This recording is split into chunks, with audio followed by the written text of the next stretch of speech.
everybody, welcome to Montezuma. I have forgotten the temperature. It is breezy, it is sunny, beautiful day in many ways. Let's get underway. We're here at the visitor center.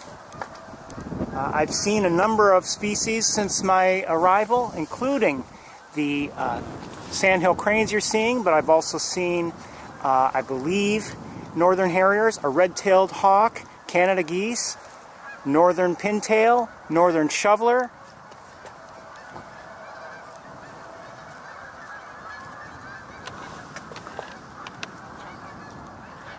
American goldfinch. I believe I also saw red-winged blackbirds.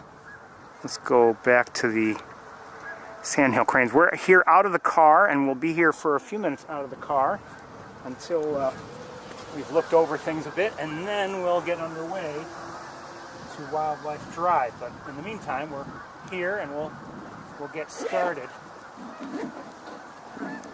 Just seat things up here, and we'll take a walk out to the visitor center deck. The visitor center is open today, by the way. Again, welcome to Montezuma. Just buttoning things up here. It is breezy and sunny. The conditions in terms of seeing over distances are not good. They're tough. We've had some nice cloudy weather the last few weeks, but not today.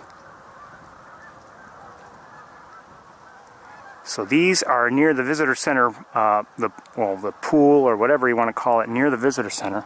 We're not going to get much closer than we are, but we'll walk out and onto the deck, and we'll see if we can maybe possibly improve the view, but I don't know.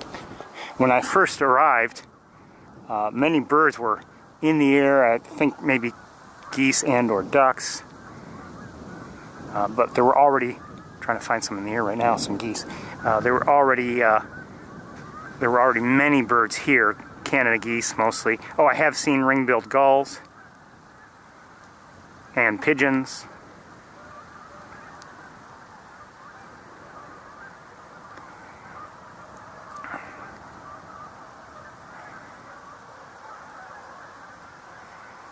I would have been here a few minutes earlier, but I had to stop in Ithaca.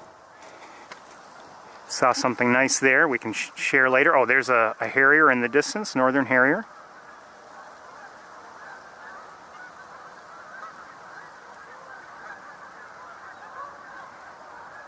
It is a cool day. It's maybe in the 40s, but I didn't note the temperature when I arrived.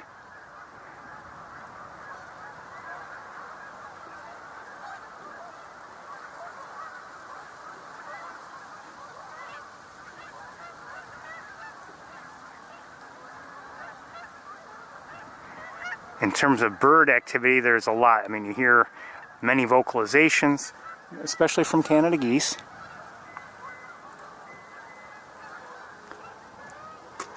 There's too much activity for me to take time to walk out to the deck right now.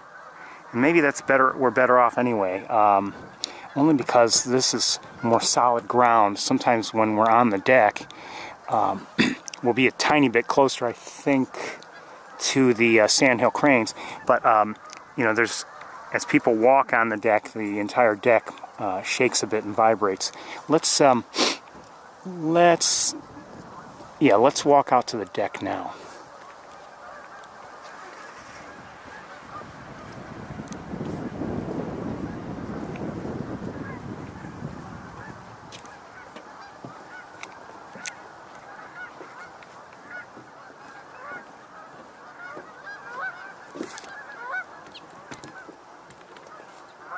Here, American goldfinches.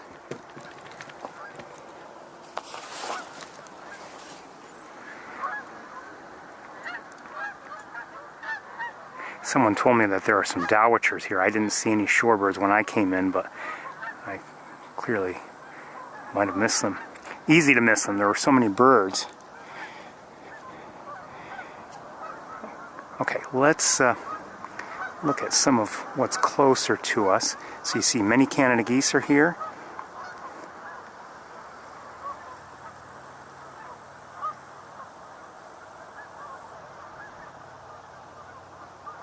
I don't know if there are any other geese, such as cackling geese or, you know, anything else that might be here. Nothing has stood out to me. The cackling geese, as if you're unfamiliar, look very, very similar to Canada geese, but they're smaller. And there are other slight differences in terms of proportions and things like that, but at least I would need to look closely to notice one. Anyway, there are the sandhill cranes. Let's zoom in on them a little bit.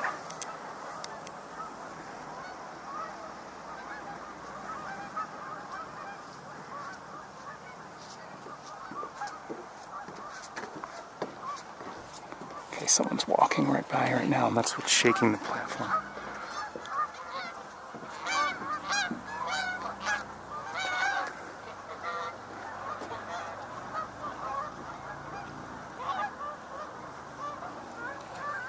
Anytime anybody walks on this platform, anywhere, you can feel it.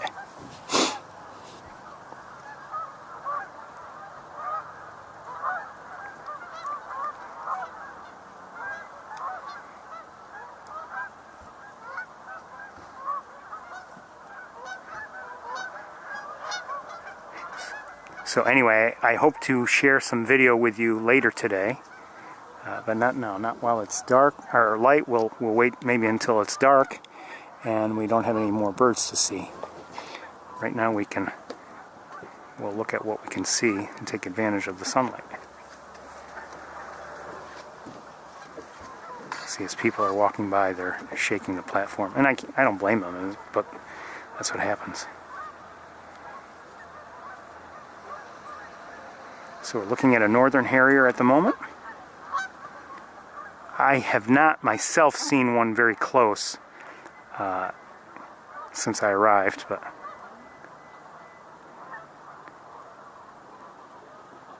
this one's out a little ways.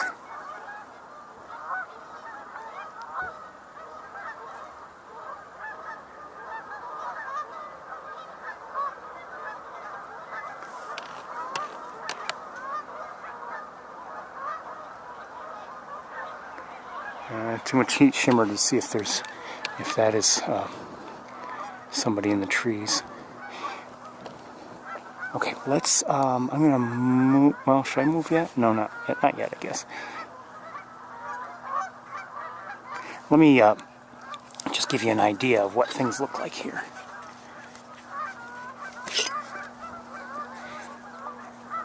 So overall, we're looking at a wet area here, you know, that's near the visitor center.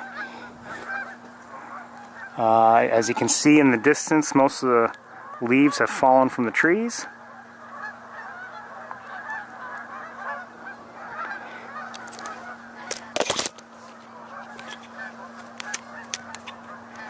We've got Canada geese coming in, I guess.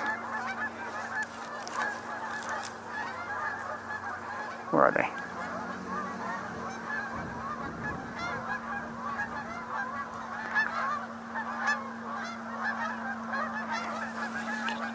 So if you happen to be joining us for the very first time and you're not familiar with Montezuma, it's a very important stop for migrating birds, many migrating birds. I can only guess as to the reasons, and I don't know if it's always been like that, even before, you know, human beings came around, but it's an important stop between the water that's available and the agricultural fields that have waste grain that can be eaten, but also just elsewhere. It's not just in the agricultural fields. We see many birds, and they see fit to stop here, rest here, refuel here as they migrate.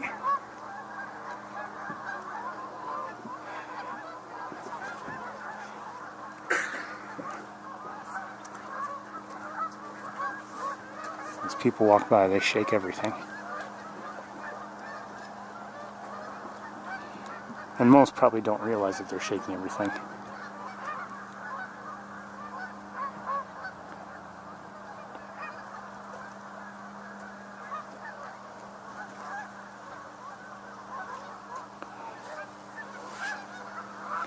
guessing one of the major attractions right now for anybody here is, you know, the grouping of cranes right out there. So let's zoom in a bit. No.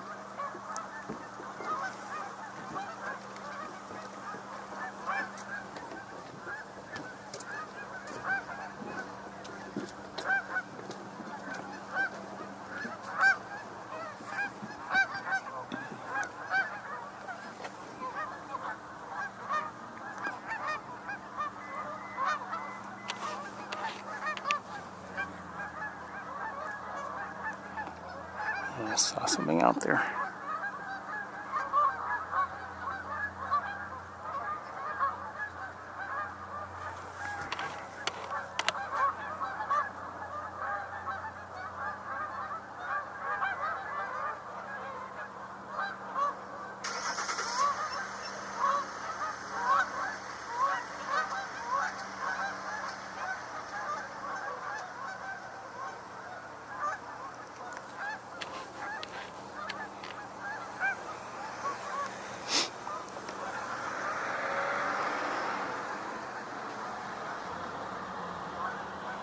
These are ducks. I'm not sure what kind.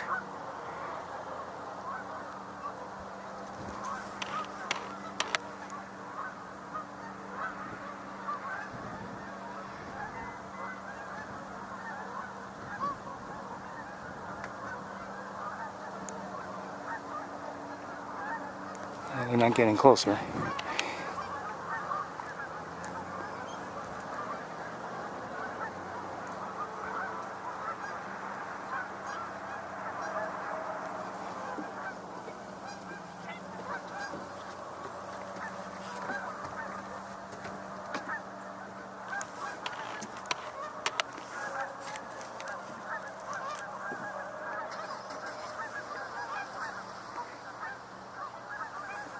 So unfortunately they're close, but because of that sunshine we have a lot of heat shimmer interfering with our view of these sandhill cranes.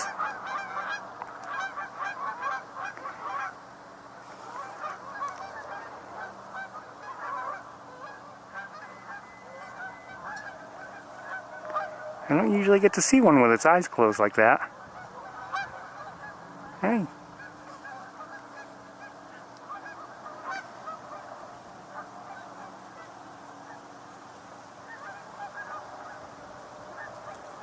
They've been here the entire time I have been here. I saw them almost as soon as I arrived.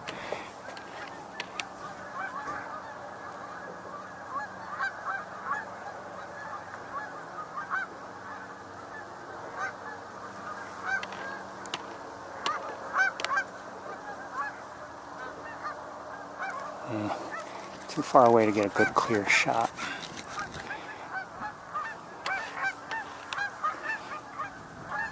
We'll move, I think, and look at some of the ducks shortly. I just heard an American goldfinch. Seeing anything interesting? Well, you see the sandhill cranes out there? No! Oh, right there! They're there. There are northern pintails here, I believe. Northern shovelers, Canada geese. My husband, I'll be right back. A northern harrier is flying out there. Oh, wow. Bill? Cranes.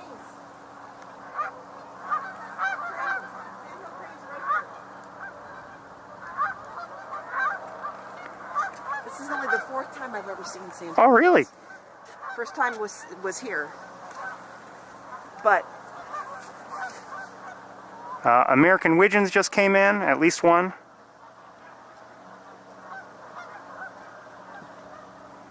There's a mallard out there too. 1, 2, 3, 4, 5, 6, 7, 8. They're right.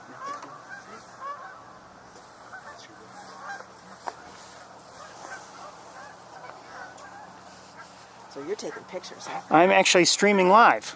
Are you? Mm-hmm.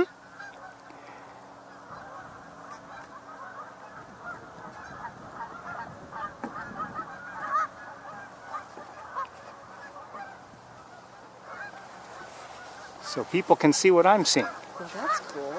And where are you streaming live? I'm streaming to YouTube. I'll give you a card if you want. Do you have a smartphone? I do. if you go to that first link or scan this, oh, I'm sorry, wait. Yes, this either or scan that, it'll take you right to where I am, or should. I've never scanned a QR code. Well, then you could type in the first link if you want. I don't know if I do or not. I think I probably Try do. taking a picture and see if that'll work. Okay. Do you need me to hold it?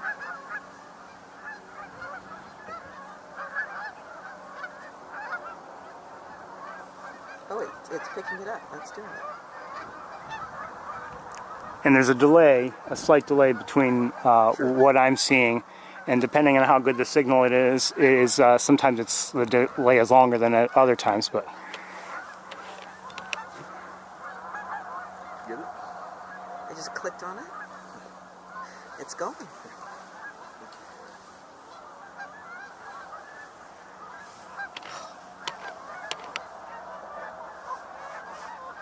Oh.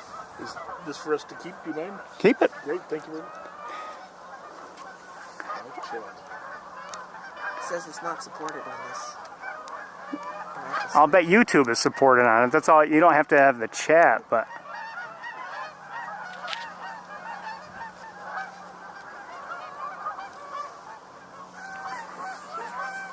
So, for instance, you should be seeing the cranes. Are you seeing them? You see up the top? Oh, yeah. Can't see the bit of this little. You'll see it full screen, but yep, there they are. You are Ferris? I am Ferris. Nice to meet you. Nice meeting you. This is a great setup. Absolutely, this is just a wonderful place to be. Yeah. We've just been around the drive and seen 5 bald eagles. Oh, did you? Good. 3 at one time, so that we know it was 3 separate ones. The other 2 could have been the same. Could have been eagles, yeah. flying over. To I know where they were I at know the that. frustration. But 23 watching now, and now you're watching the birds landing.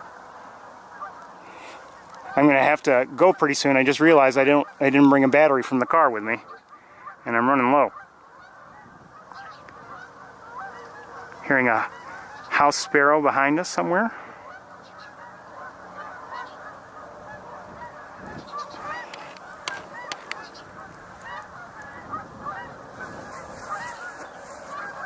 this is not going to be much, but I'm going to take a picture of it.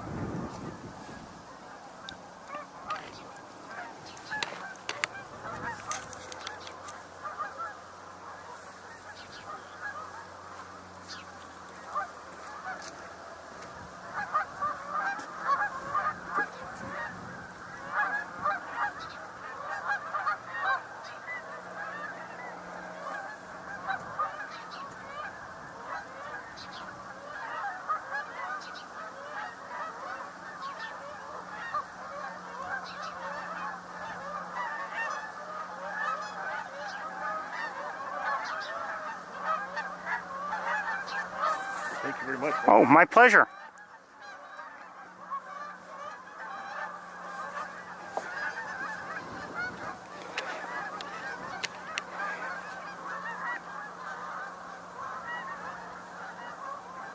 Okay, before my battery dies, let's see if we can see at least some of the other species that are here. I don't know if we'll be able to see everything species-wise that I saw when I drove in. That there may be some areas that we just can't see from here.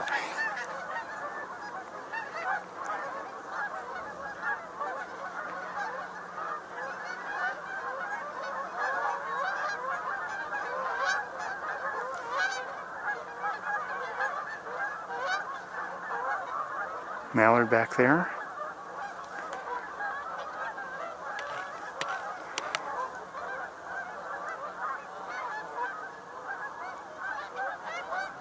And I think those are shovelers. We won't be here long. I want to get underway. The day is short, as you know.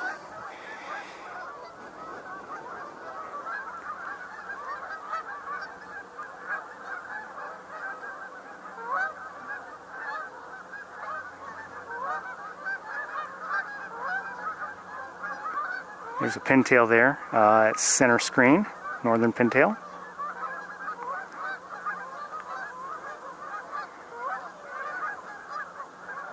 There's another one there.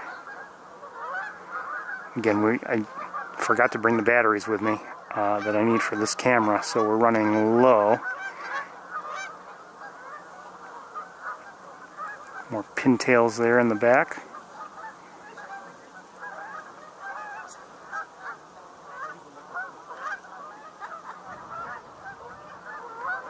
I'm not sure who that is. I wonder if they're teals. We've got some vegetation partially blocking our view. Oh, who's this? A little closer. There's a shoveler.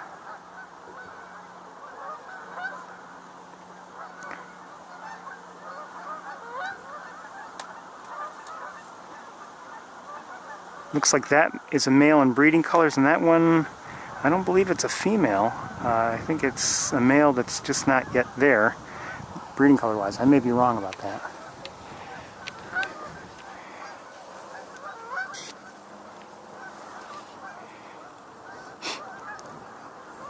Let me look around with binoculars quickly.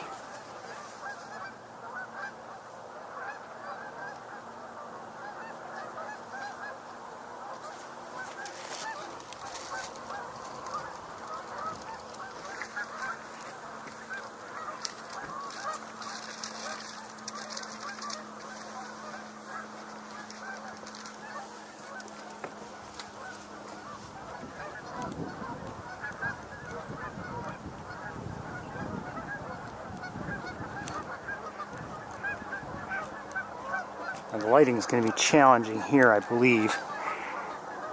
Yeah, things are kind of backlit.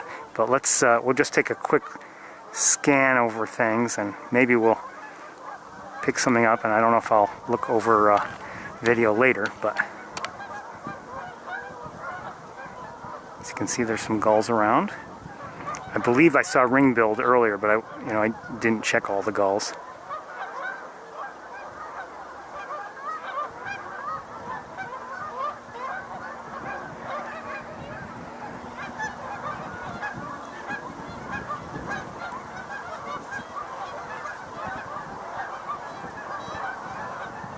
But I'm very much concerned about the battery level in the camera right now because like I said, I didn't bring any.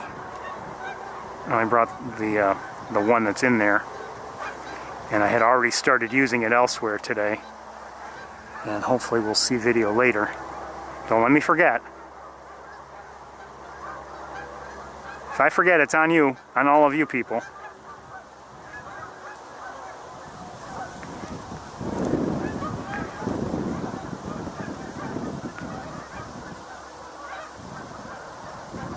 I don't know if I've seen any green-winged teals. I don't know. I'm not sure.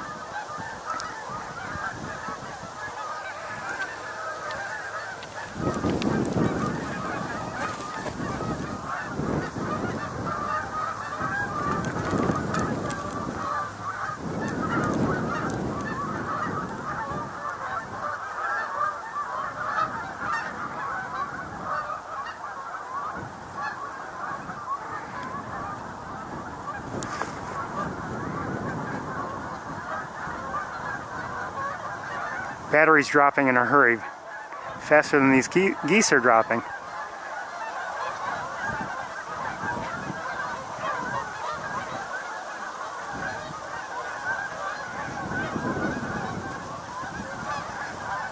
So we're going to head to the car just because I'm running out of battery power.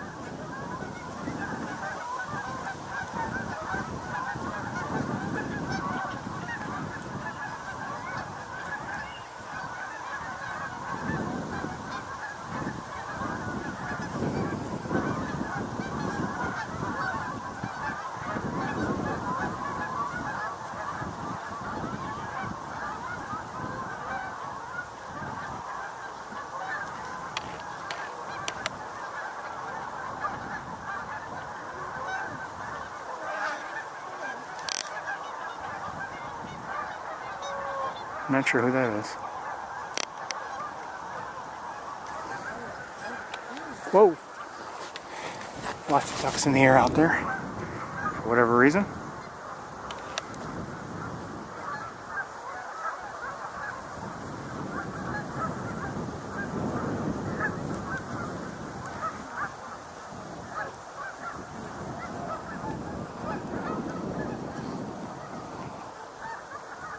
Is that an eagle chasing them? Or just flying around and disturbing everybody? I gotta find it. Where is it? It might be.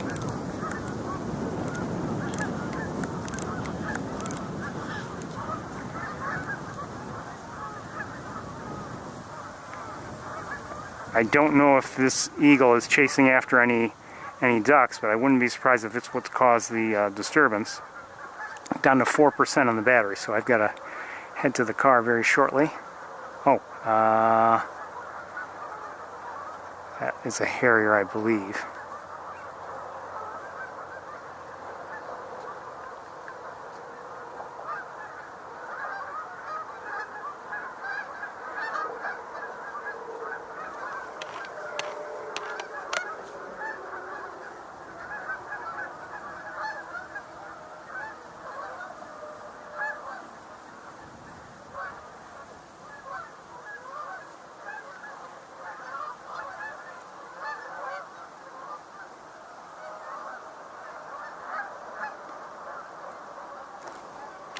I'm going to let it go.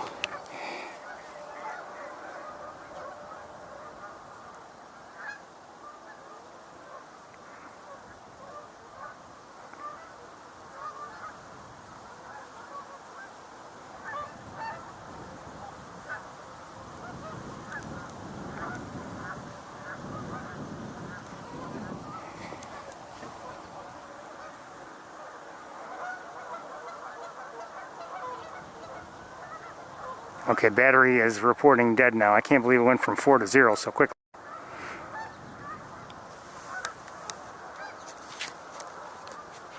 Oh, it wasn't recording. Oh well. It had stopped.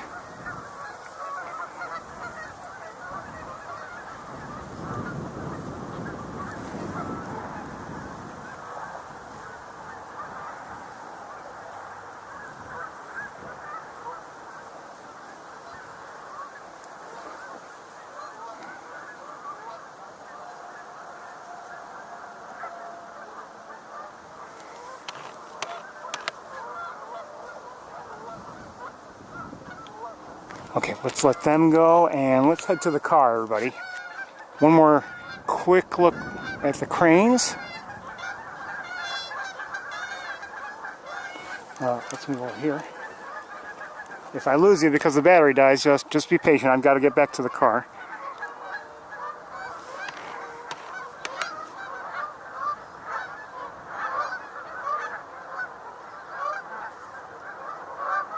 Okay, let's go back to the car right now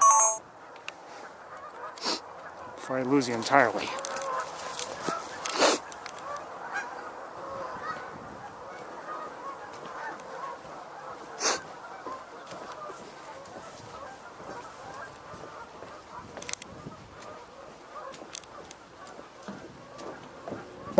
Hopefully the camera will keep running and I'll be able to get to the car to set you up, but there's another vehicle parked right next to me and I might not be able to get to that side. Can't get to that side right now.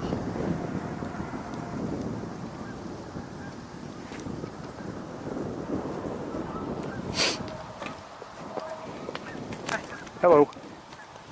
There are sandhill cranes out there if you're interested. Yeah. You see them? Okay.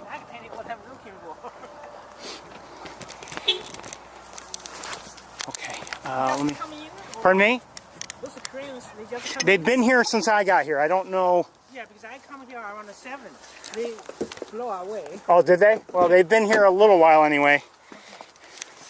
Let me get things started up here. You know what? Hold on. We'll do it the easy way, just to keep it running. Alright, I'm going to switch batteries.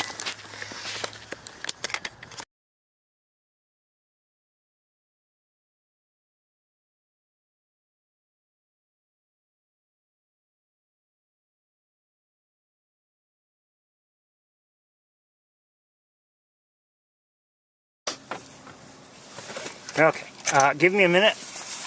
Got to put some things away and then we'll get going in the car.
Okay, just need a few more minutes because I've got to redo some things here. I guess it's, according to my thermometer now, that may drop because my car's been sitting here after getting here. But it says 49 degrees at the moment. Again, that may drop as we get moving.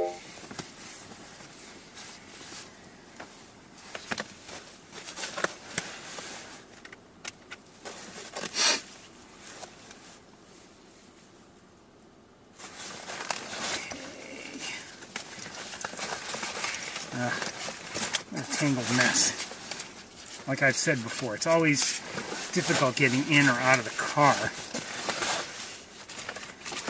You know, and reconfiguring.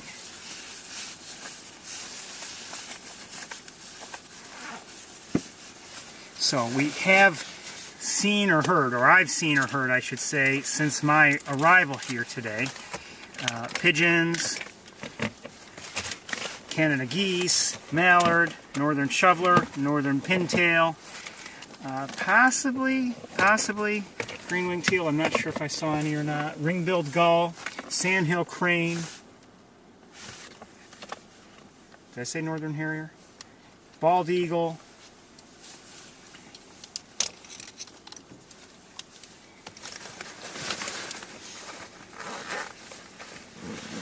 Red-tailed hawk.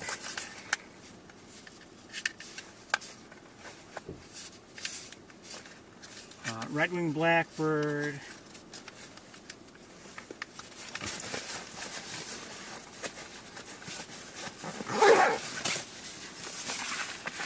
I saw something else of interest in Ithaca, and I'll share that with you later. Some of you might be able to guess what it is. And if you can guess what it is, let everybody else guess on their own. Don't try to blurt out what it is. Just let them enjoy it.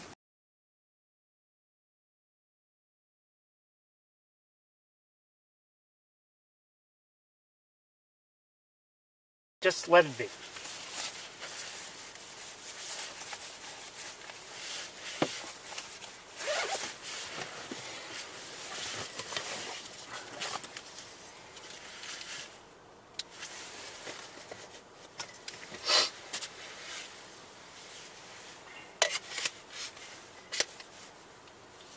Almost ready.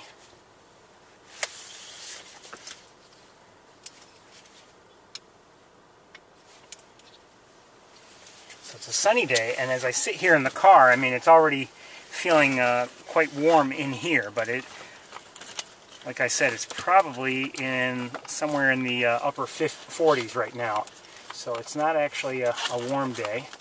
and it is breezy. My hands got kind of cold out there, but at least for a little while. It's nice to show those people the cranes. You know, they didn't realize they were there, and you know, as I believe you heard, it's only like the 4th time she had seen sandhill cranes. So you know, that's always nice. Sharing is what we're all about.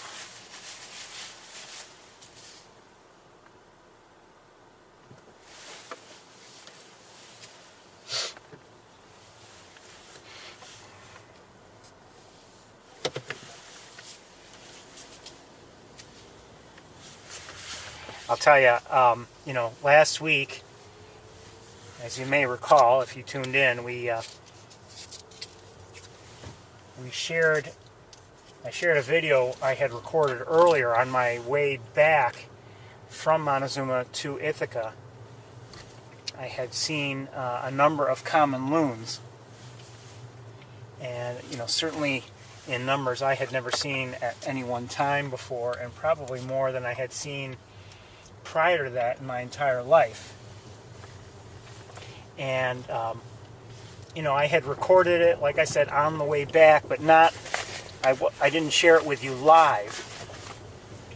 And then I played the video back for you at the end of the tour. And you know, for me it was nice because I basically, for a change, got to enjoy something right along with you. And I was kind of in the chat room too, and it was just nice to be able to share that with everybody. I have since posted video to YouTube, so if you missed the loons, the common loons last week, they're up there, and you can see them if you'd like. Oh, forgot something.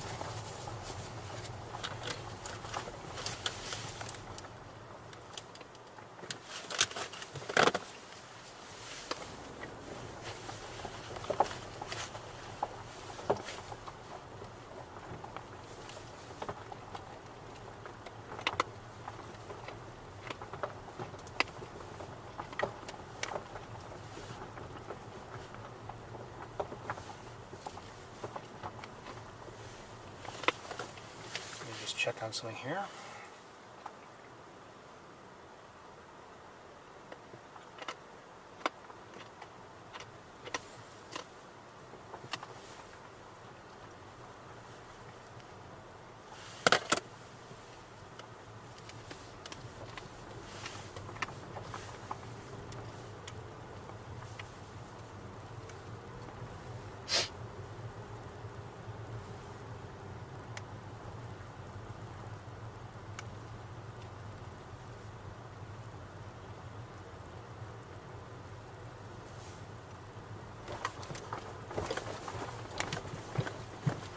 So this is the first sunny day we've had in a while.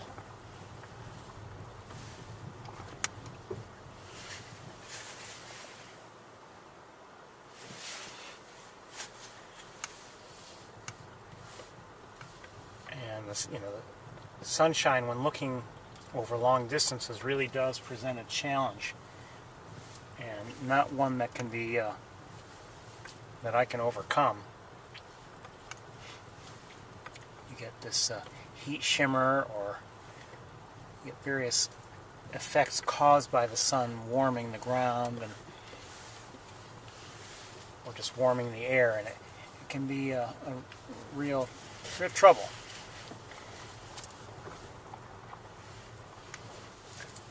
It's unfortunate when you have you know, a nice line of sight on something, and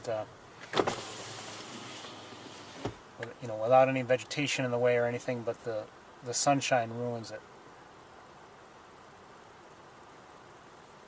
I saw something swimming out there. Now I don't see it. On the right. Oh yeah. Not sure what they are. Let's take a look.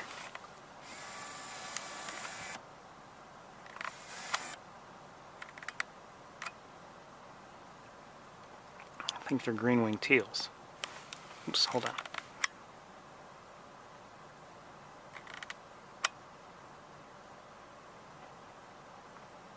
Yes, look like green-winged teals way out there.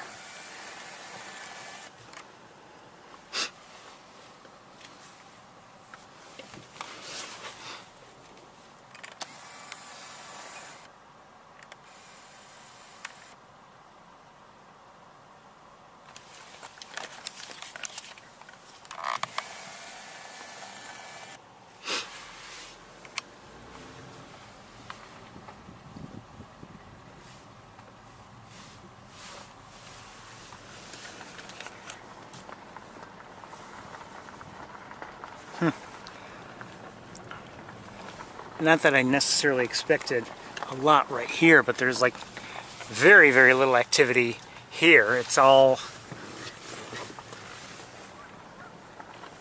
maybe I'm guessing there will be more up ahead, but not much around, nothing going on around here. Oh, what's that?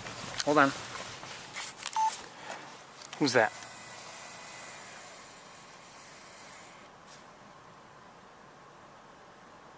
Is that a red-tailed hawk? I think so. Let's see if we can get a better look. It's funny, we don't usually see too many red-tailed hawks here. Hold on, I've got to wait till someone passes me. Come on. Let's go. Don't look at me. Drive.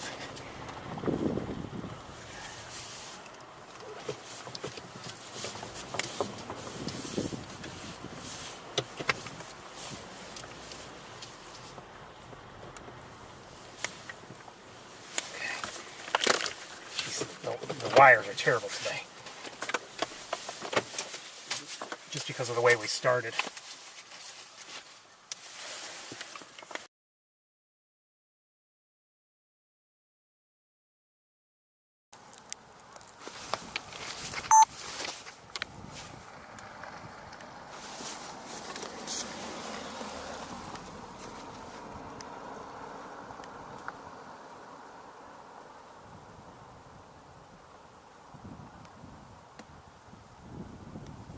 We've got heat shimmer bothering us, but that is a red-tailed hawk by the looks of it. Beautiful bird.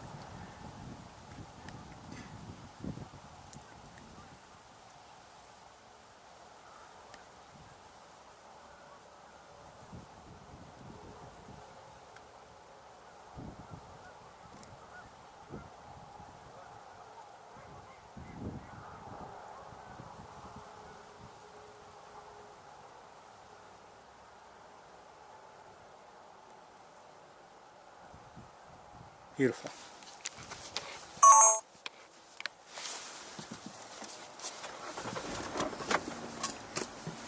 I swear this camera wire isn't. It's just driving me bonkers. Okay, now let's turn around.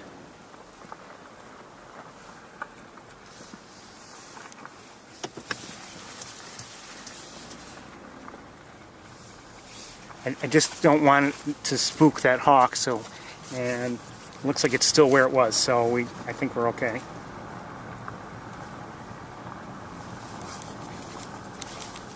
Okay, let's switch camera.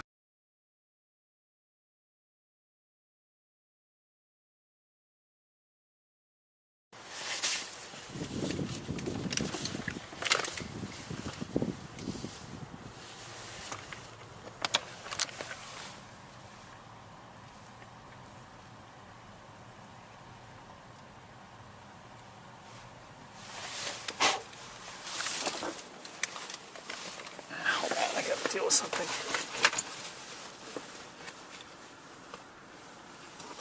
I think I just heard a mallard, but I've got a spider to deal with. How got on my car already? I don't know.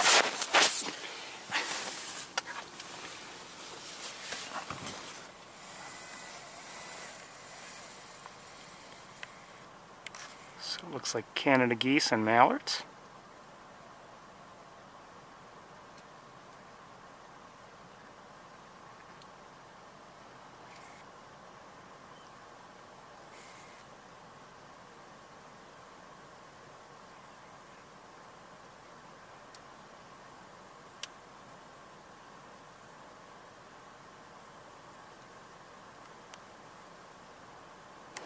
More birds than I realized.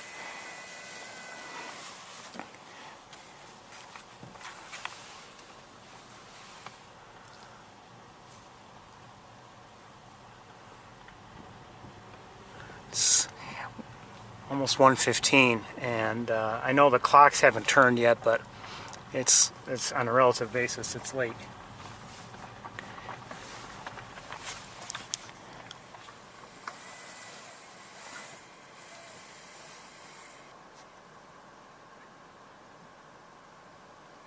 That at center looks like a gadwall. Yes. So we have some gadwalls back there.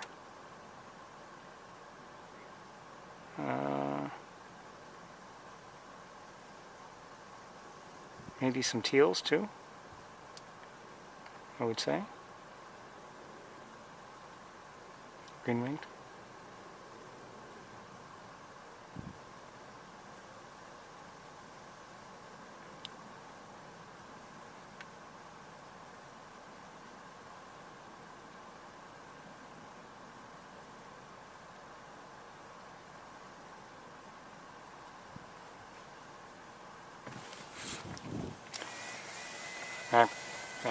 That's the gadwall sound. I love gadwalls. They're just a little different somehow. Is that something up there? What am I seeing up here? Nope, never mind.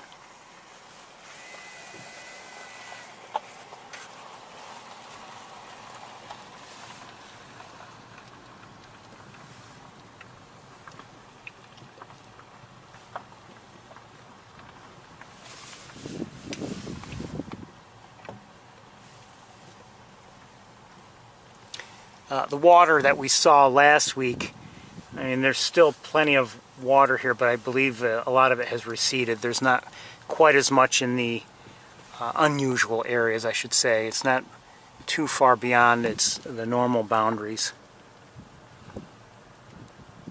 But still, the conditions are not dry.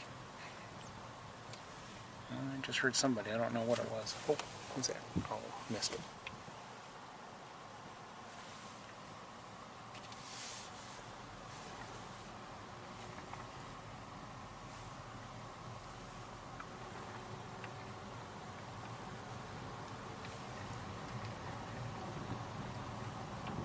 But last week, this was all really filled in with water. Today, you know, not as much, but there's still maybe more than usual.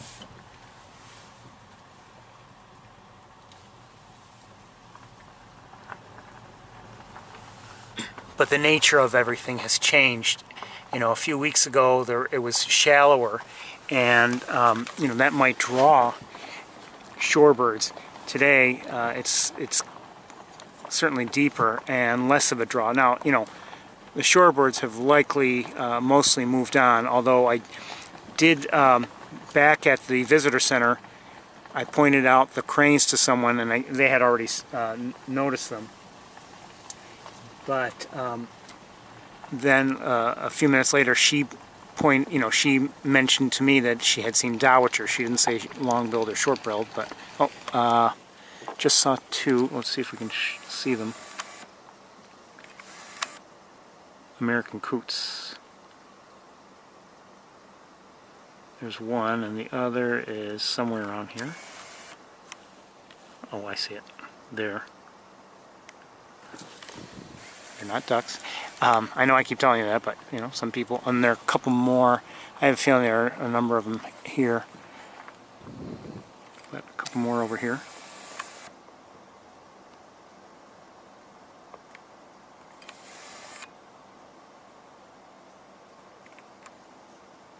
It's actually nice lighting for them, but we've got the vegetation in the way.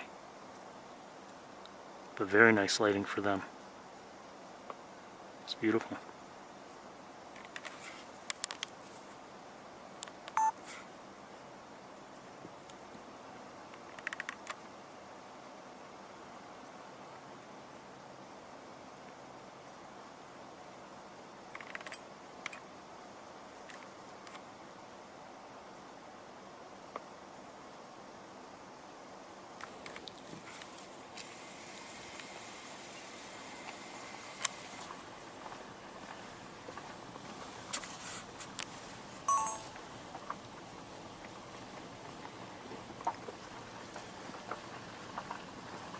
anyway, she mentioned that there were dowitchers, and I hadn't seen them, and quite honestly, when we went there ourselves together, I didn't see any, but I have to admit, I wasn't looking very closely for them. I suspect they were in the area where we went, you know, the secondary, or the second portion, and we were looking basically at backlit areas. And I didn't look carefully at anything, especially because the battery was dying.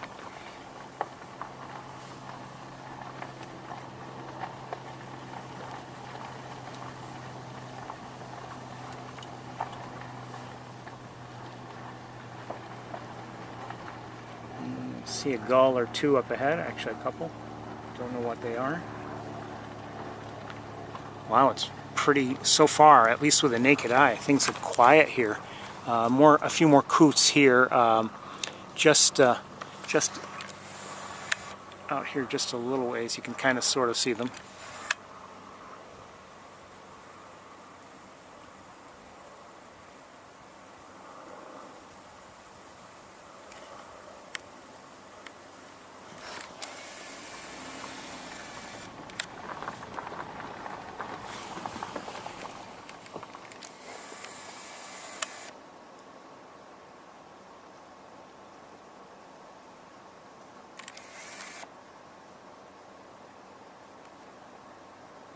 Come on.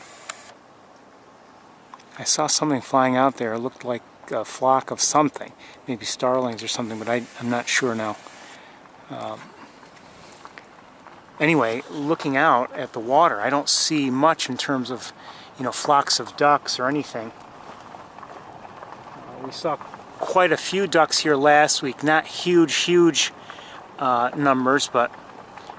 And I'll make a comment now. Again, I'm surprised at how much the vegetation has diminished here. As I had said in recent weeks, you know, I was afraid that we would not have you know, much openly viewable water here because of the vegetation, but you know, it's all settled down. A couple northern shovelers here, male.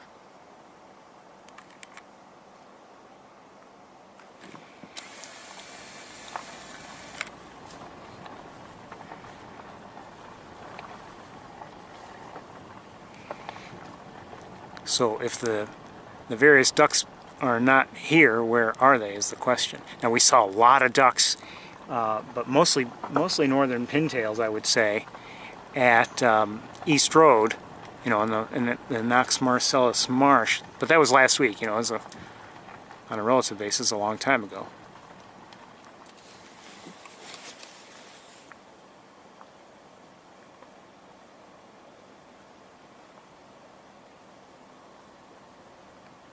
Yeah, I'm looking out with binoculars now. I'm not seeing much at all, which I find surprising. But maybe there's something about the conditions. Maybe is it possible there's too much water? I don't know. Or it could just be that they've settled in another area and that's what they're happy with. Or they're maybe just in, you know, just back a ways and just not in these areas that we can see from here. I think, is that a pied-billed grebe? It is.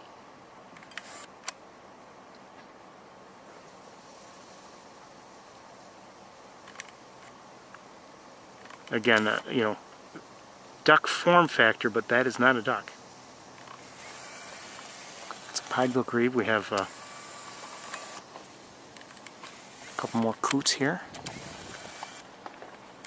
A few more. Several more, actually. Here and there. They're hard to see because they're close and we've got the vegetation partially blocking our view, but we have a number of them.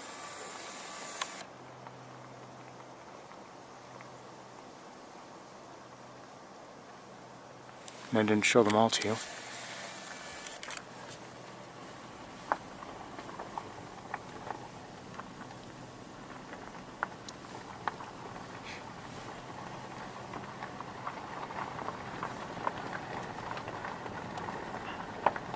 Now, I'd have to say, if we did have large flocks of ducks and they were well out there, it'd be a challenge to see them because of the sunny conditions today. Still reading 49 degrees if my thermometer can be believed.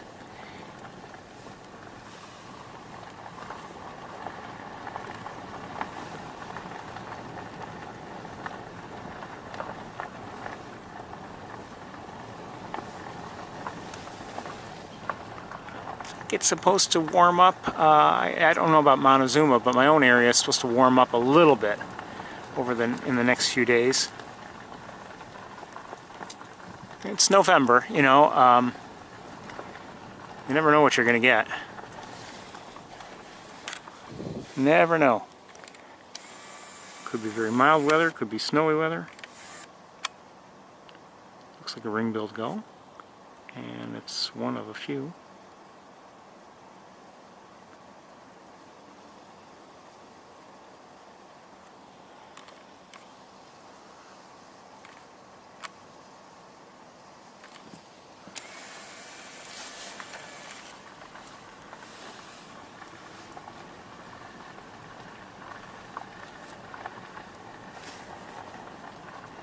I really thought there would be more here today,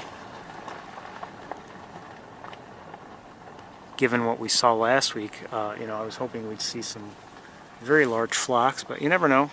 They could be elsewhere. It could be that they are here, but not like in these areas right now. I don't know.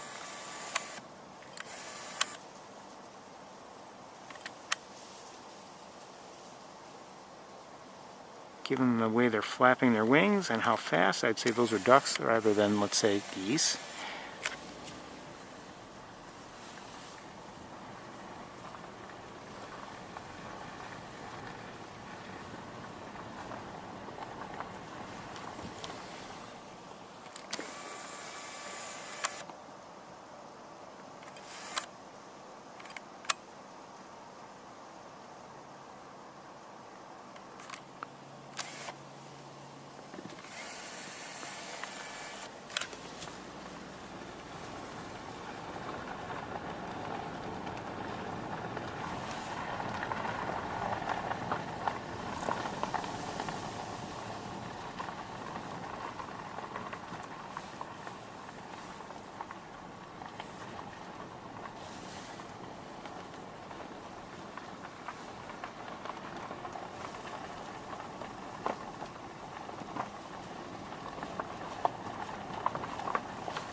So, I mean, overall, I'd say it's much quieter than I would have expected, and I don't know why it would be like that. It almost looks like it sometimes does very late in November or early December, you know, when the birds have moved on.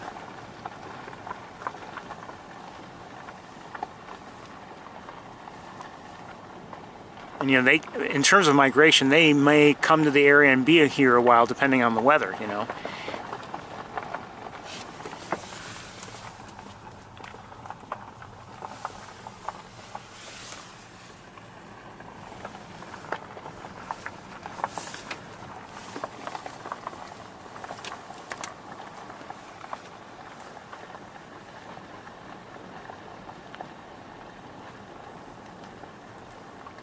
You know, if birds are here and all of a sudden there's like a big snowfall or freeze and everything freezes solid, there's no reason to be here maybe if you're a bird that needs water to feed on, you know, to graze in and feed. So those are American coots.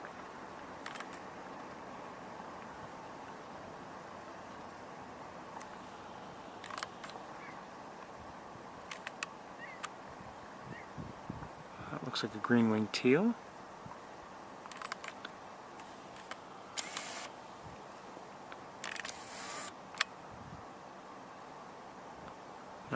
kind of ducks these are.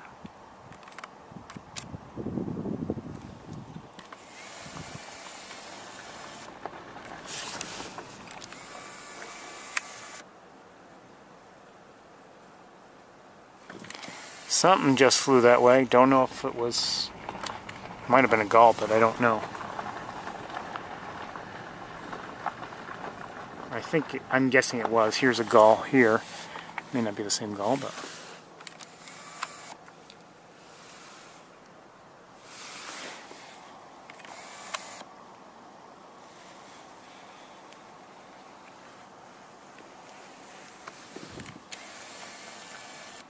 Sorry, I couldn't stay with it.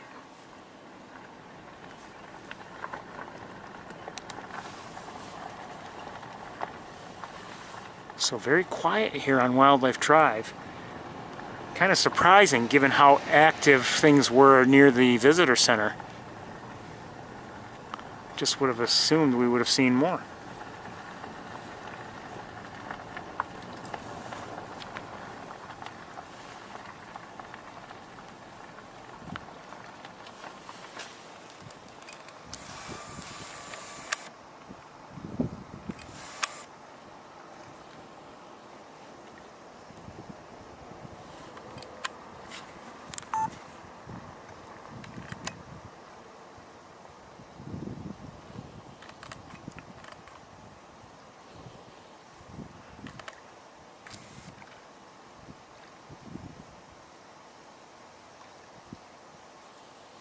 American coots are all swimming along, so we're not going to be getting good close-ups. Well, this one's kind of...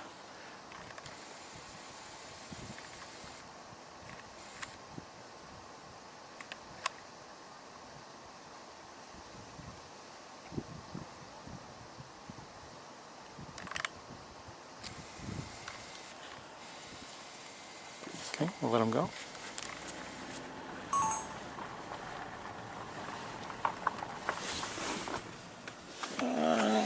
Looks like a crow I just spotted. I don't know if I can show it to you or not.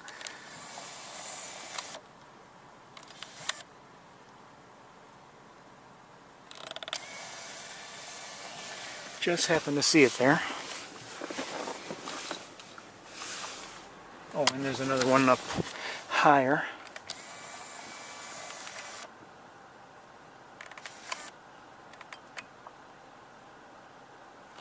Hold on. And another one in the air over here.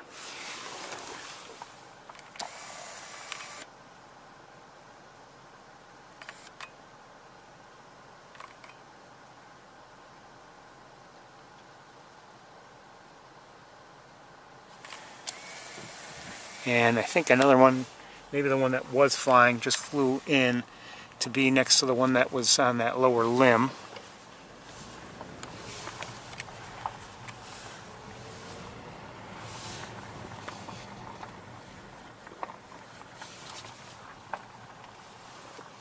Hold on, let me check on something. Okay, it's nothing, never mind.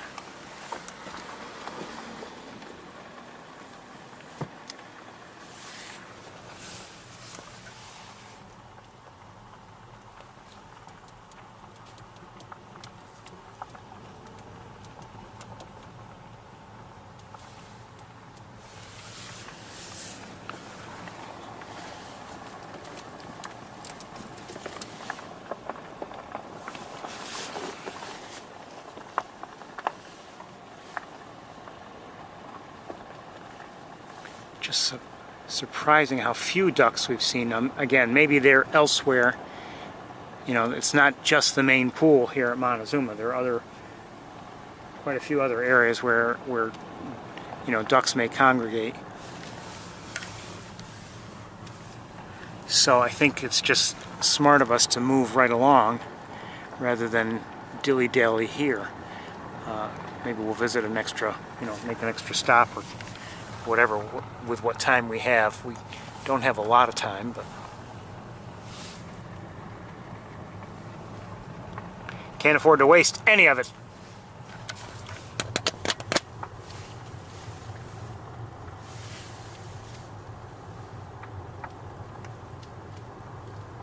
I did not see my my neighboring red-tailed hawks until a couple Canada geese to our left, until and at least 2 more. Yep, you're hearing them now.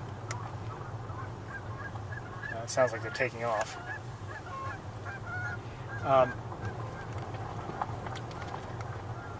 I say it sounds like they're taking off because that just is the sort of vocalization pattern they seem to make when they, often when they decide to take off. Anyway, I didn't see my neighboring red-tailed hawks until I was actually already on my way here. And at first, as I was driving away, I could see in a tree, distant tree, just a lightish spot, which I'm assuming was one of them. And then I was surprised to see, fairly near the road, 2 more. Now, it's possible one was from a neighboring area. I don't know, but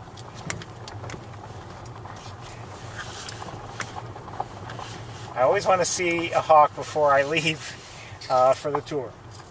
I don't always see one, but I always want to see one before I leave.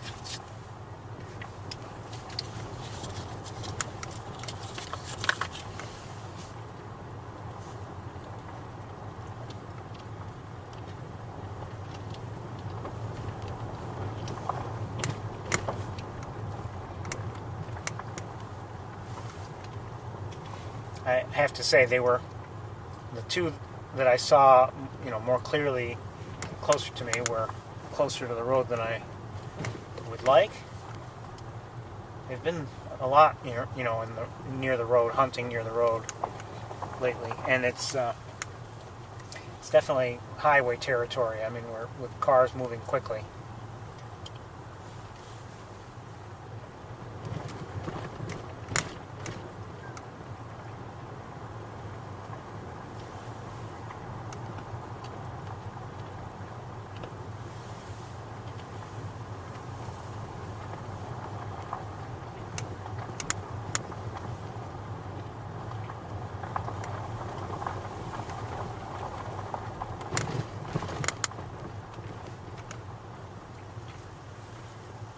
It's amazing how quickly this week seemed to pass.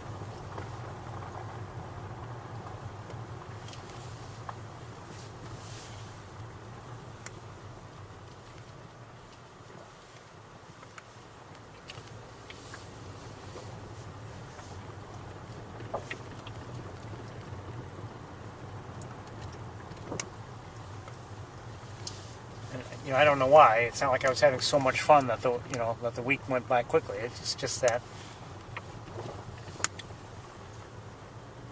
just like yesterday, as I was preparing for today, I was like, boy, didn't I just do this?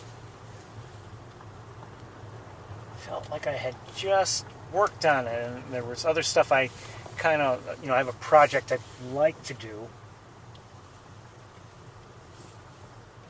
Just have to get around to doing it. It'll make use of my tripods easier if and when I do it.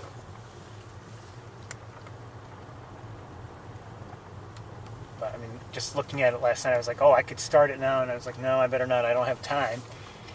And it just it kind of hit home that, boy, we're just going through the week so quickly.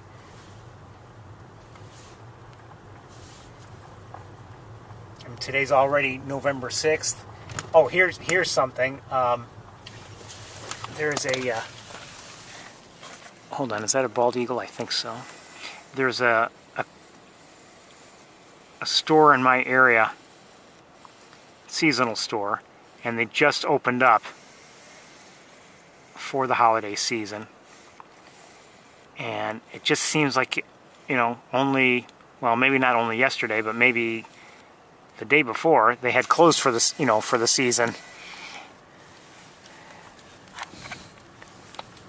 How quickly 2021 has passed.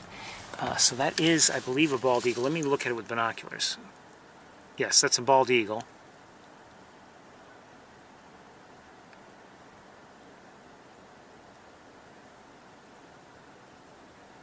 I think. Yeah, bald eagle. And I had seen some ducks fly away, but maybe they were on the other side of the highway. I don't know.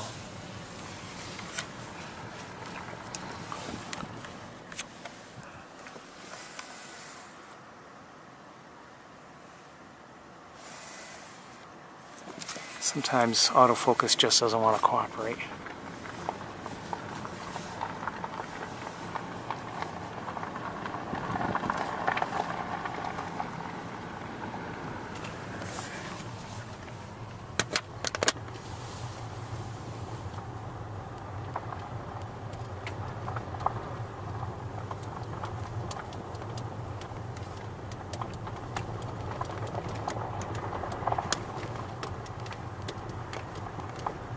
A lot of potholes are developing here on this road.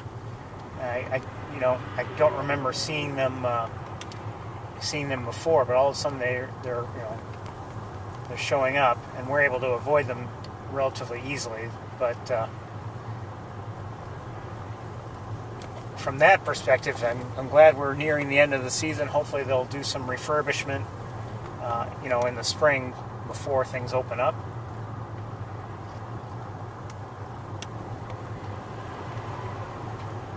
I'll say this, normally this road, Wildlife Drive, is, overall the road itself is fairly well cared for. There may be a few bumpy spots or whatever, but it's not usually like we see at Van Dyne Spoor or other places where it can be really, really bad.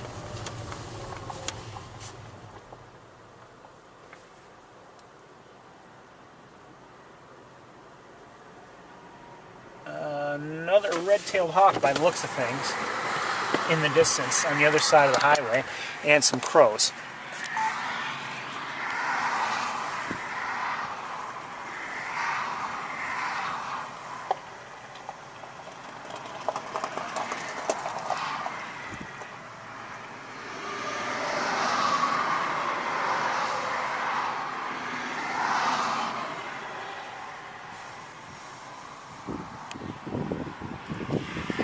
The crows moved on.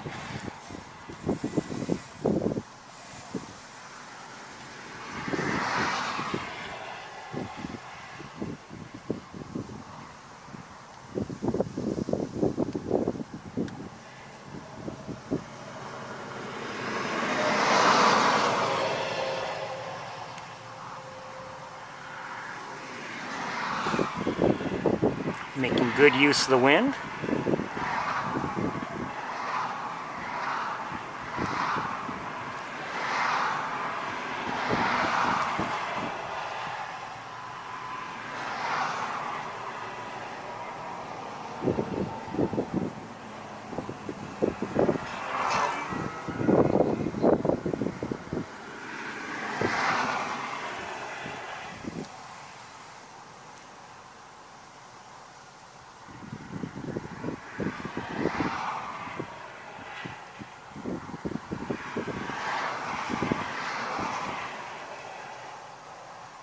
Wait a minute.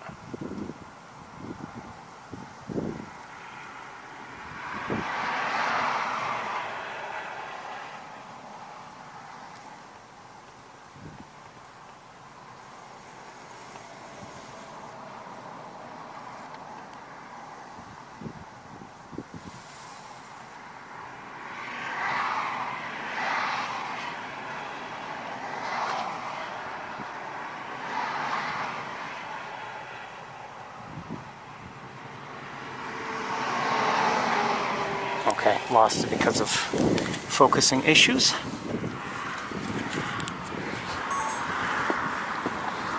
For a second, I thought I had seen before even, showing you, I thought I had seen that, yes, it was in fact a red-tailed hawk.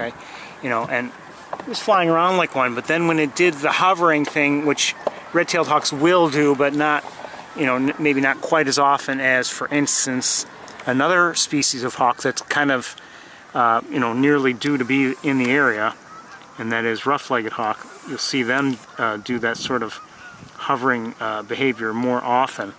I thought, oh, could it be that maybe I lost track of it and I'm looking at a different hawk or something? But no, that was a red-tailed. So we've got ducks and geese flying around. I don't know if I can show them to you because of the bright sunlight shining on the camera, causing focusing issues. Let's keep moving right along.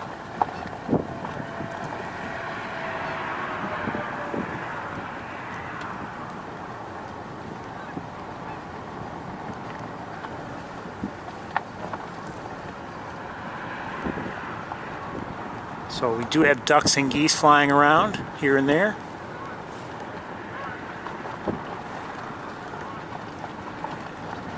Red-winged blackbirds just flew by.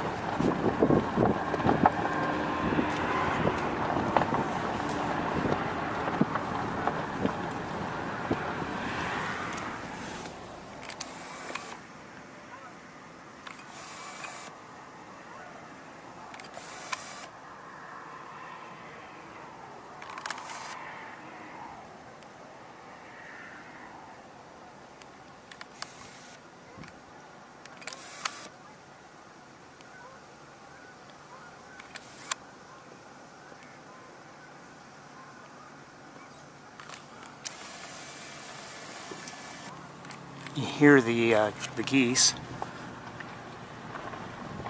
I'm not sure if you can hear them, but I hear them.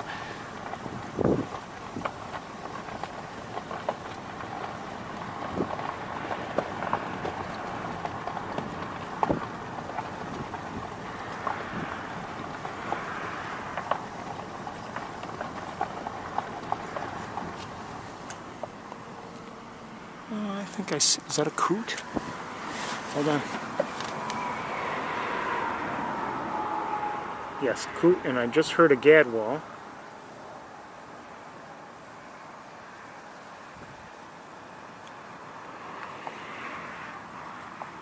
Hep, hep, hep.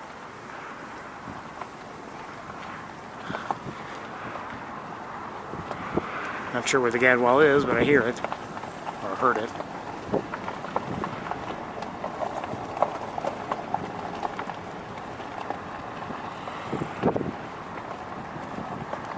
Okay, I see a number of birds out there. Not huge numbers, but out here. Let's take a quick look with this camera and see if we should look with the other camera.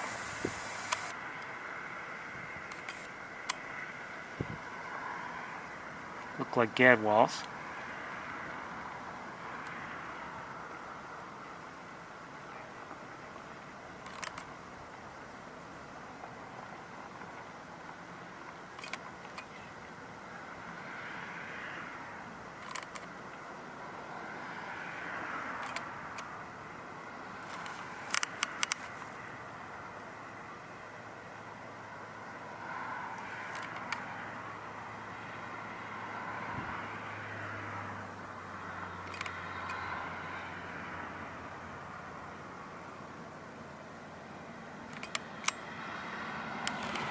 We're going to move on.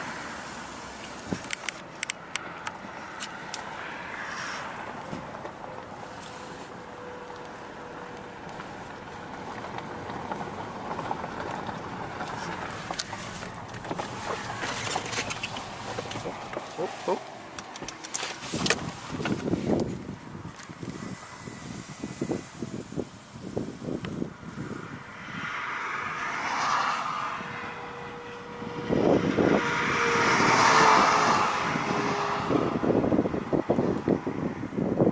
Looks like a red-tailed hawk.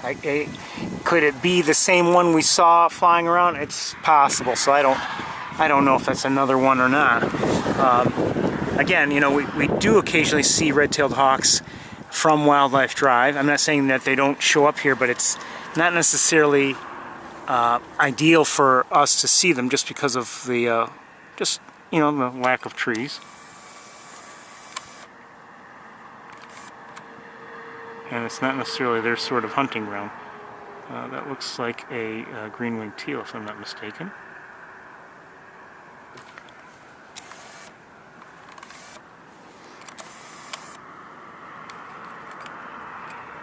Good, well.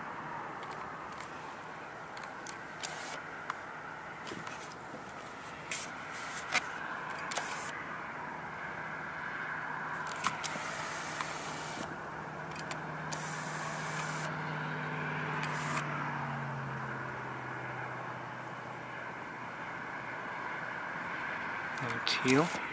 But you know, we haven't seen, you know, too many varieties of ducks. Like I had said, you know, at the start of the day before I arrived, I would have assumed that I'd be seeing, you know, a wide variety, or at least a large number.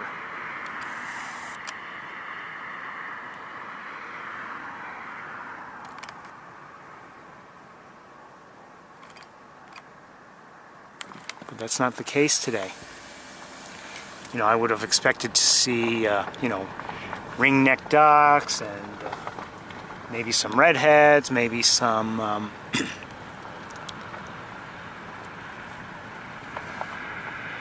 canvasbacks, ruddy ducks, and they may be here, but maybe we're just, you know, because of where they've been, we just haven't been able to see them.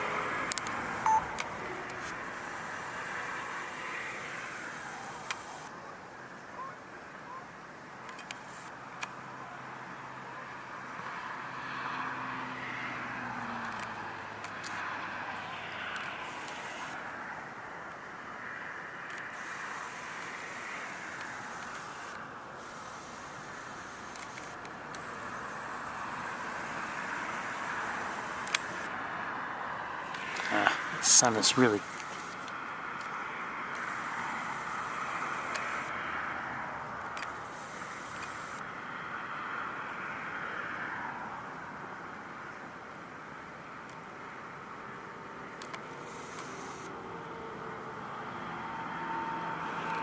So there are a few ducks in the air, and we're over here, so we're not getting a good look.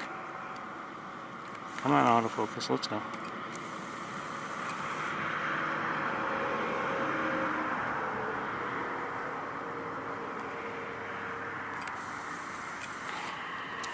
You know what, let's quickly try to change cameras. 1 second.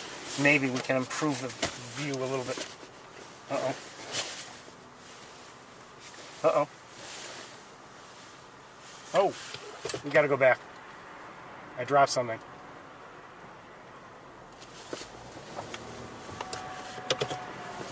I dropped something. We have to go rescue it. Don't know how that happened. Actually, I have an idea.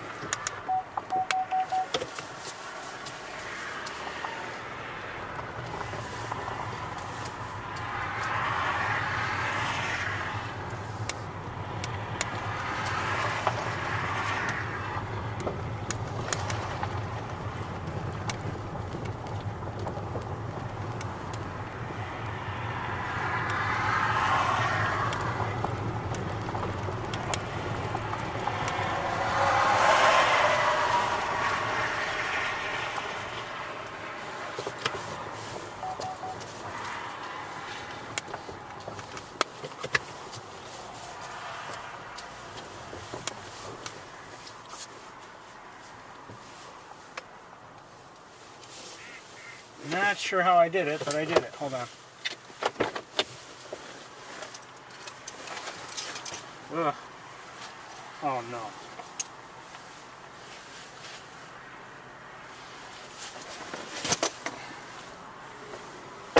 Okay. I hope I didn't kill something with it as it dropped. There was a mouse or something that dead. I don't think I dropped it out. This is my thing for the window. Sorry, I had to get it, but now we've missed whatever was in the distance. I've got to clean it up somehow. It's all dusty, dirty.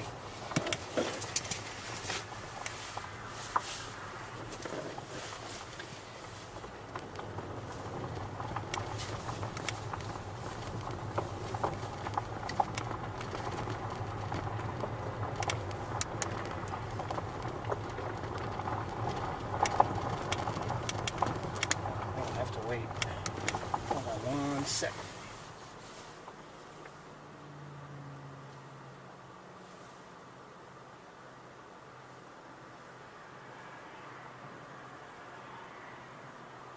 Well, anyway, on the other side of the main pool, we've been seeing a lot of activity by the ducks, and I just did see one eagle up there, and it may have been what caused the disturbance. I have no idea.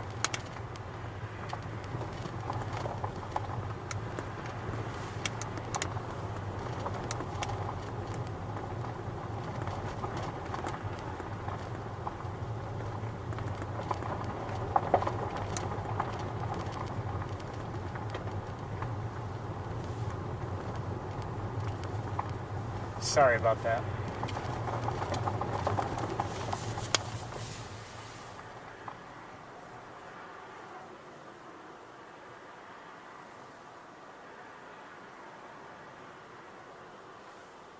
Sorry to have missed it.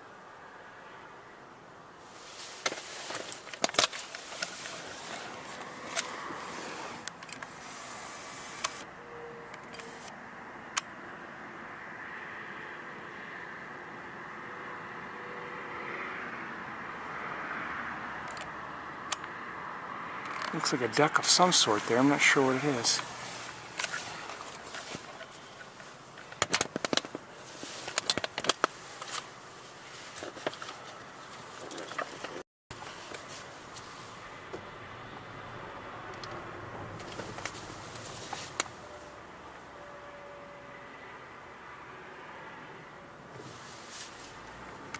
Probably a gadwall, but it may have been, I don't know.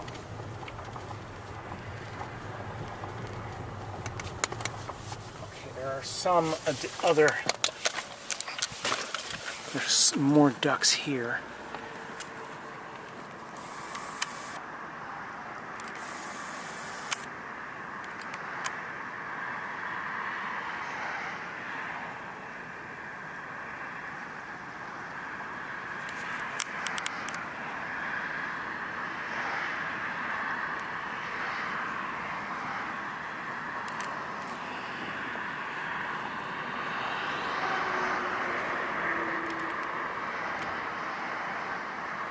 Thinking gadwall again.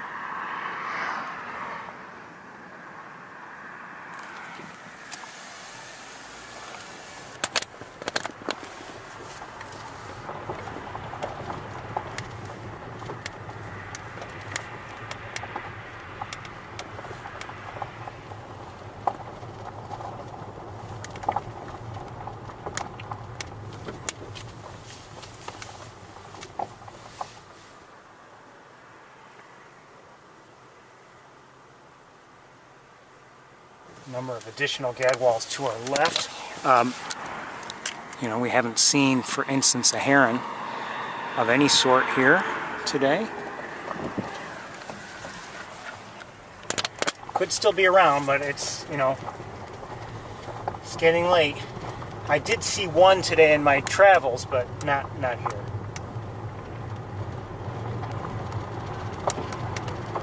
It was actually when I was just leaving the Ithaca area that I spotted a, oh, who's that? I see a hawk on the other side of the highway. What kind of hawk is my question. Could it be this one of the same ones we've seen already? That's a red-tailed hawk.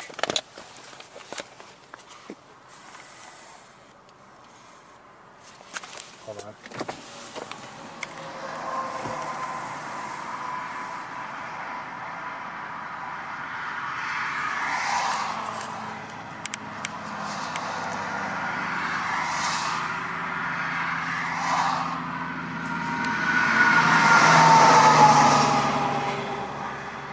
Stay away from the road, you.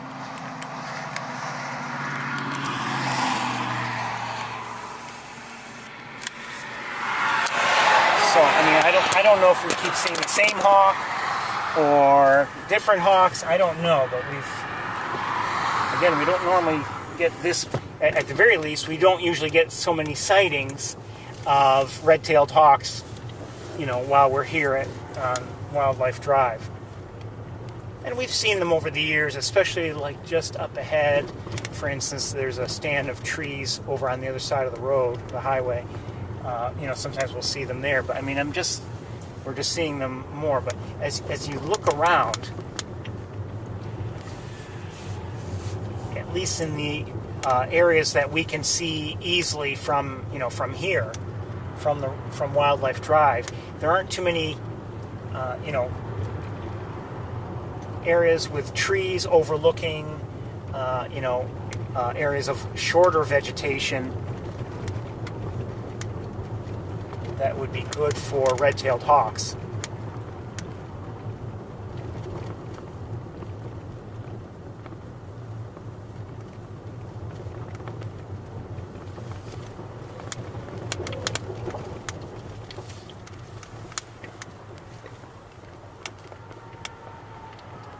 you have to keep in mind very often. I mean, if you're asking if you'll see a certain kind of bird, in a given area, well, the question is, what type of what would be good for that particular species? I mean, if you think, okay, a hawk on the hunt, a red-tailed hawk, hunting for food. I'm not saying they can't, hunt elsewhere, but usually it's they seem to prefer, a tree or some post or something where they can perch, and then look down at the ground without expending a lot of energy. They're not flying around, not hovering, not doing any of that. And if the vegetation's long, I would guess that it makes it more difficult for the sort of hunting that a red-tailed hawk would do.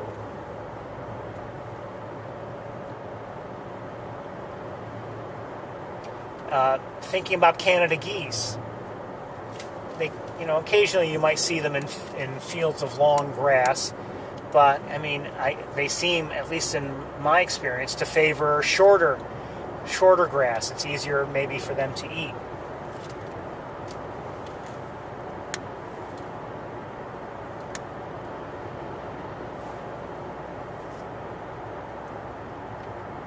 Why do you think they seem to favor,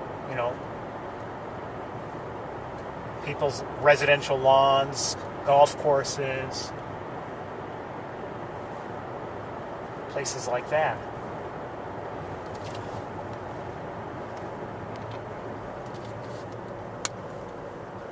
And where you see, the two sorts of vegetation lengths side by side, short and long. I mean, if you see Canada geese, they're usually going to be granted, it's easier to see them in the short vegetation, but they usually won't be spending that much time grazing in the long vegetation areas. I'm guessing it's just, a little bit more difficult for them to eat and to graze than it would be in the short areas. You know what? I want to pull over here for just a minute and tend to that thing that I dropped. Just clean it up a little bit, if I can. I'm not sure what I'm going to use to clean it up, but I need to clean it up. And then we'll get underway.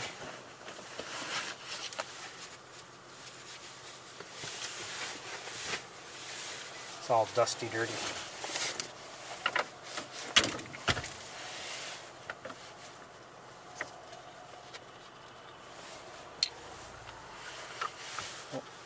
I just saw an American crow, or at least I believe it was an American crow.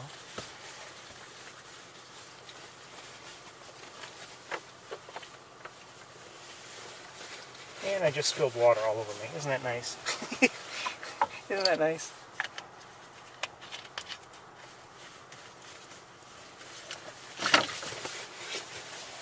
Looks like I had an accident, if you know what I mean.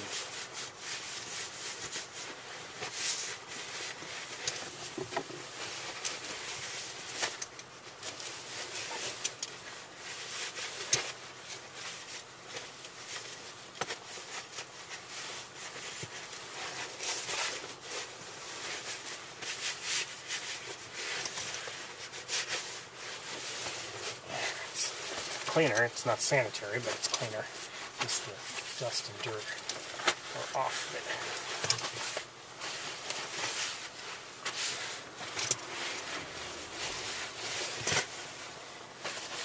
Step one. Give me another minute. I'm sorry about this.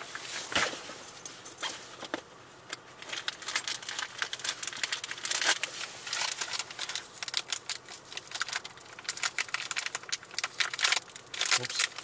It says peel here, not peel here, Ferris. These are all dry anyway.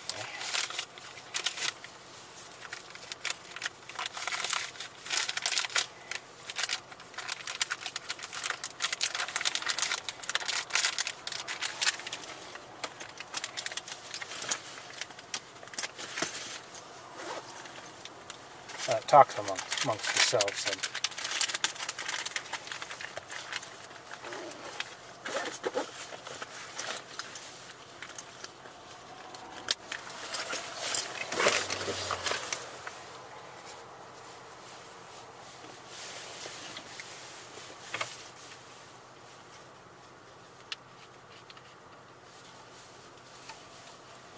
can't tell you how important it is to be prepared for anything. And if you're not, just do what I'm doing.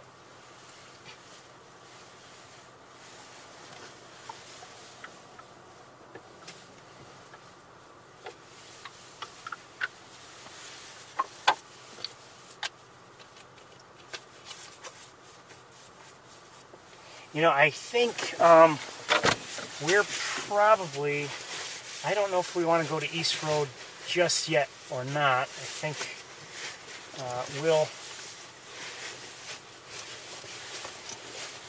I don't know if we should go out to Van Dyne Spoor or not, to be honest with you.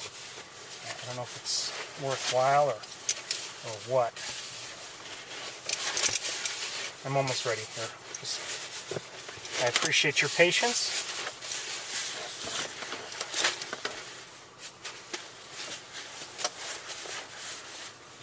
Okay.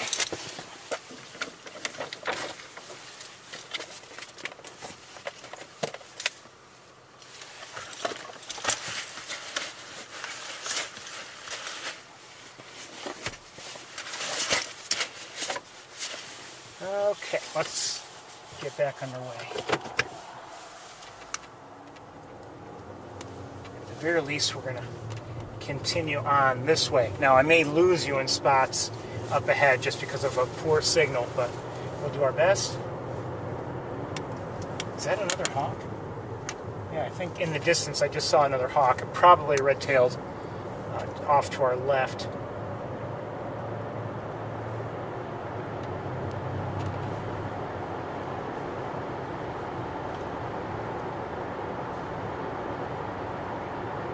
And a couple crows and some starlings to our right, pigeons to our left.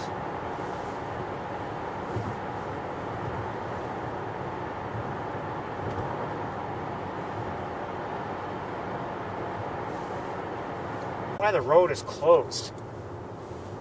I don't know. I wonder if they had so much flooding that I would have thought it would have been open by now.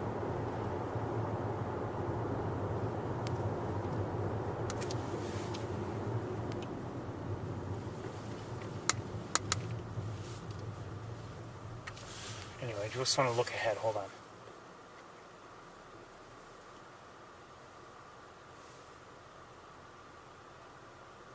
I don't see anything within view from here.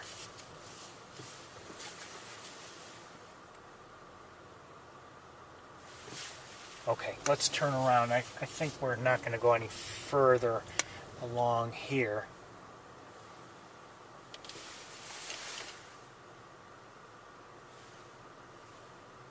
Maybe I should, but let's continue on.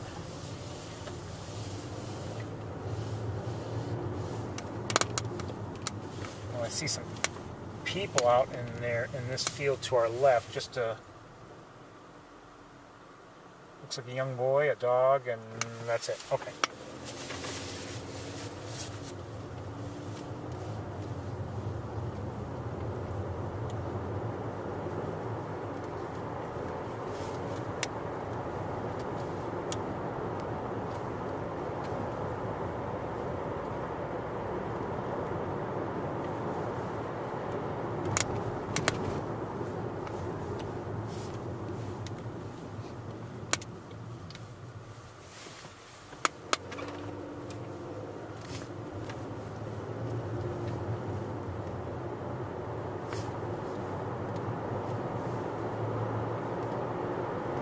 Anyway, but we're going to turn around once I have a look around.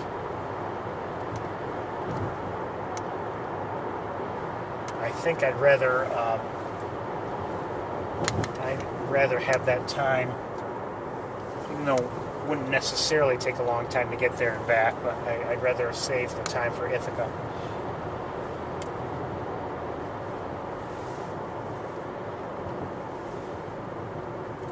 but I just want to look around this area. We'll head to East Road and look at the Knox Marcellus Marsh. Now, if we get there and there's nobody there, bird-wise, then maybe we'll do something else. But okay, let me pull over here because I see something in the field ahead. I want to look at it from here. 1 second.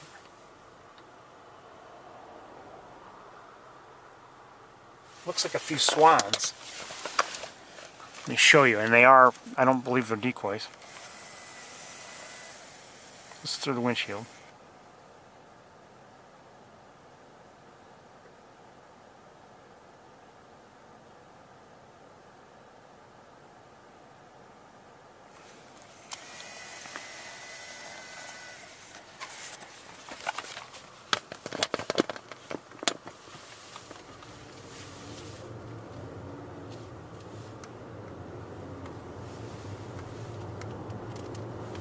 We've come here in the past, and we've seen, and I'm not sure if it was quite this early in the season, the harvest season, and things had been harvested, and we'd see many Canada geese here just grazing on the harvested field. So this can be quite a draw, this area. But, at least with the naked eye, I'm not seeing much, if anything. We're going to turn right around. And these fields, do not yet seem to have been harvested. And there have been times, there was one year, a few years back, where they were very late, at least I thought, in harvesting. Now, I don't know why, but they just seemed very late in harvesting everything. And I believe that season, that year, we were not yet coming up here in winter. Basically, at the end of November, early December, that would be it. But it's no longer the case, of course.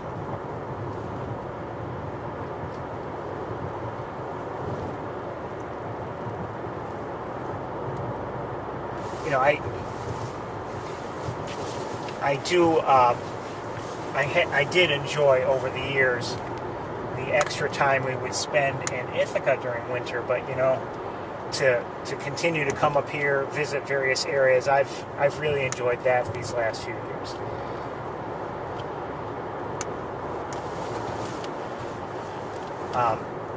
It actually, that and maybe driving back and having things to look at on Cayuga Lake potentially.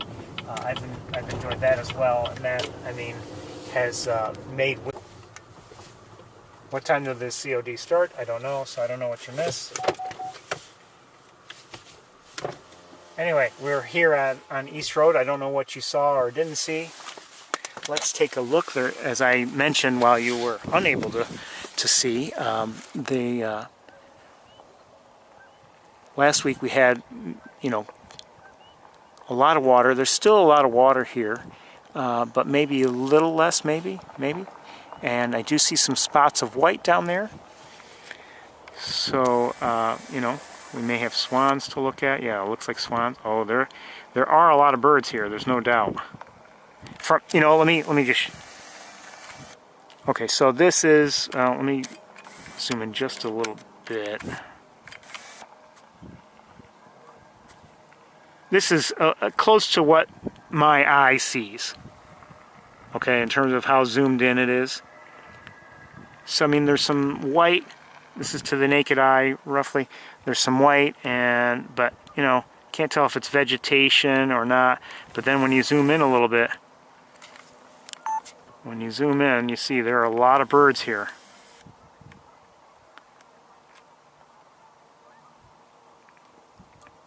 Canada geese. Are there as many as we saw last week? I don't know, but ducks, geese, some swans, as I said. Yeah. Gull or two there.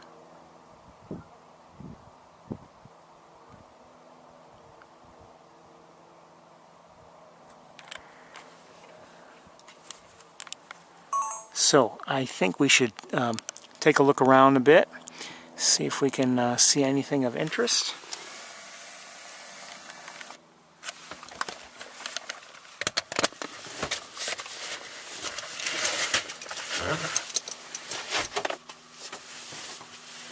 Hold on, I've got to deal with some things here. My pants are all wet from that water I spilled, so it looks like I had a problem.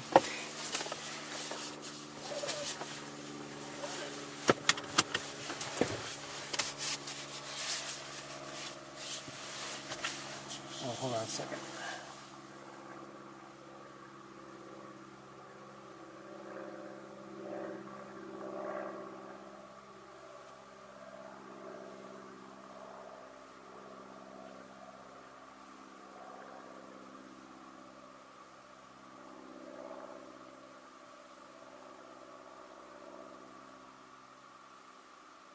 I'm not sure if I've heard tundra swans or not.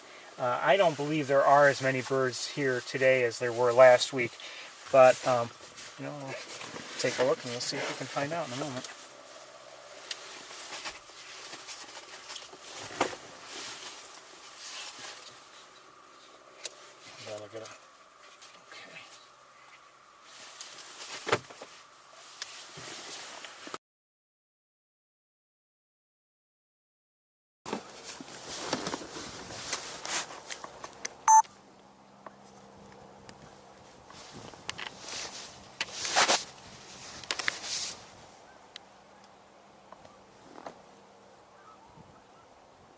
Okay. I believe I am hearing occasionally a tundra swan.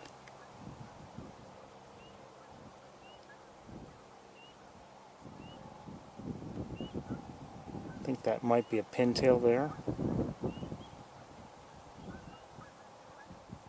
Not sure about those. Maybe if I see them later on a larger screen. Now, we saw a lot of northern pintails last week here. And who knows, maybe we should go to Van Dyne Spoor. That, you know, there are areas there sometimes where we see many, many ducks.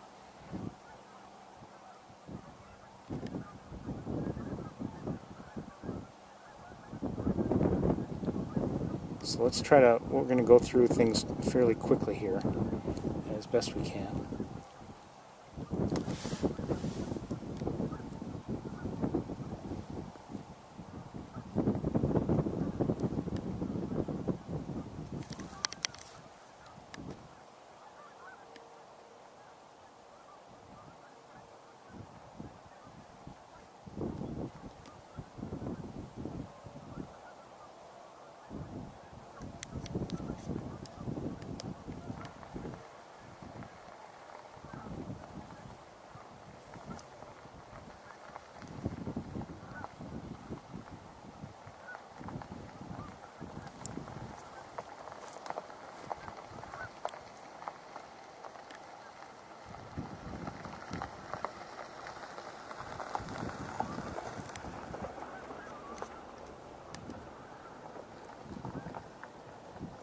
Guessing tundra.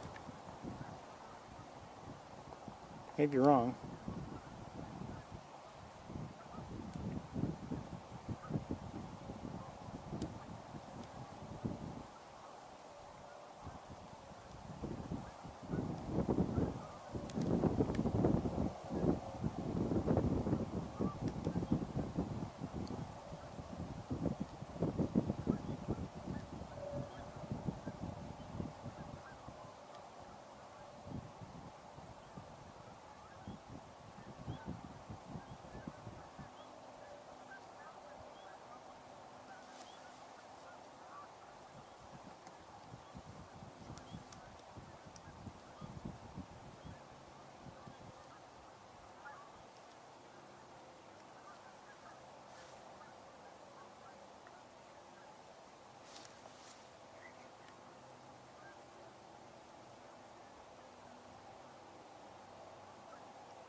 I can't identify any of these really, very well. I'm just given how they look on my screen here, I'm having a hard time, to be honest with you. But maybe later I'd be able to see. You might actually be seeing this better than I am, but let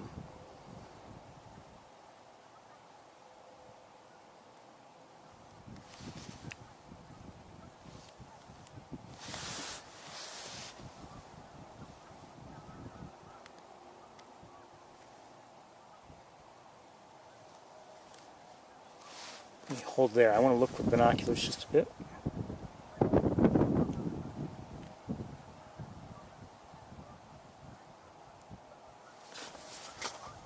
It's hard to tell even with binoculars what I'm looking at. Some birds coming in. I'm not sure if they're what is landing. Some kind of waterfowl.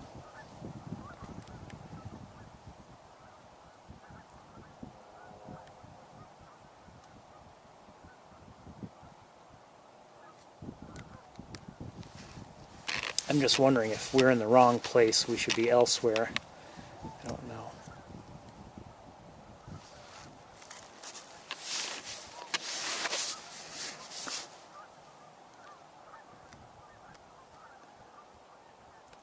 My concern is about the time. That's why we didn't go to Van Dyne Spoor, but I wonder if we should have.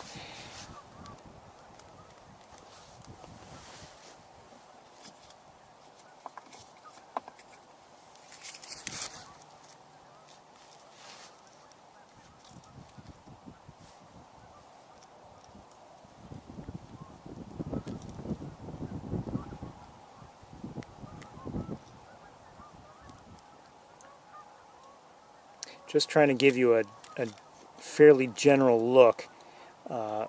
Again, I'm not really able to well identify all these anyway on my screen, and you know, it might be easier if I'm looking at a computer screen later on.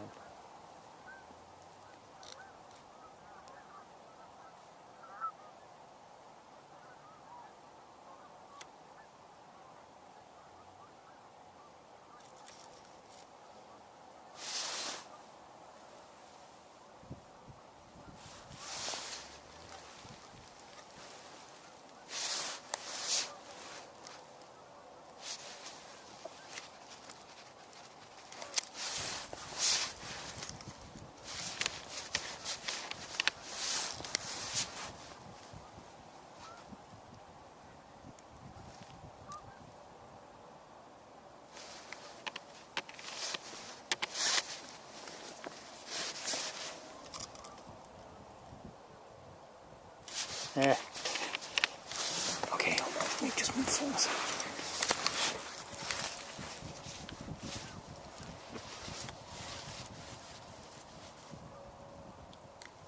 Occasionally hearing the a tundra swan out there.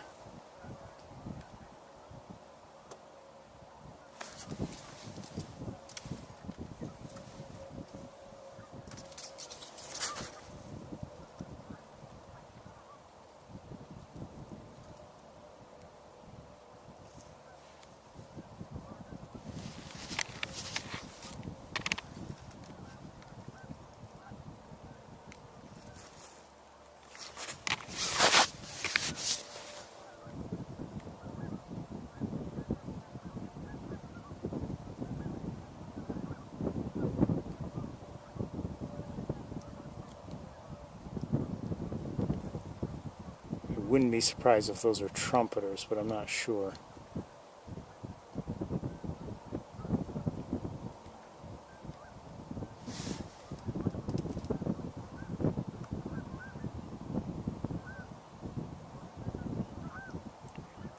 I don't think we're going to be here too much longer, to be honest with you. I'm not doing a good job of showing you everything here. It's the sort of thing I'd rather, if I'm just looking at birds, I'd kind of rather be just looking directly through my scope and have having a good long look at everything. We don't have the time for that.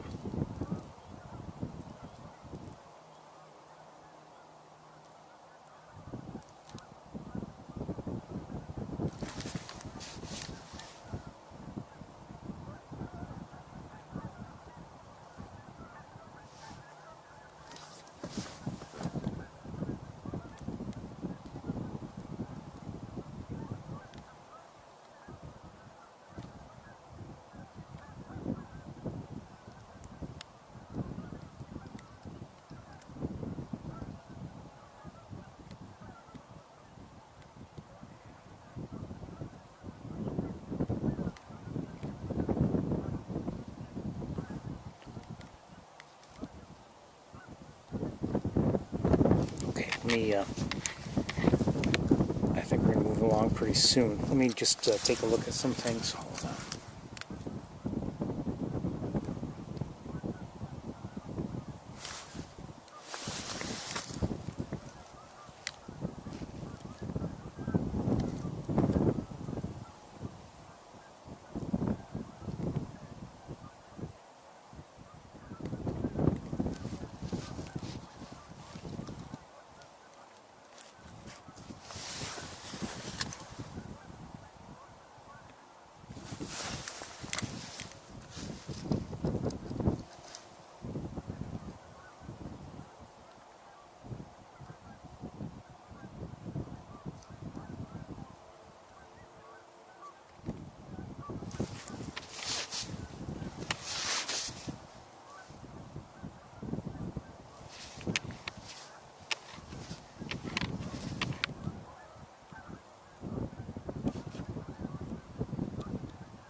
Definitely see Canada geese, northern pintails, I'm not sure what else.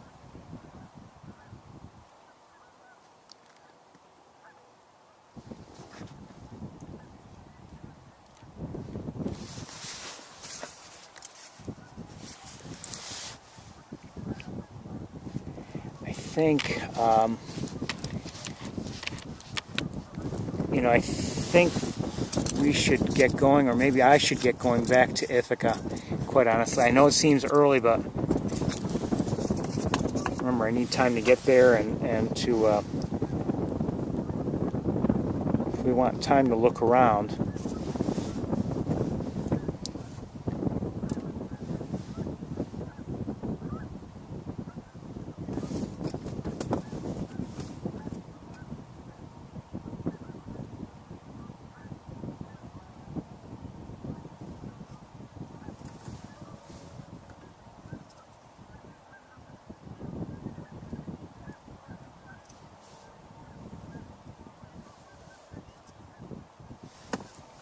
I think we might as well do that. Oh, who's that?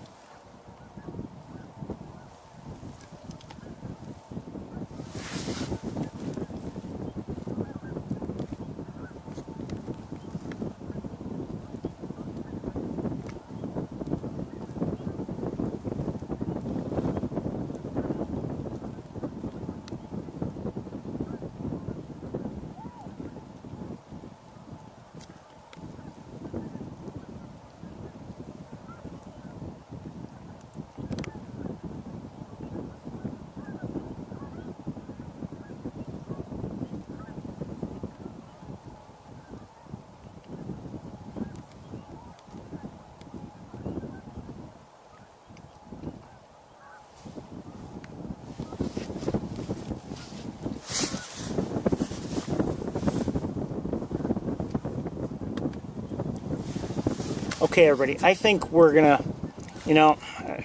it's tempting to turn around, go back to go and see if, there are large flocks anywhere in the area of Van Dyne spoor or whatever. But I think I want to go back to Ithaca. I know it seems early, like I said, but by the time I get there, it won't give us all that much time to really visit the various areas. So I think we're going to do that. And let's say maybe 4 o'clock, 10 after 4, somewhere around there.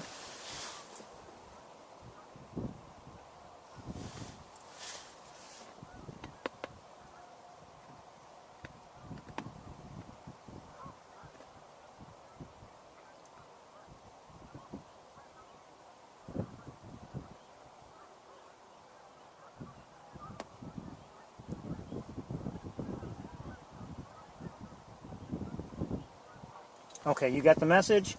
I will see you all in a little while. Bye, everybody.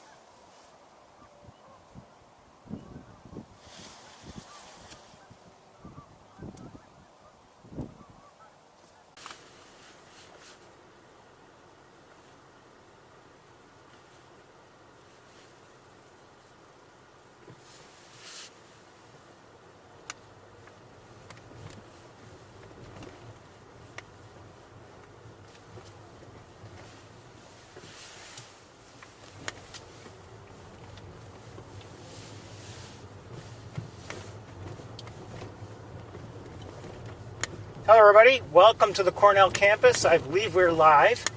52 degrees, sunny, a lot of people walking around, and we are driving around looking for our hawks.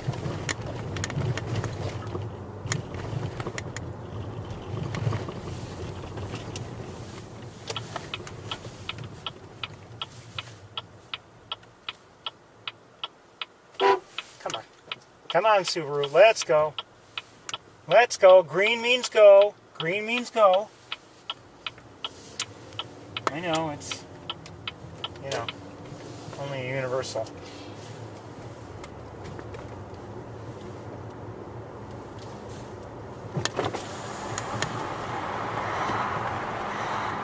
So, I've seen some pigeons so far, but nobody else. Let's drive in here and just take a quick look at the Bradfield perches. Let's see if anybody's around. No one, I didn't see anyone on the throne, but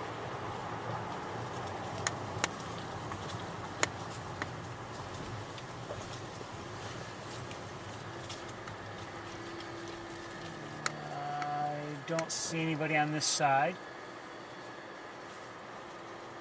Not with the naked eye anyway. I didn't expect to see a hawk on this side, but maybe a peregrine falcon, maybe, but I don't see anybody.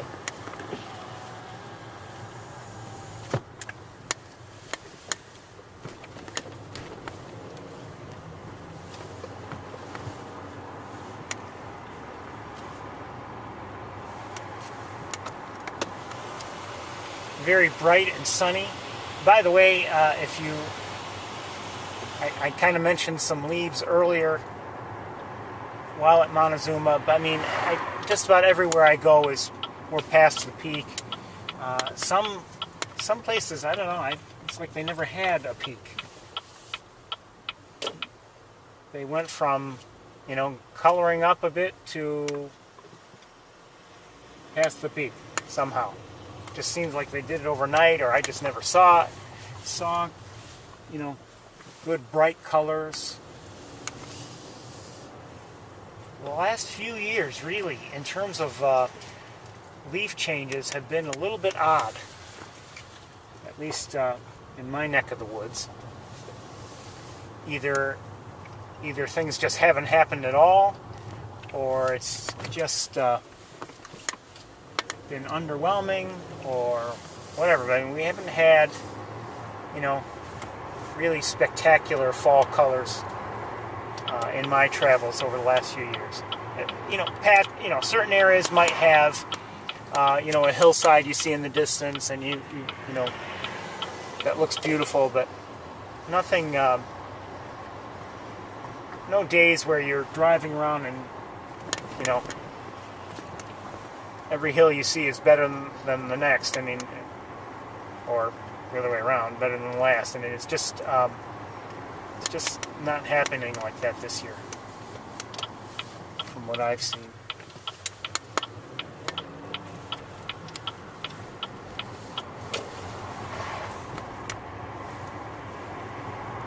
So we'll drive around. We'll look for our hawks a little bit, and hopefully we'll have some luck and we'll find somebody. If not, we'll move on.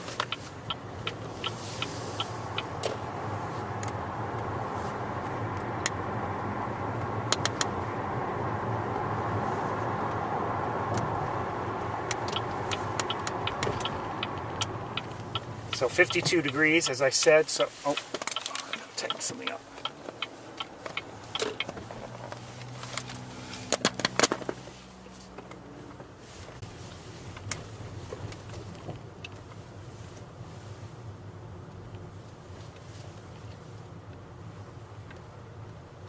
up and running. Okay, yeah, I guess you are. Turkey vulture in the air.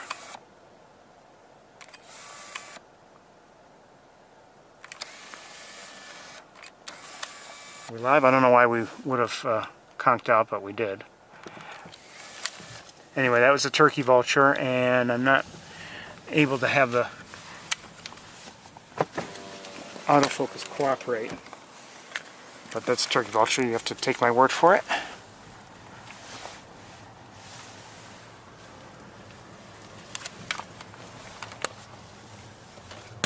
I hear a crow.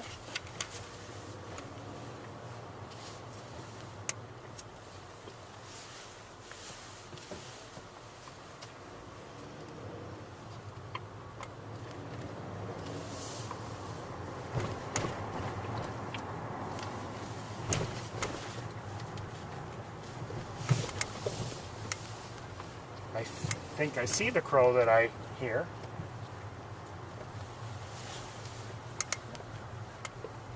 Maybe. I definitely see a crow.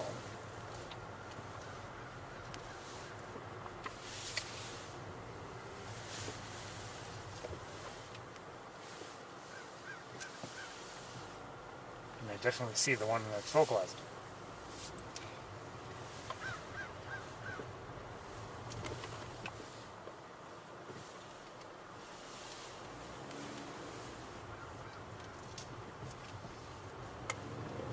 Moving on.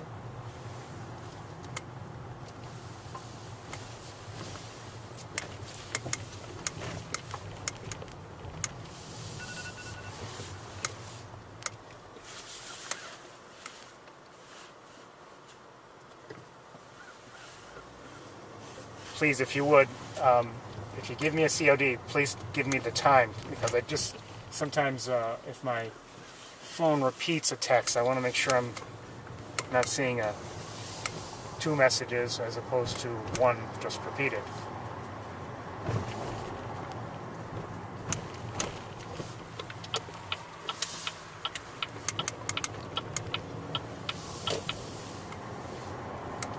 Sorry.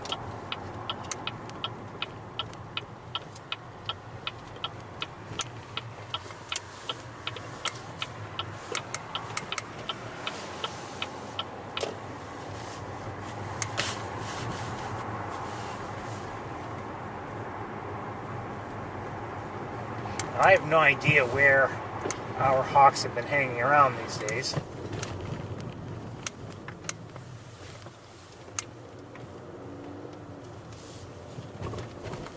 You definitely see, you know, if you watch them and you kind of know where you might see them, you definitely see changes through the year. I mean, obviously, during the nesting season, there is a lot more activity around the nest, and I mean, you know, not just in the nest itself, but like just staying nearby, spending, at least as far as I can tell, more time on Bradfield, that sort of thing.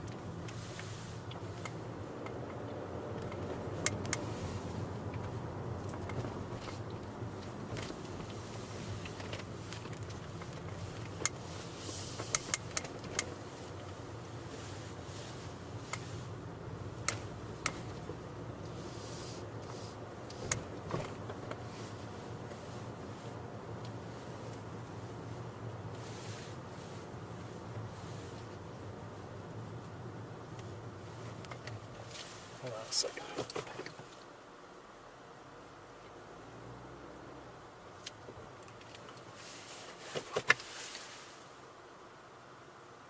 Okay, never mind.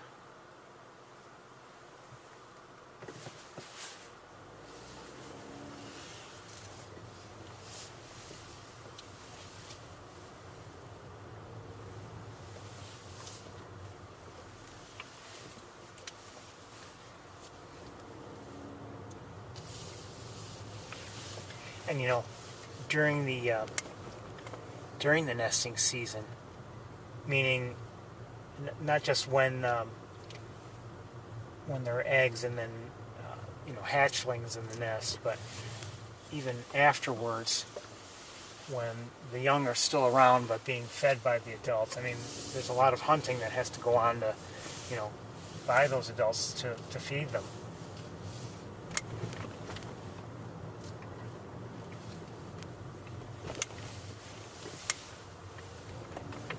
This time of year, you know, hunting's obviously still important, but you know, with fewer mouths to feed, there's probably more time to just rest or to just do, you know, clearly non-hunting activities.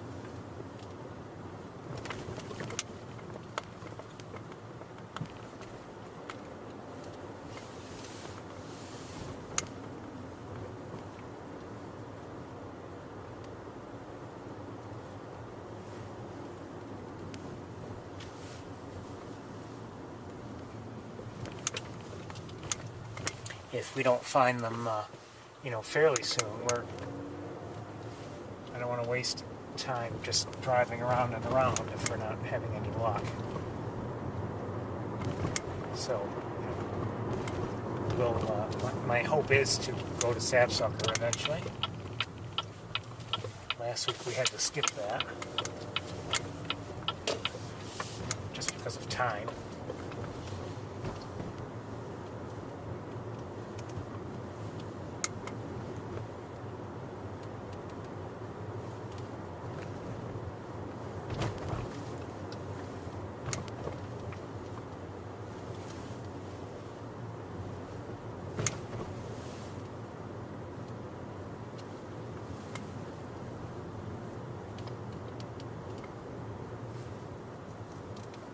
See pigeons.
One thing, driving around a campus like this,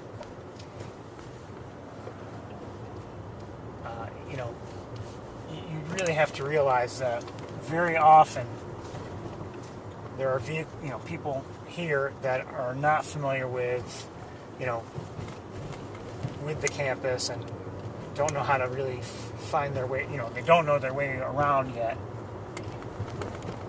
whether they're new students or their parents or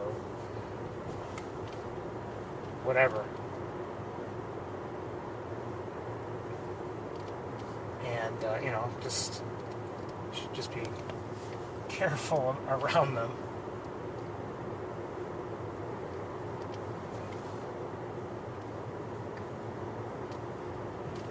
You know, another hazard here on the campus is, you know, bird watchers who think they can just go anywhere.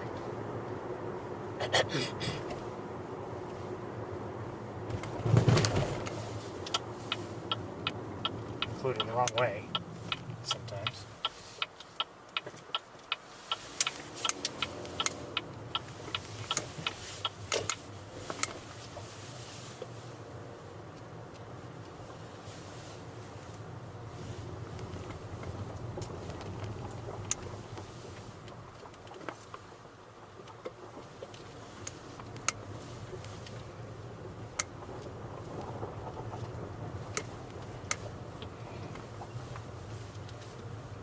yesterday,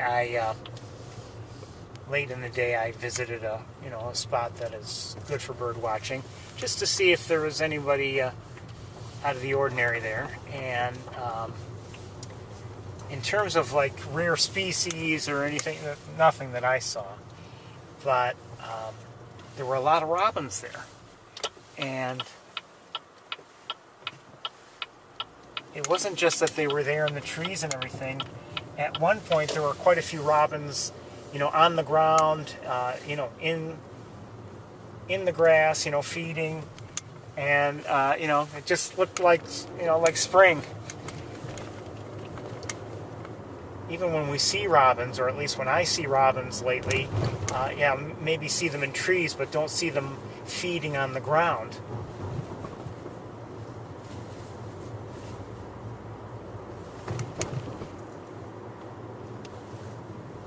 But there were, I don't know how many robins there were, but I remember at one point counting 8 right there within my view on the ground, and I knew there were many others around, but... And then I drove forward and I saw maybe some... Hold on, I see something. What do I see? It might just be a pigeon or a mourning dove or something, I don't know. I don't know if it's... I don't think it's a hawk, it's probably a crow. Yeah, it's a crow.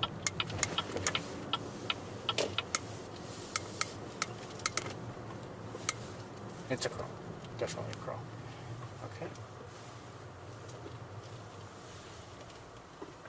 But anyway, I don't know if some of those same robins, as I continued down the road, were the same one, the ones that I had already seen. But just like as I passed by a house with its front lawn, there were a number of robins in there, and it's just nice to see.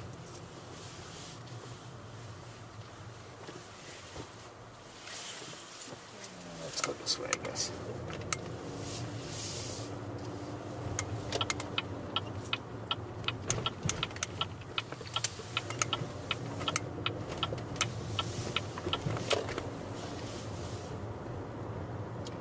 In terms of seeing robins, feeding on the ground like that, I mean, it's been a while. I would say since like maybe early August that I've been seeing that. I've mentioned before, actually each year, that usually by the second or third week of August, I don't really see too many robins anymore, at least in my travels. It doesn't mean they're gone, but they've changed their behavior, or at the very least, either they've left or they've just changed their behavior so that I'm not seeing them as I, in my travels, in people's lawns, feeding on whatever.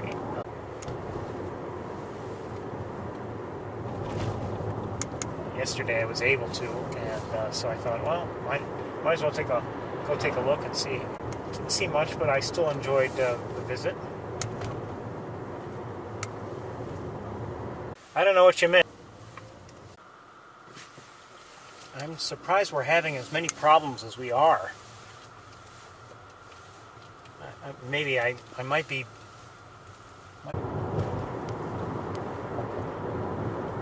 Okay, I intend to pull over and do a full restart in a minute.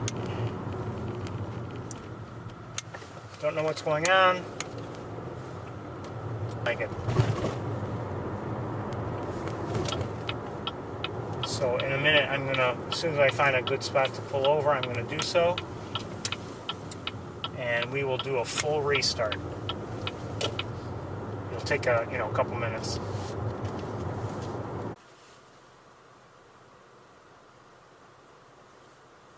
Okay, hopefully, I don't know if the restart did anything, but hopefully things will be a little bit better. We'll see. I think I'm going to start making my way towards Sapsucker, though, anyway, because we're not having much luck finding anybody.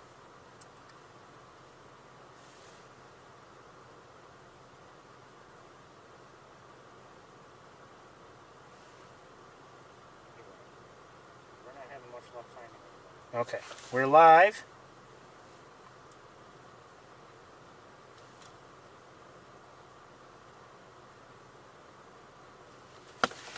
You have to remember, You have a frost warning. Heh. Had frost last 2-3 nights, so there. You have to remember, there's a chain of gear and other things that are all involved. Chain of things involved in doing all this, and none of the links in this chain are particularly strong.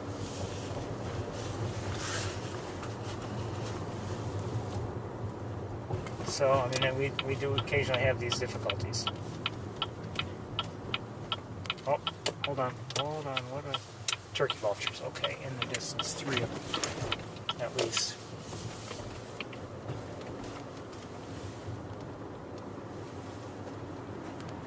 I think.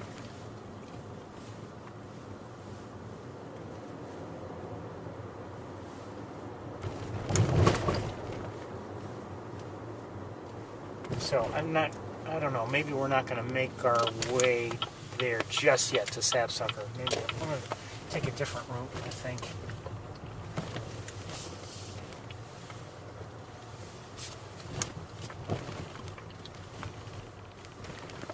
It's disappointing if we're not going to see our hawks, though.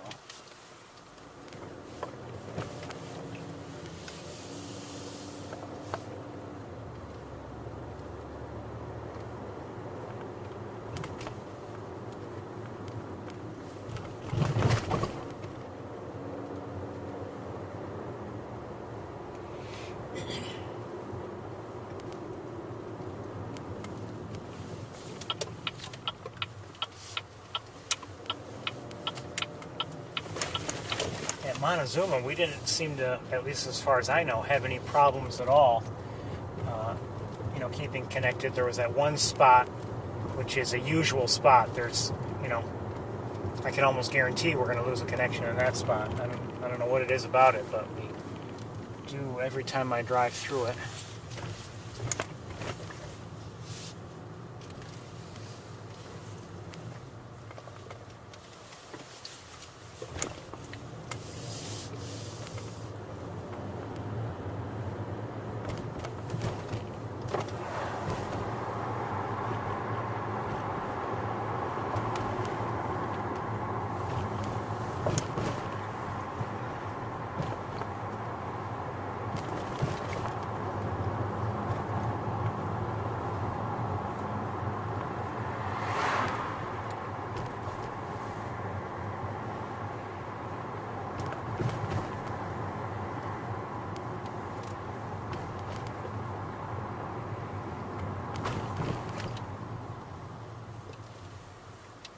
Hear that? That's right, there's nothing to hear. It's quiet here.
This way? I don't know. The road didn't look closed, but we'll go this way anyway.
number of turkey, hold on a second, turkey vultures. I believe they're turkey vultures up there.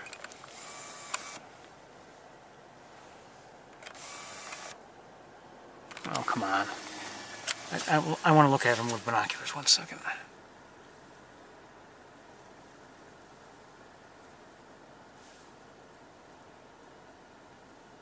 Okay, they do look like turkey vultures. What else could they be? Well, there's always a chance there's a black vulture in there with them. I did not see one.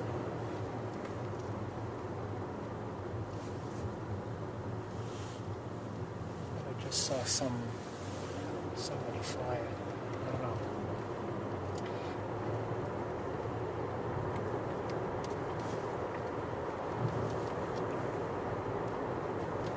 I've seen a black vulture with you on just a couple occasions.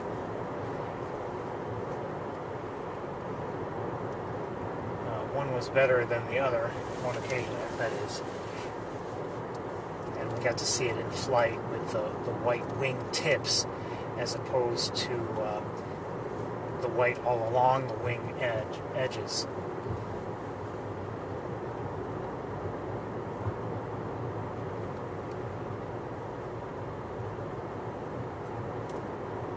Not that we saw it really well, but we saw it well enough for a, positive ID.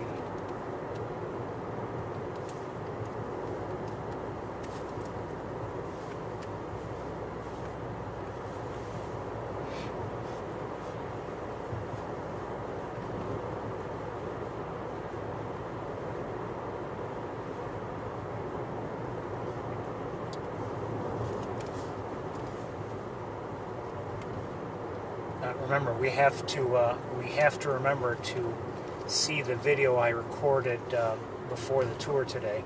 If we don't, I will hold you all responsible.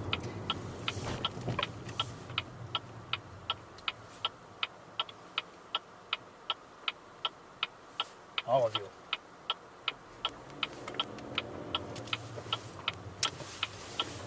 I'm not saying it's the greatest video in the world, but it's different, that's for sure. Didn't quite turn out like I expected.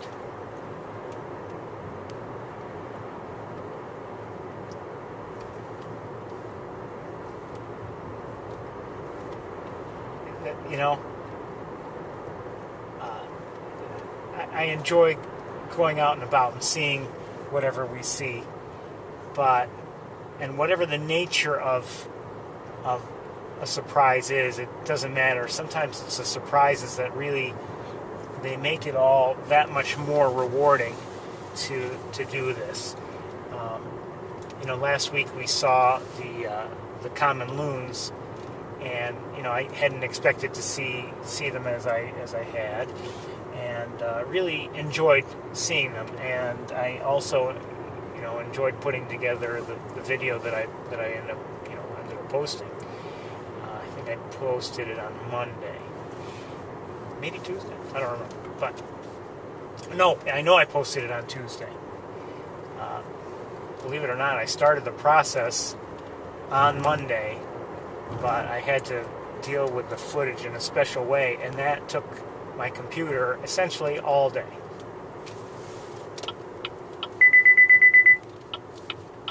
I started it in the morning, and it took all day.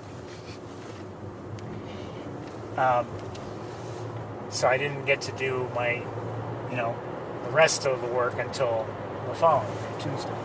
Anyway, seeing what I saw earlier today, again, it wasn't necessarily the greatest recording of all time. I'm not saying it was, but it's just interesting what happened. At least I found it a little interesting. Maybe a bit surprising is the better word. And you may see it and say, this is what he was surprised about, but, I found it surprising. And maybe I'm building it up more than I should. I'm not trying to build it up. Uh-oh.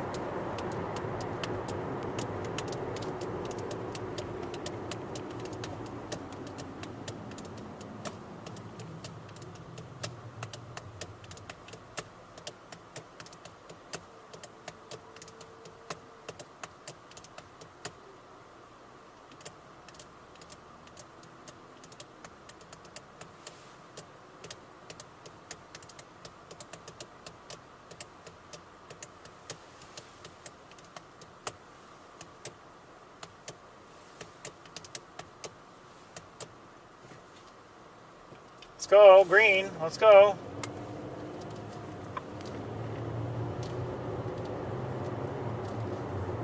Got a schedule to keep.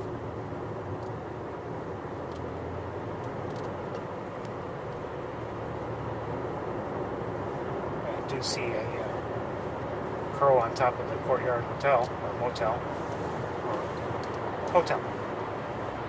Hotel.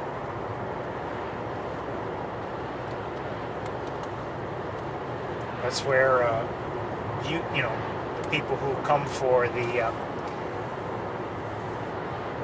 great blue heron gathering usually stay, or at least many of them do.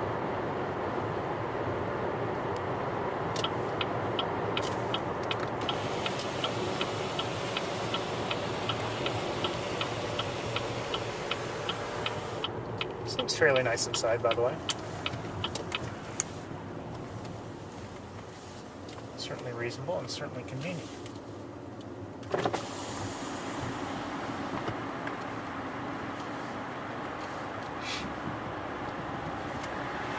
Actually, it's very convenient. I mean, it's near Sapsucker Woods. It's near the airport, and you can get, you know, right on a route to get to Montezuma. It's very convenient.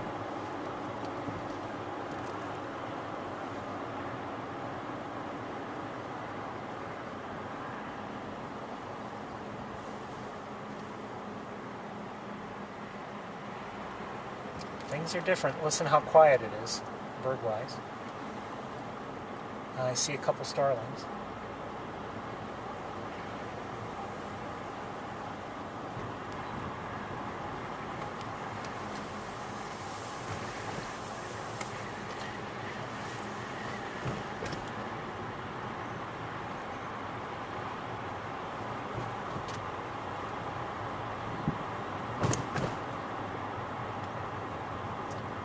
Just heard something. I don't know.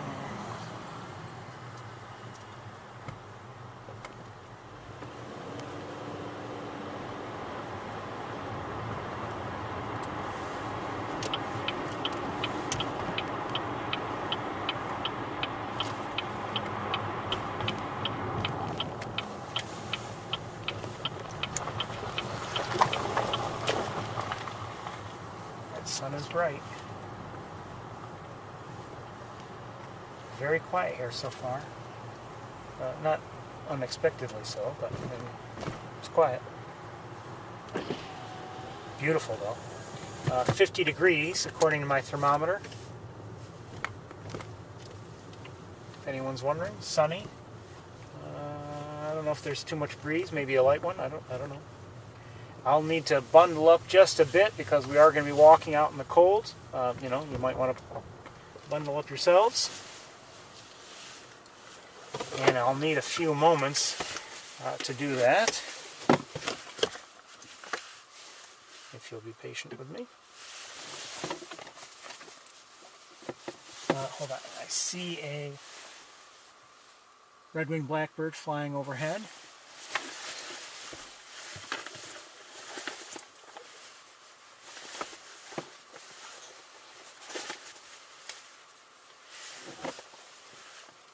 Really a beautiful place here, you know. I'm lucky to be able to go here and to be able to come here, I should say, and I'm glad to have been able to do that all these years. Not just for the tour, but well before. I first started coming here in 2008.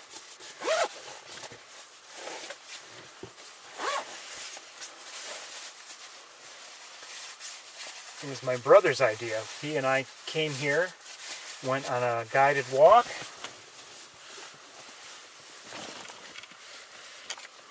made other stops, you know, Ithaca stops and nearby stops, and then headed home. And then on the while, you know, nearing home, just speaking about it, yeah, we enjoyed it. I enjoyed it. We both said that. Said, you know, okay, but you know, I wouldn't want to go there tomorrow. And the next day, I want to go back.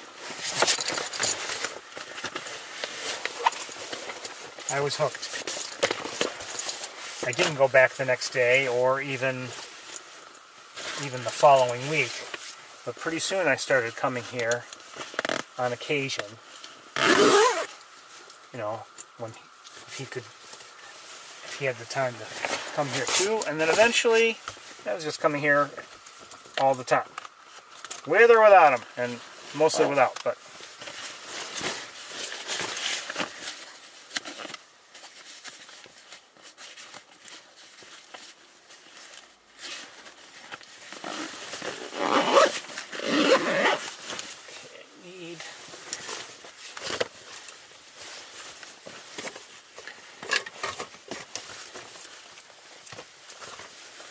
wear the summer hat, and hopefully that'll be good enough. I have a winter hat, but I don't really want to wear it. Do I? Not really.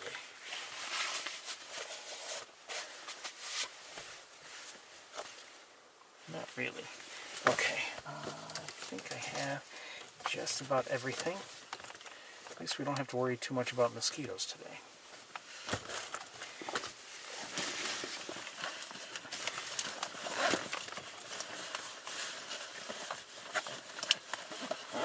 Alright, need to get a tripod and a jacket, and then we'll take a walk.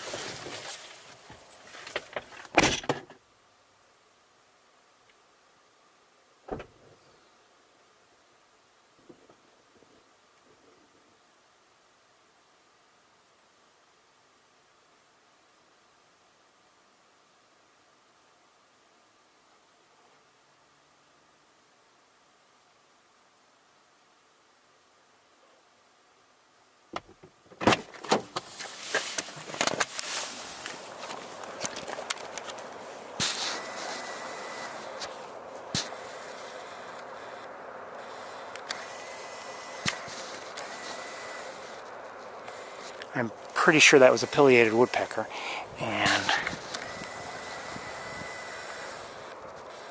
that's a red-winged blackbird, and looks like that is as well. Okay. Anyway, I still need to get a tripod, so I'm sitting you down.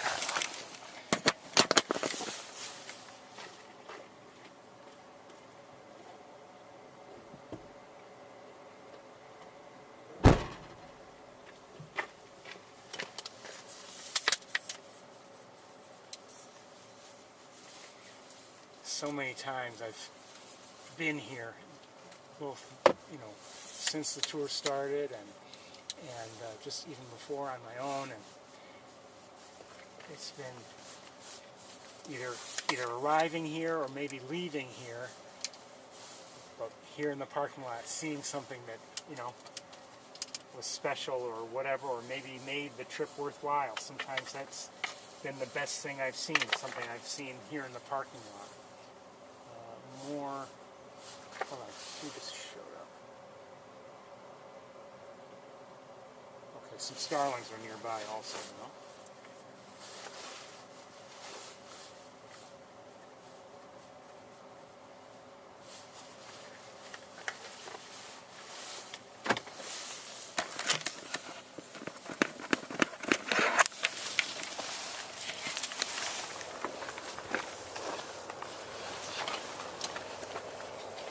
One of these days we're going to have a 3 strikes and you're out rule, and what'll happen is if a wire gives me a problem 3 times, that 3rd time it will be the last. I'll cut it, and that'll be the end of that day's tour. I think I just heard a blue jay.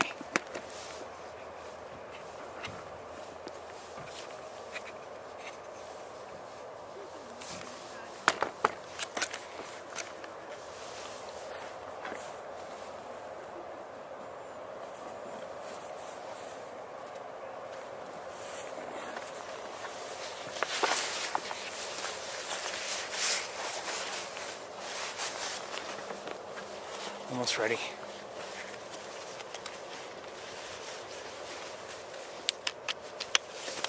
All right. Shoot.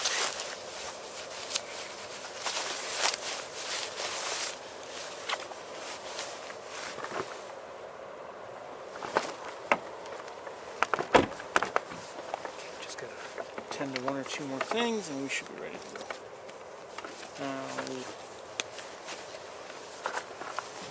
Surprise. Okay. I believe I just heard a chickadee, black-capped chickadee.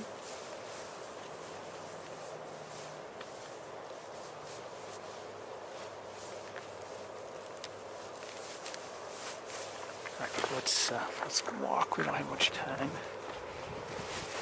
And depending on what we see and how much time we need here, we may return to the campus. I don't know. Depends on what we see.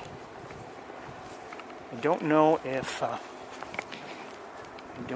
the geese are continuing to come here. Maybe we'll be here until dark. I don't know.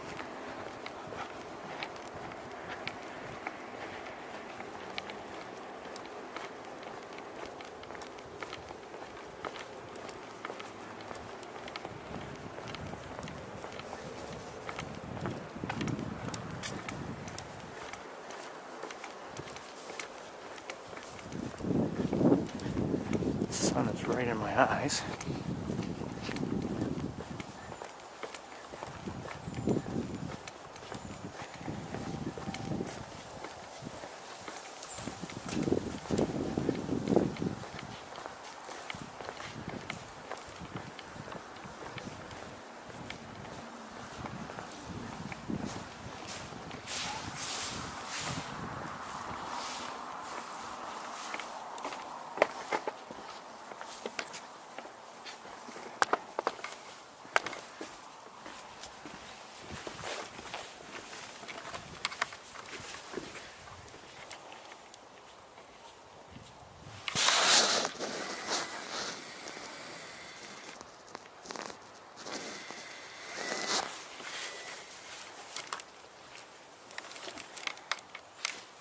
Other than a chipmunk, I don't see any activity in there.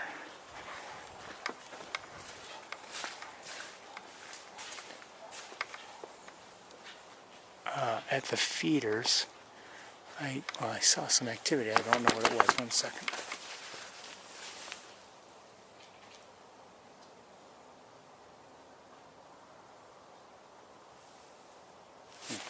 Now nobody's there. Okay, we're going to move on.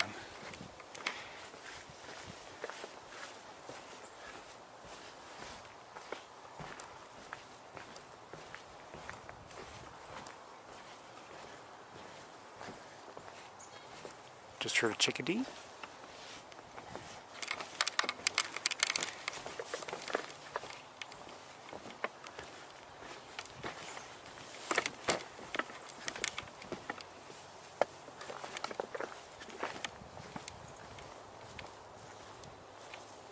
I see a Canada goose. We're not going to go too much closer to the water. Maybe, yeah, this should be good. Oh, I see a duck of some sort.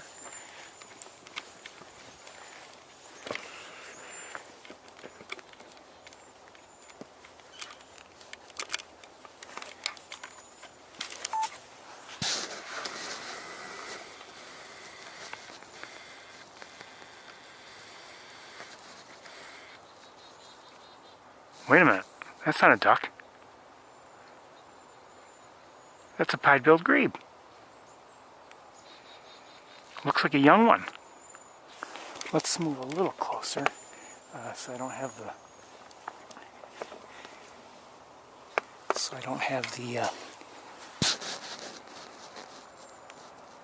the stork's figurine to contend with. We don't see too many pied-billed grebes here. We haven't seen too many today, but here's one. And I just heard a crow, by the way. I'm hearing chickadees. And I can't seem to get this tripod head, which is nice and light, but not strong, to lock where I want it. Look at the difference in size. I mean, the pied-billed grebe is a small bird anyway, relatively small, but look how much smaller it is than the Canada goose that's behind it.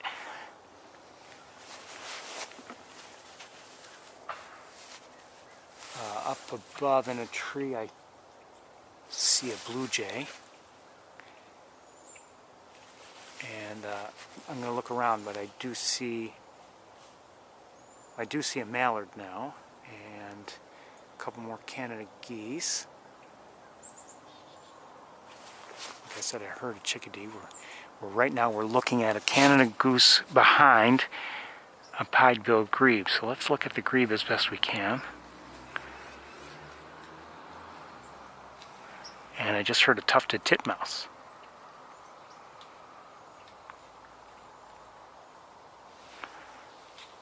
I think I see that striping on the side of the head of the pied-billed grebe.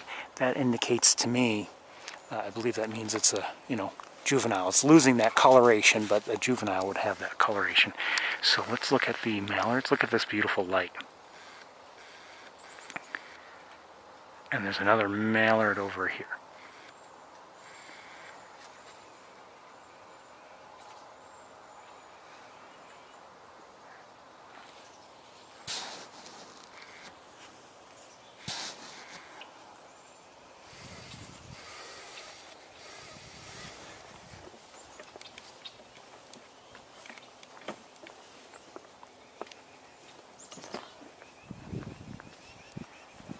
Get that sun out of my eyes. It's getting me from two places, the sun itself and the reflection off the water.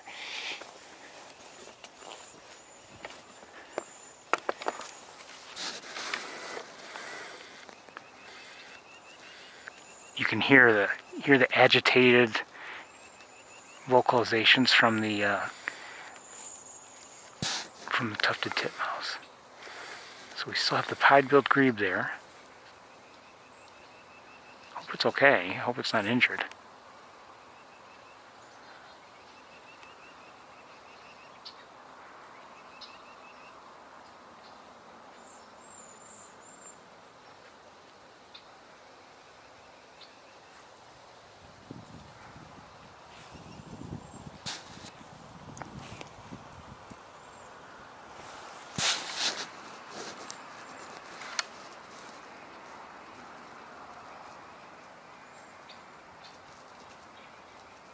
Red-winged blackbird. And oh, who's that? Who's that? Who's that? Hold on. Let's see if I can find him.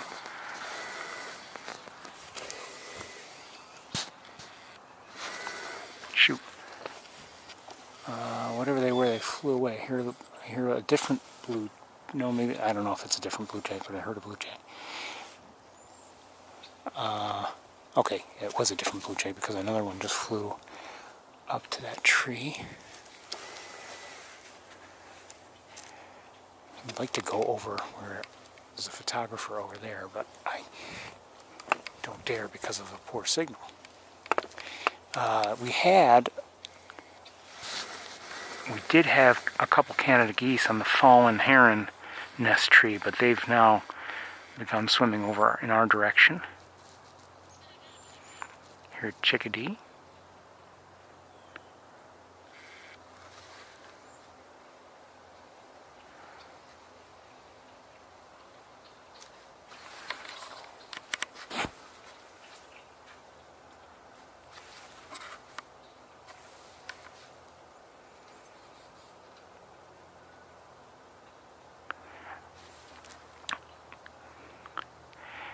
Is there any doubt, any disagreement about November being one of the most beautiful months at Sapsucker? I said it for years. I realized it years ago that November can be very beautiful here.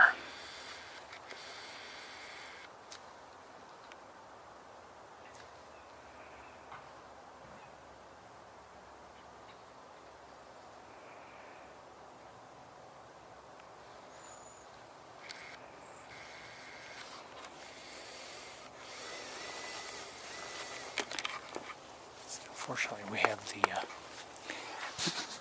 the stork figurine kind of in our way.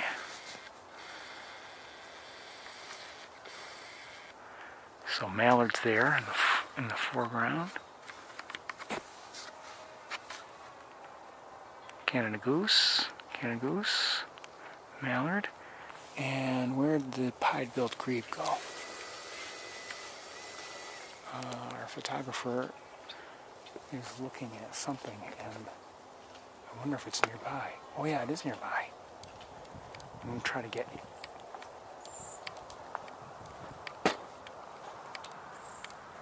Yeah, the grebe is closer.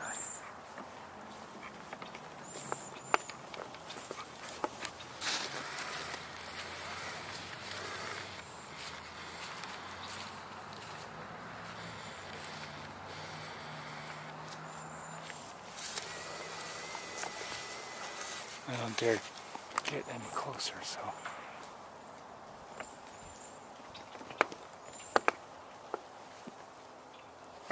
What is that?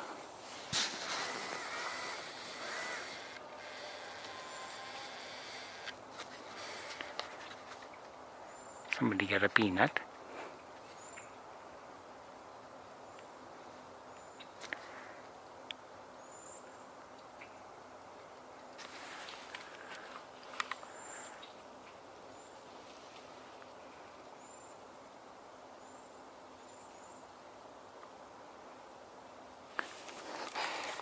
Back to the grebe. Oh, the grebe just dove.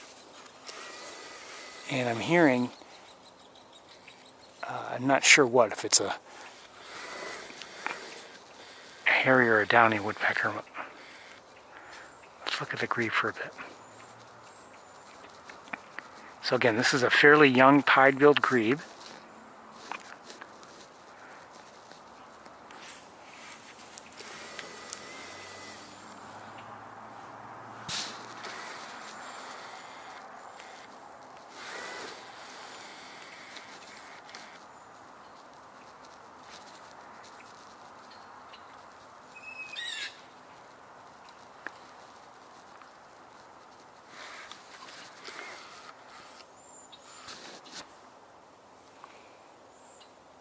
Probably the best look we've had at one in a while. Not just here, but anywhere. So often when we do see them at Montezuma, oh, there it is. For whatever reason, we, are not seeing them under ideal conditions. Mourning dove just flew over my head. That sun is still in my eyes. It's the reflection off the water that's the more troubling. Let's walk over this way. Let's see if that helps us any.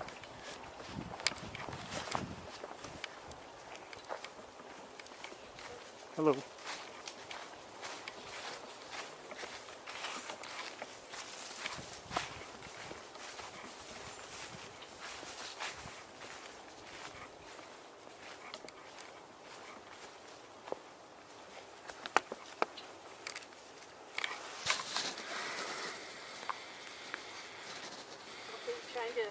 Well, right now I'm just looking at the figurine of the stork, but there are Canada geese, mallards. There's a pied-billed grebe out there. Shh, shh, shh, shh, shh. Oh, I think I see it. Shh, not so loud. No, not the, is that it on? That is it.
pretty soon. Oh, it's still there.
See it from where I am.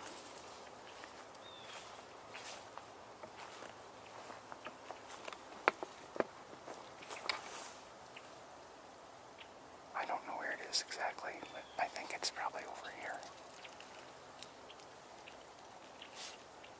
It's just peaceful here right now. We've got a number of Canada geese. The blue jays in the distance, of course. I'm going to see if I can get closer.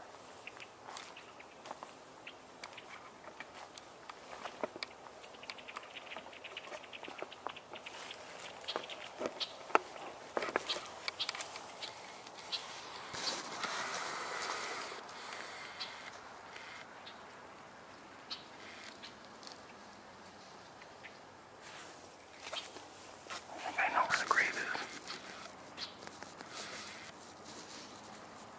There it is.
There are a number of mallards here. Not all of them are here in this area.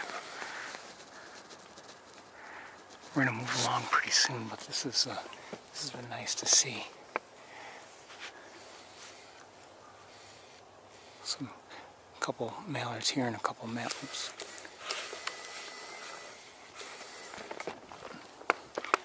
Let me see if I can get them before vegetation blocks our view. So a couple mallards here and a couple more that are about to maybe catch up with them a bit.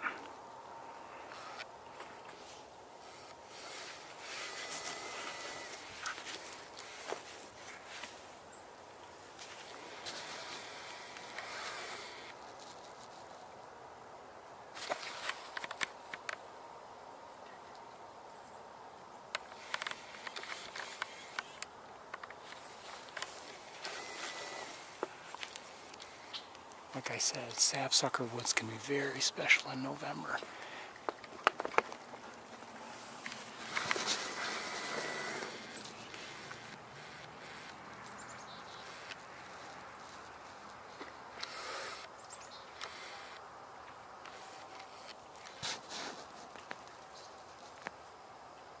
I'm not sure where the grebe is.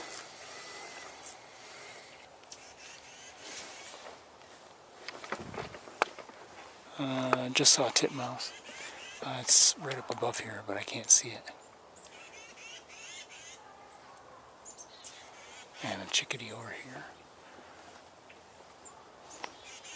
Let me see if I can get us one more look at the grebe. I don't know if I can find it. I don't know where it is.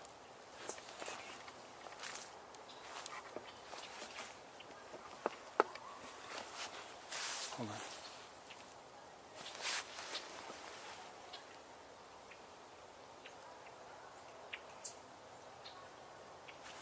No, I don't know where the grebe is.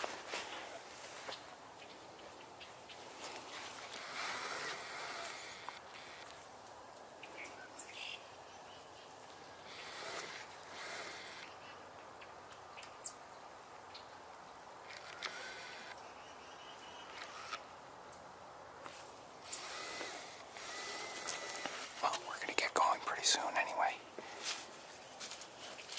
Pretty close.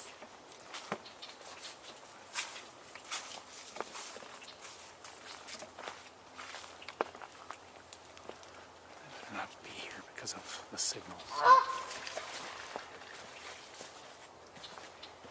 Again, I don't know where the grebe is, but I think we're gonna hit the trails.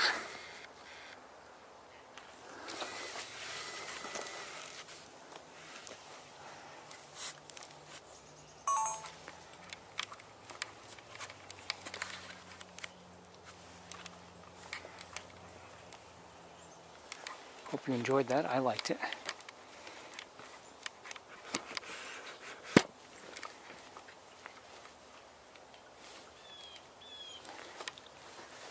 Just want to look, see if I can find the grebe. I don't know where it is. If it snuck off or if it just went into the into an area where we can't see it. I don't know.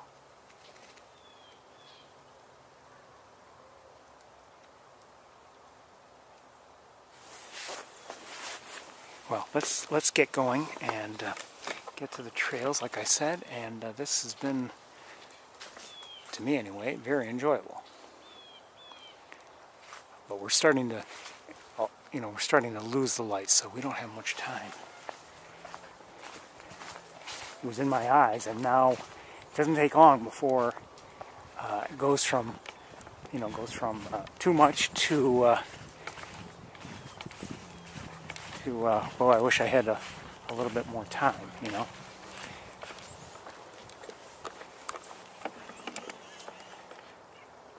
I'm hearing a white-breasted nuthatch.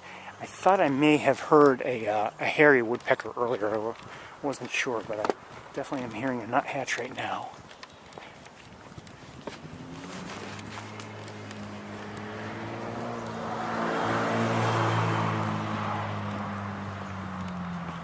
So some nice activity near the visitor center. Just related to the pond, and maybe related to the feeders and the feeding garden a bit too.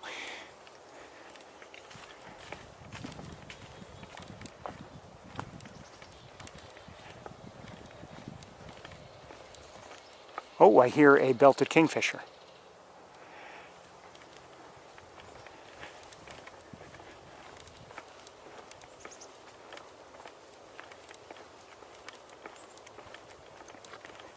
Trails are a little bit drier than they have been in recent weeks.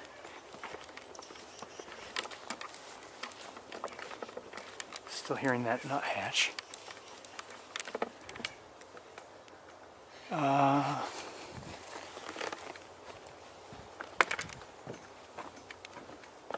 And there's not as much water. I mean, there's still water here, but it looks like it's actually diminished a bit. Maybe I'm wrong. And it could be just that it's here. Maybe further on it'll look like it has.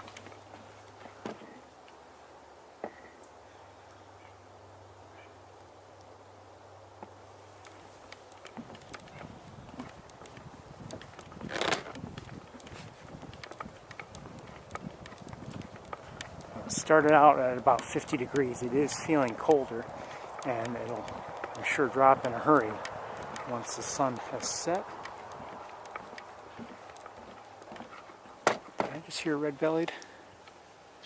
I think I did. Red-bellied woodpecker, that is. I am hearing it. Still don't. Oh, I think I may have just seen it, possibly, but maybe not.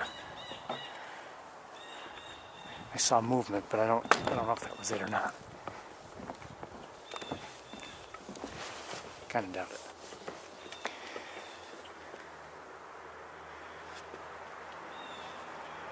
Things are getting a lot less green in terms of down here at ground level. I mean, even like the grasses and everything, they're not looking as green as they have.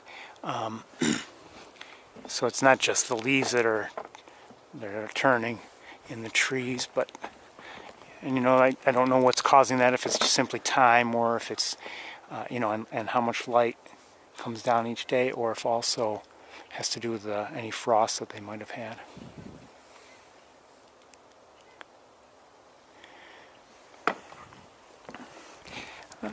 It was a couple days ago, I actually looked out early in the morning and there was some little bit of white stuff falling from the sky.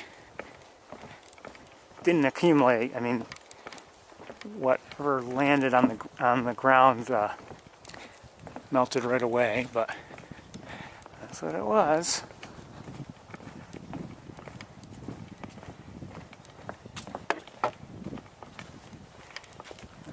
November can be beautiful here, but you still have to worry about what kind of weather you're going to have. And who knows what we'll have. But anyway, just a reminder, my intention is to have some sort of a tour, an abbreviated one, on Thanksgiving Day, if anyone wants to join me.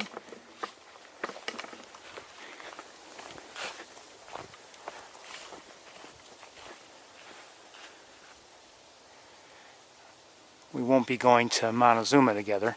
That just takes too much time. My thinking is, you know, people may have time in the morning to tune in, but maybe later on they want to spend time with family or whatever. I hear a squirrel up ahead.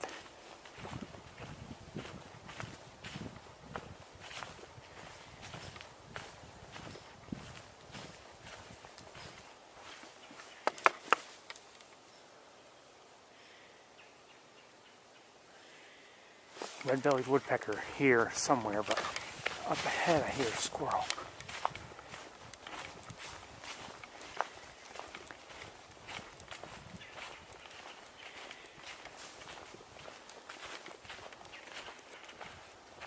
You can see things went pretty quickly.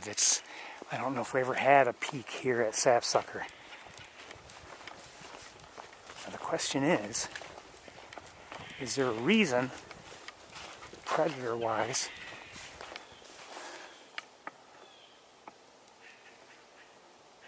that the squirrel is vocalizing. Could be it's just calling to another squirrel or something, but is there a problem? Is there a predator? Is there a raptor or something?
The thing is, if it is in response to a bird of prey or something, you know, you can find the squirrel. It doesn't mean you'll find the bird of prey.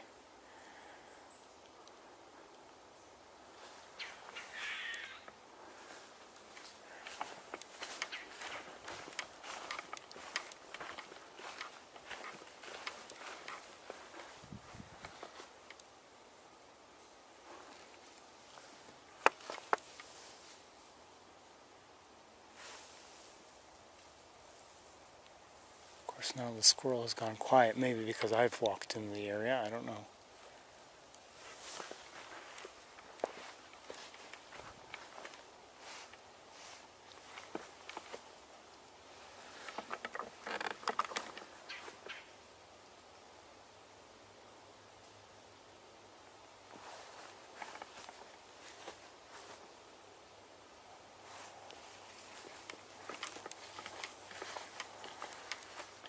No, I'm looking up. I'm looking as best as I can. I'm not seeing anything.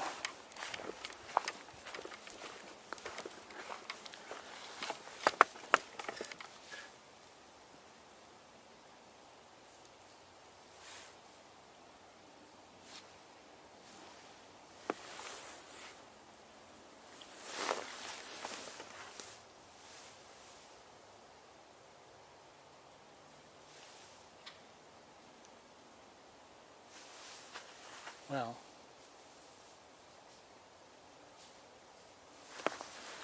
let's continue on, I guess.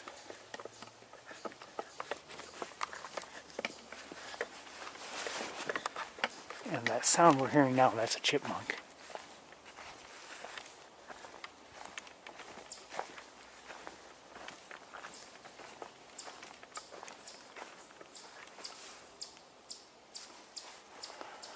I'm guessing that's because of me, not because of something else.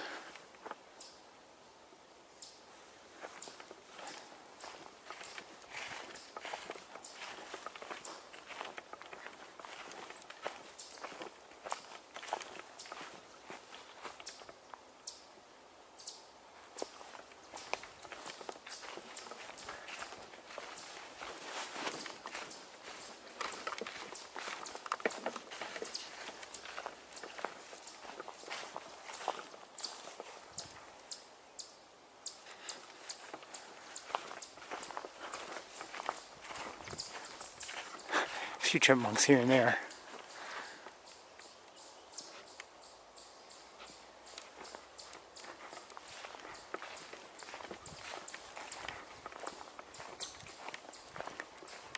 You probably can't understand what they're saying, but look at that guy. He's got a summer hat on. What an idiot.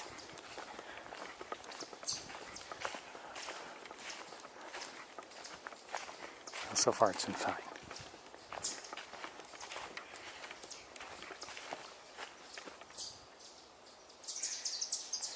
Another squirrel vocalizing. Distant, sounds like it's in that direction.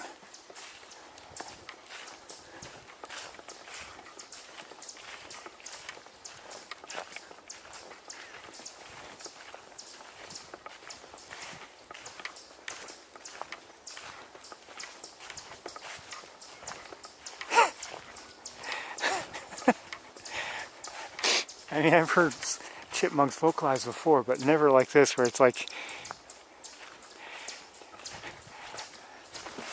just as I progress through on the trail, the new area will pick up the call.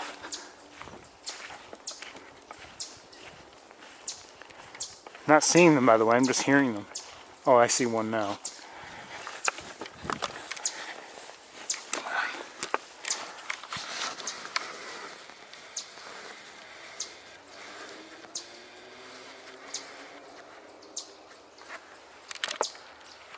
Hold on.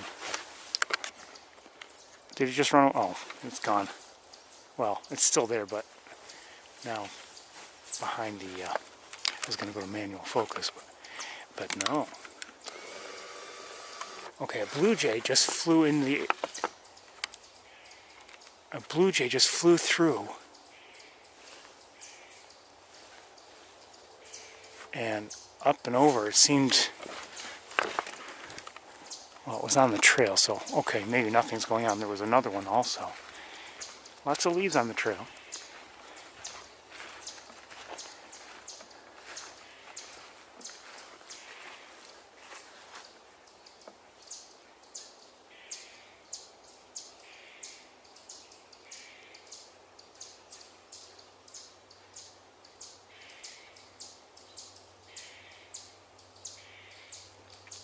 So right now we're hearing a squirrel, we're hearing a number of chipmunks. I think I hear something else, but I'm not sure what. There's too much other noise. Maybe robin.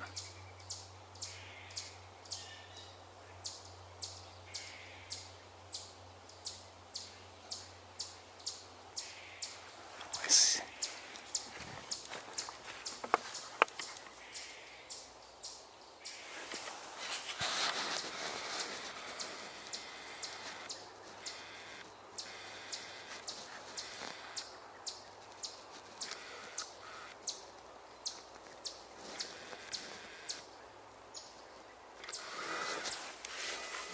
The blue jays don't seem agitated, so I think I am hearing robins in the distance. We're going to keep going.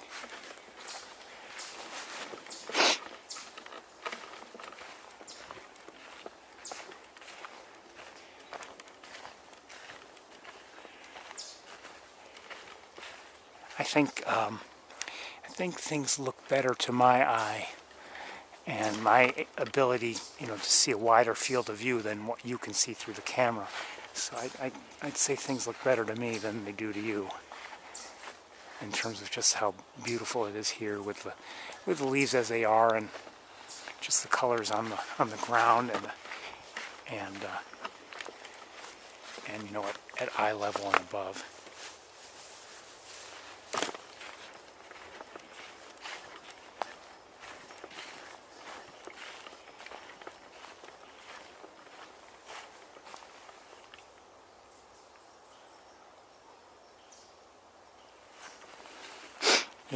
With those chipmunks vocalizing like that, that's like the loudest it's been in that immediate area for me in a while. Usually it's pretty quiet here. You might hear,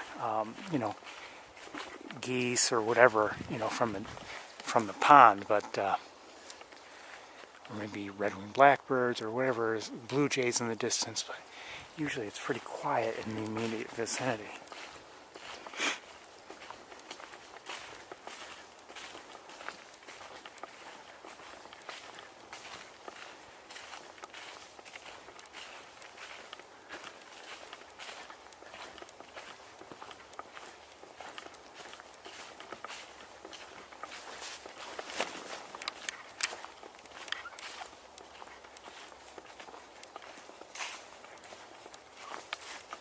Squirrel down there.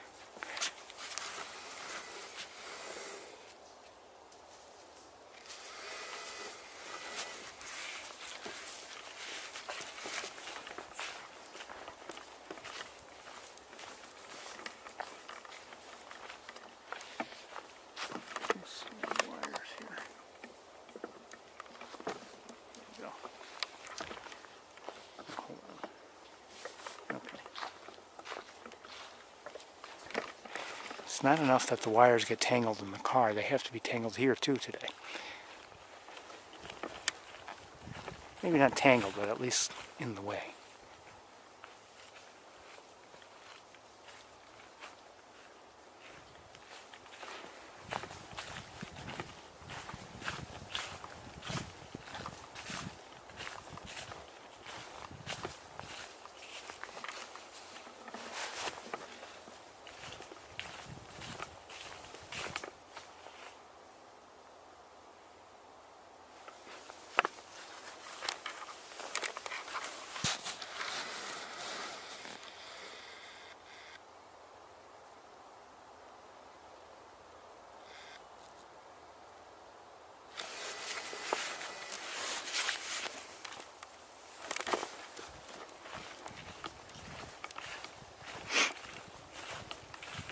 The leaves on the ground are primarily yellowish, and you know,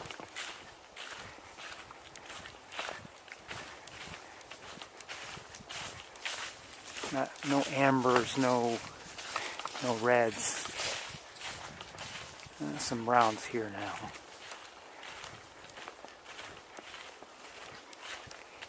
But I mean, there have been times when I've been here post-peak, and it's, you know, you see a lot of amber at all levels, on the ground, at eye level, and up above. Don't know if that's going to happen this year or not.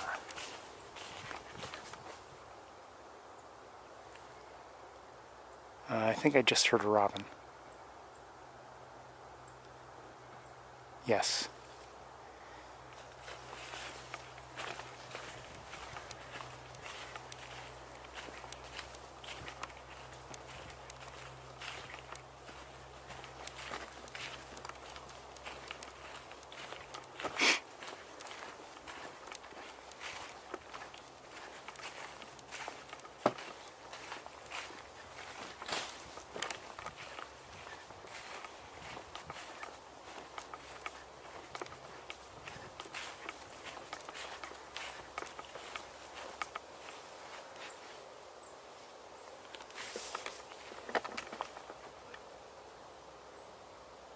Somebody's vocalizing nearby, and I think there's some people up ahead too.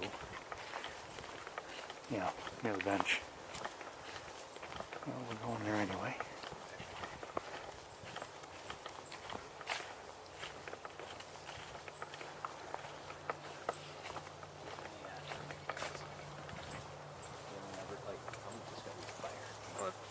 Hello.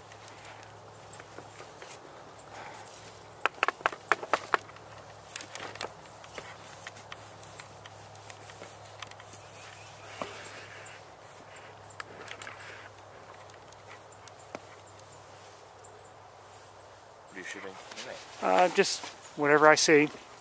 Birds primarily, but anything that's here. And I'm streaming live, just so you know.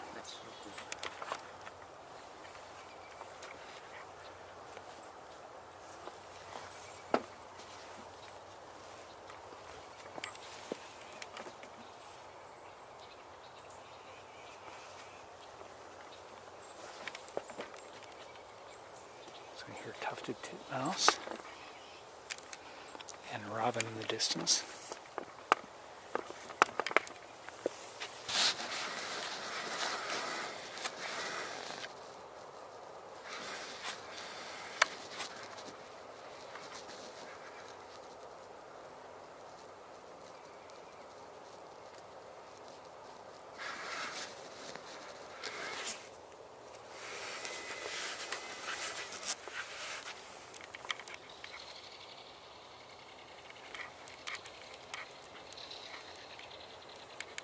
Those are belted kingfishers,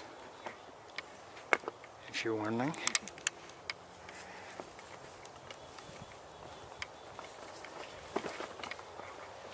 It sounded like there were two of them. But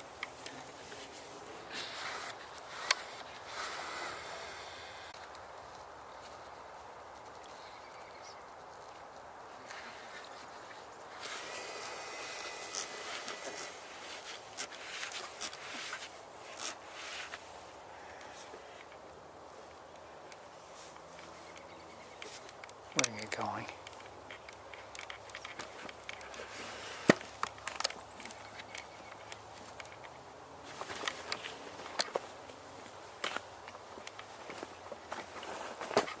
Excuse me.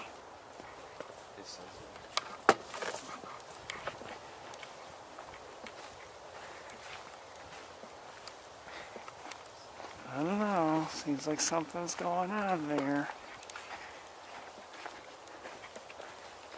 I don't know.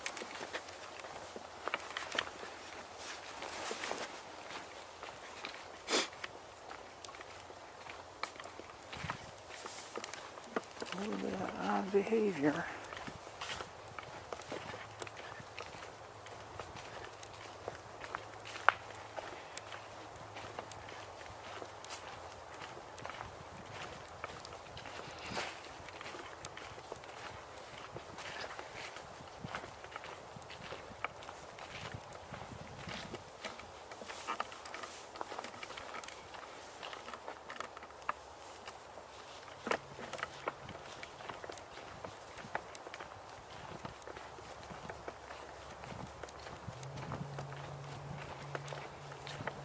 Either odd behavior or just odd people. I don't know.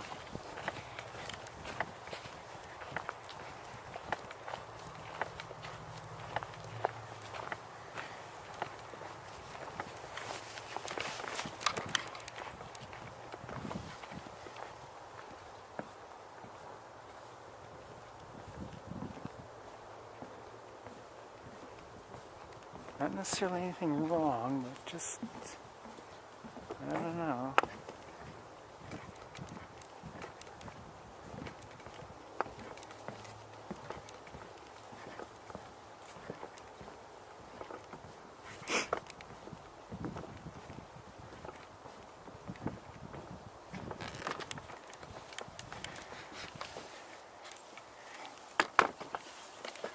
So we've seen a couple robins, we've heard robins, and there's some around. I'm seeing, I think, some movement in the water. We'll take a look at it, see if we can determine what's causing it. Maybe nothing.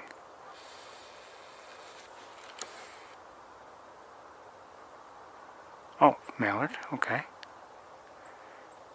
We may have seen these two before. There were two males swimming together earlier, and I thought I saw two. Oh, is that a wood duck in the back?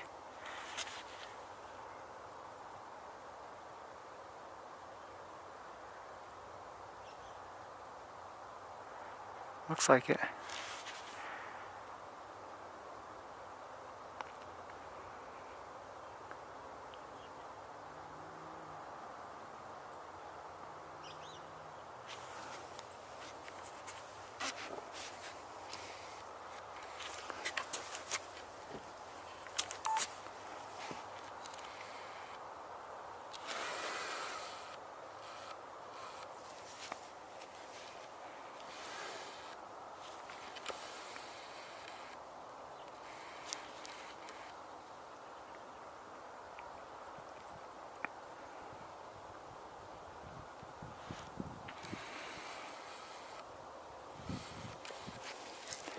Where'd the mallards go? Oh, there they are. I see them.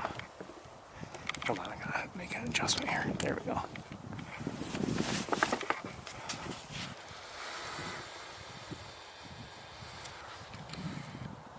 Hear that? You can hear the robin, or at least I can.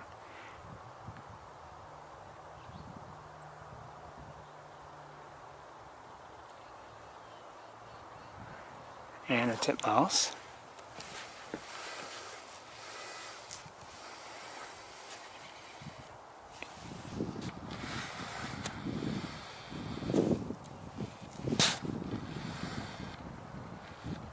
I hear the kingfisher. Don't know if I know where it is. It might be beyond where we can see it. Let me just point you this way. I need to look around with binoculars.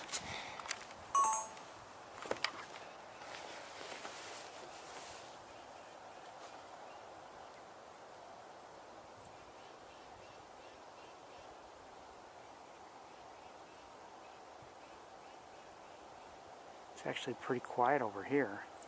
Not much activity. Wood duck has come into a little bit better view. Not much better, but a little bit better.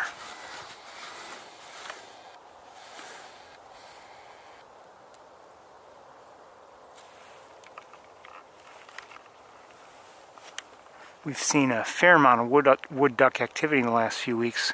Well, we weren't here last week, but so far that's the only one I see.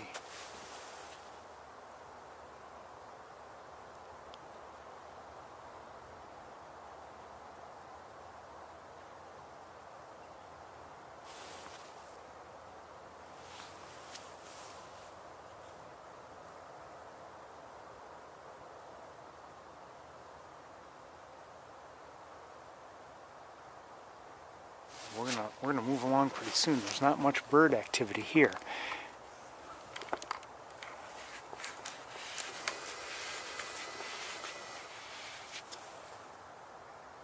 It's pretty quiet here, actually.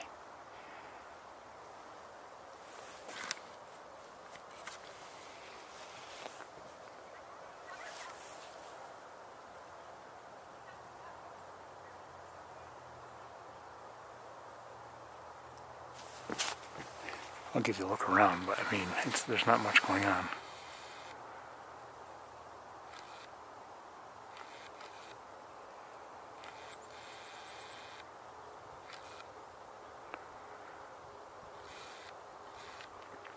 Sometimes I have to remember, you know, when we're here, and in other places as well, but not especially here, I sometimes should show you not just the activity, the birds, but maybe the lack of activity in some spaces, like, you know, just to give you a look around, give you a better feel for what I'm seeing.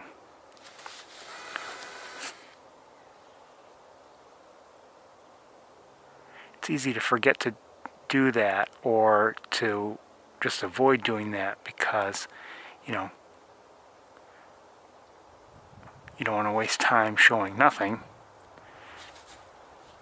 But sometimes if I'm trying to just convey to you what a visit is like at Sapsucker, I should show you, you know, everything I can show you. We're going to move along. You know, I don't spend a lot of time at Montezuma, for instance, showing you the empty areas. You could say, well, you should, but then we wouldn't have enough time at all.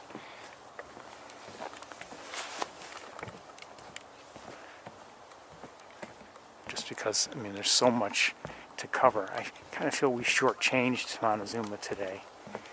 I felt guilty when I closed up there, and then as I drove by Mays Point and I drove by Shockey Pool, I was like, wait a minute, I didn't even check them at all.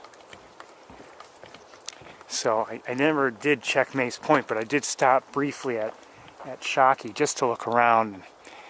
There wasn't much going on.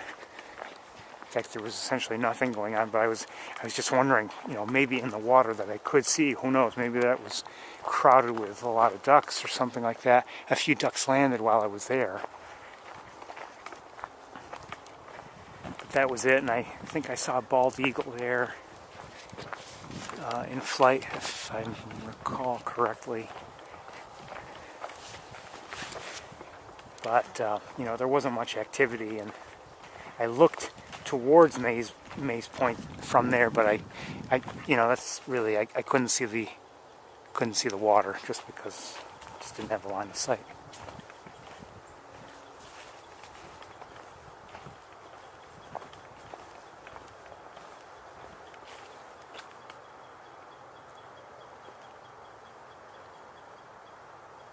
I don't know who's vocalizing like that.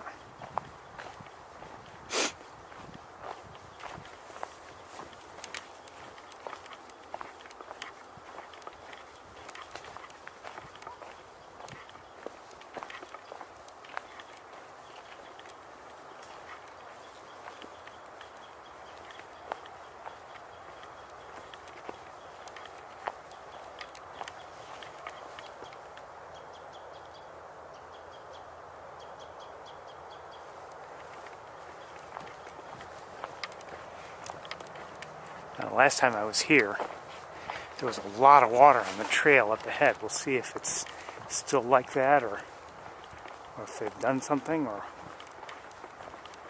there are more. I don't know if there are more rocks, but it's a lot drier now than it was.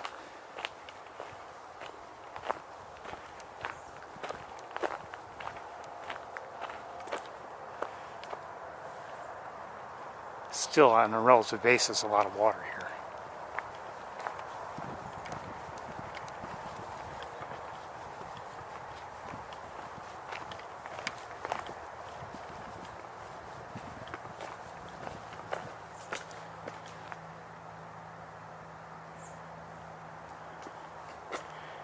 Question is, do we want to stay here and see if Canada geese come in, or do we want to try to hurry to the campus and have another look? You know, it's getting late in the day, and who knows, maybe our hawks would find their way to come into our view. A couple of blue jays flying overhead.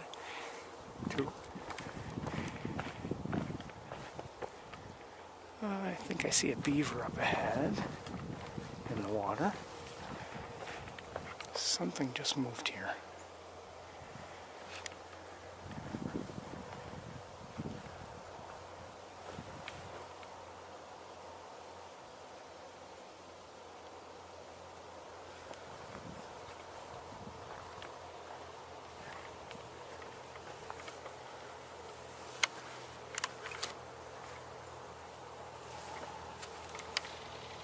Well, I see a kingfisher and I hear it. We'll see if maybe we can get a look at it. It won't be a good look, but it will be a look. If it's still there. There it is. Okay, hold on 1 second. Oh, it just dove. Or just, yeah, flew away. Sorry. I wasn't quick enough.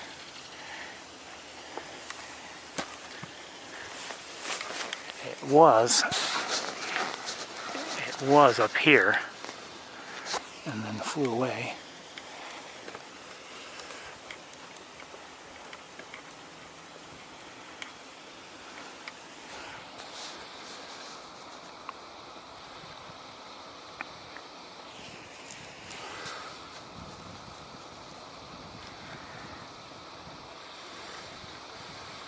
I know that guy. That was the grebe.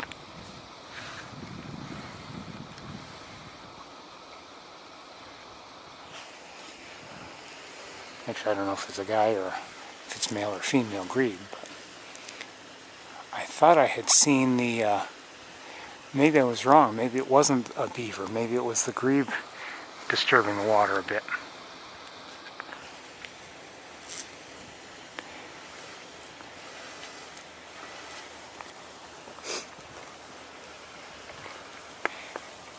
Sapsucker's the place where I saw the first pied-billed grebe I ever saw. And I've told this story before, but I was looking at some mallards, and you know, it was with the mallards, and I you know, just hadn't realized what it was. And then I realized, oh, that one's, whatever that bird is, it's smaller. And, you know, took a look at it, and sure enough, it was something different. And I had to look up what it was. Eventually, you know, determined it was a pied-billed grebe.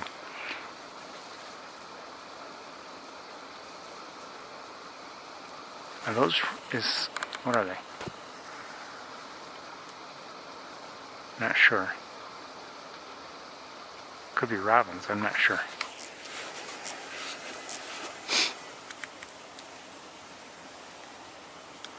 Not much really going on here.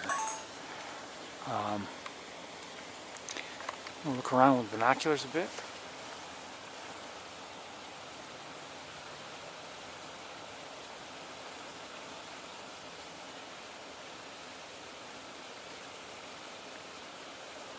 We have not seen anyone from the heron family all day.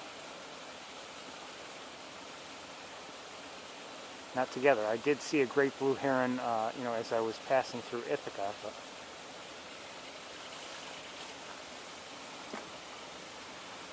That was it.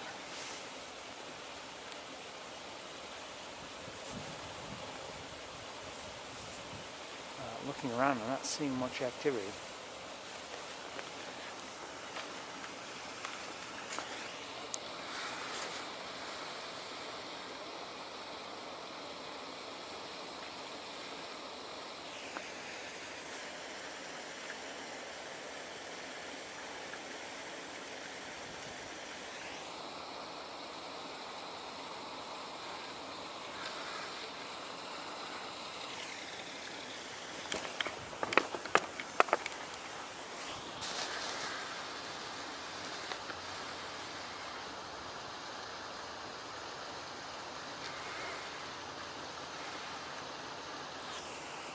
Thought I saw movement there.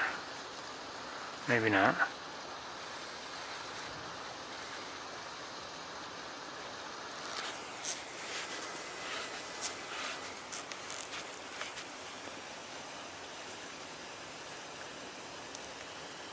Okay, I think we'll continue on. Not much going on here. It's quiet.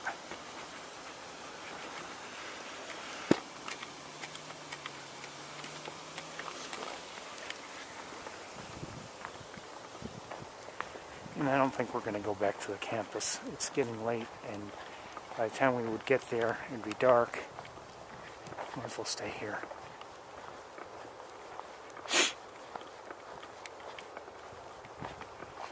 Even if we could be there instantaneously right now, I mean, it is getting dark. Doesn't mean we wouldn't find somebody, but...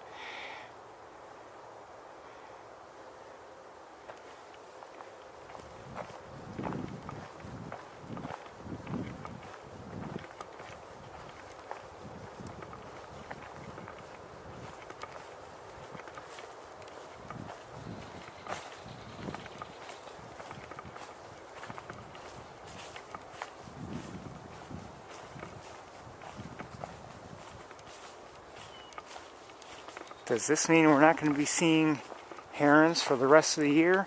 I wouldn't say that. As I've said in recent weeks, you know, we sometimes see them. Is that a black duck? I think that may have been an American black duck.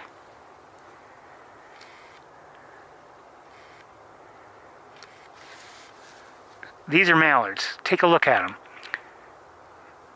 Lighter overall color, the orangish bill with some darkness on it. Now let's see if what I suspect is an American black duck, if it comes into view.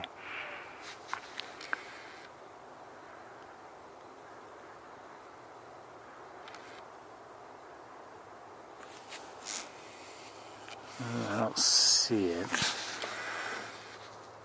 Oh, there it is. See it's almost like a yellowish greenish bill, darker overall coloration. So I believe that's an American black duck. Oh good, see you have mallard, a female mallard in the foreground there, and you can see some differences there. More variability in coloring, I'd say, on the mallard. And overall a little bit lighter than the American black duck.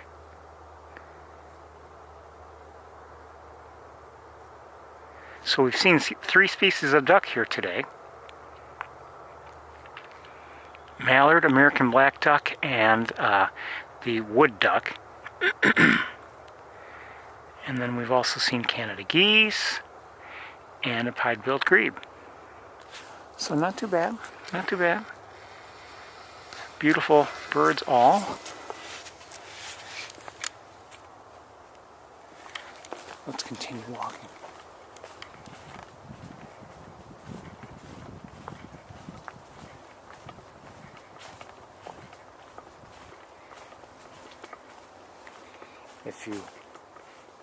If you've been on the tour over the years and you've tuned in for Thanksgiving, you've seen different kinds of weather. We've been here on beautiful, sunny, mild days We have lots of people here, you know, fair numbers, I should say, not lots, but I mean, people who are clearly, you know, having the day off and taking the time to, you know, come to a beautiful place and have a walk. And then we've also been here when there have been, you know, several inches of snow, fresh snow on the ground. We've also been here on just plain old, cold days. You know, 25 degrees or below. So we've had a wide variety of weather. We've had some very cold weather, in fact, on Thanksgiving at times. But so who knows? Who knows what we might get? And who knows? I mean, if the weather's really, really bad, maybe we won't have a tour at all. But at this point, that's my intention, to have one. And it's, like I said, it's shortened. And the purpose of it is not just because I enjoy doing this, but I use it as a reminder for myself to see the birds out and about, doing what they do, and appreciating the fact that, you know, maybe a holiday for me, but for them it's another day that they have to work to survive. I would say the water levels do look a little bit elevated here, but not terribly so. But I'm not seeing any birds.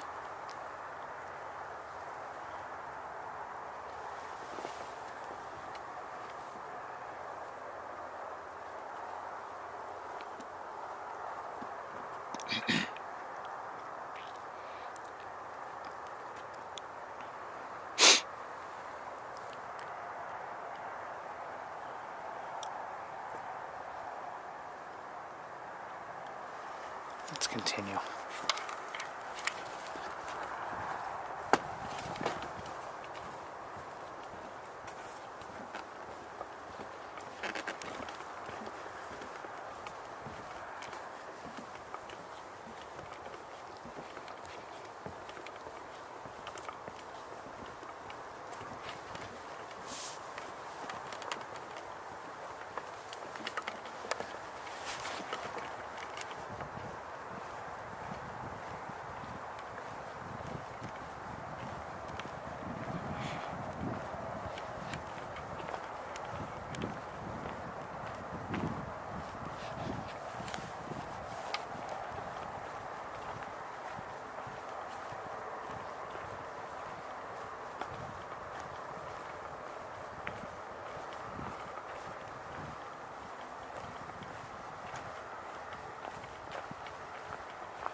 Hear a chickadee.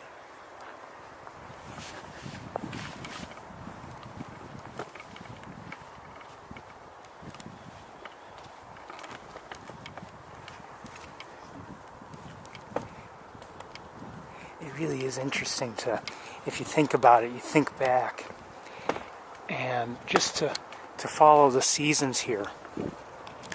I mean, we just passed through an area where, you know, months ago, I might kind of, before rounding the bend, you know, expect to turn and see, you know, Canada geese and their goslings with them, you know, in that area near the Fuller wetlands. And, you know, on a relative basis, we're a long ways off from that now. We're heading into, you know, we're in autumn, we're heading into winter soon enough.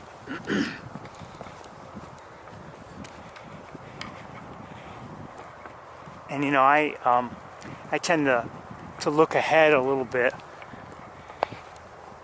And I know we've got winter, you know, we haven't even hit winter yet at all. And we've got all of it, you know, coming up. Blue jay in the air. We've got all of it coming up, and you know, who knows what winter will bring. But you know, today is the 6th of November, and you know, you think about it, and the days are getting, you know, the days are getting short. Next week, by next week, actually, you know, tonight, don't forget your clocks. You know, we're going to lose an hour of daylight. We're going to gain an hour of, you know, sleep tonight. But the way things work makes it tougher to, you know, everything ends earlier, clockwise. But you know, next month, the days will start getting longer. So, you know, looking forward to that.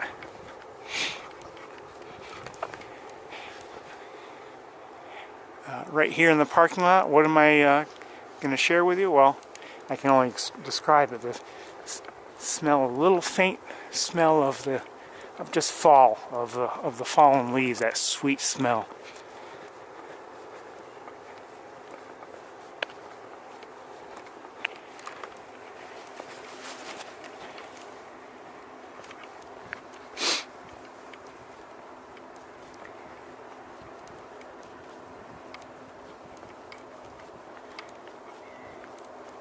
Is that a squirrel that I'm hearing?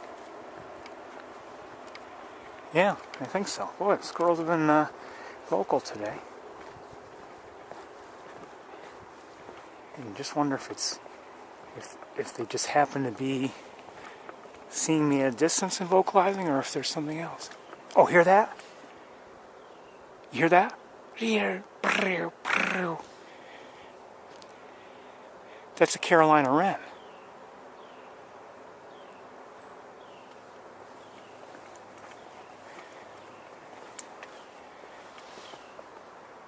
Maybe one or two of them. That's a Carolina wren. I just learned that a few weeks ago. I had wondered what it was, and I had been hearing it on occasion. And that's the call I described to you, I think it was last week, mentioning that the prior Sunday I had actually seen one, you know, from home. And it vocalized like that, and I was like, oh, well, there you go.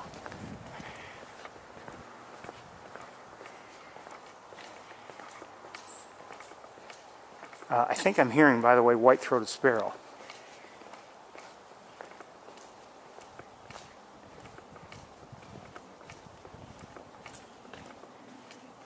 So we can add 2 species to the list if anyone's keeping score.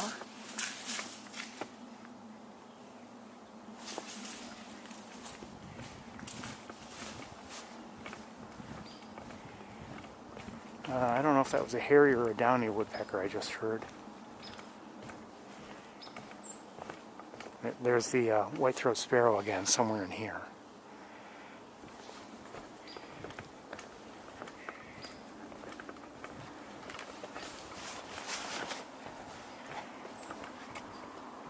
But let's face it, the squirrel does not have a beautiful call. It is what it is.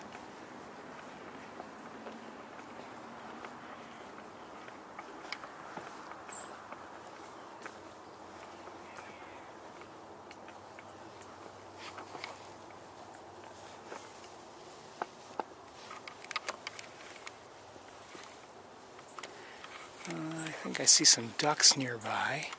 I don't see any Canada geese. I didn't really hear them fly off or make noise or anything. They may have left, but I didn't hear the Canada geese leave. So I'm guessing they're still around somewhere. Maybe not. I don't know. Maybe we won't see any Canada geese arrive.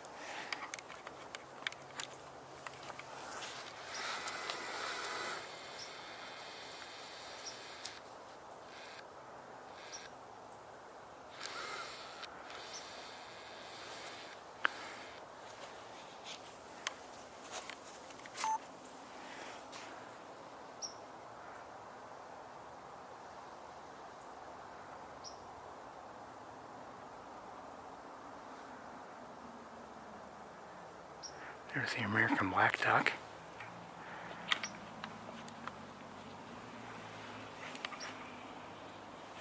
Hold on, I'm trying to lock the tripod and it won't lock where I want it because it's not a very good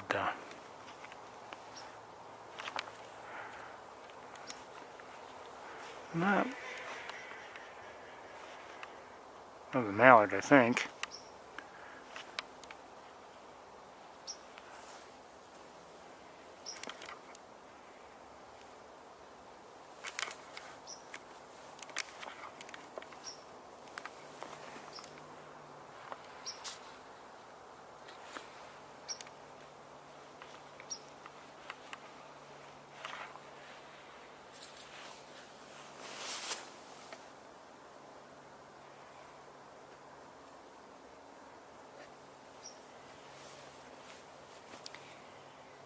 We see American black ducks, you know, often enough, but we don't really, for various reasons, we just don't look at them very often.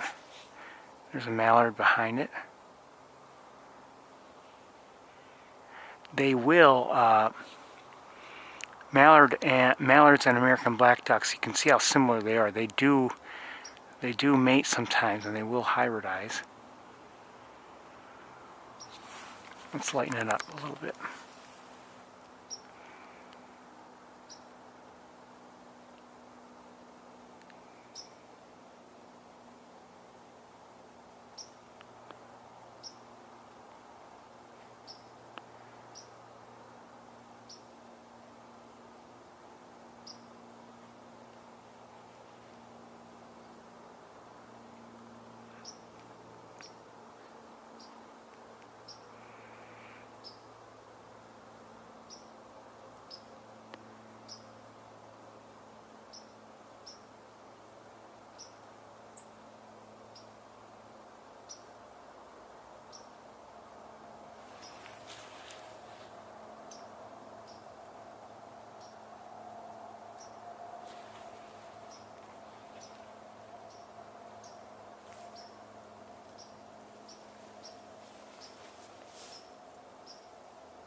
I like the walk that we took, but you know, our best luck here today has been here in this area.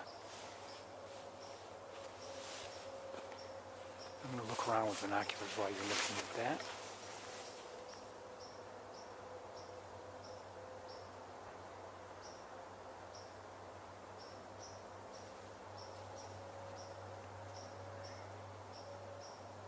From here, I see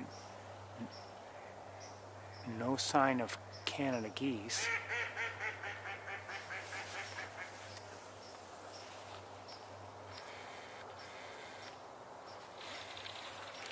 Belted kingfisher we're hearing right now.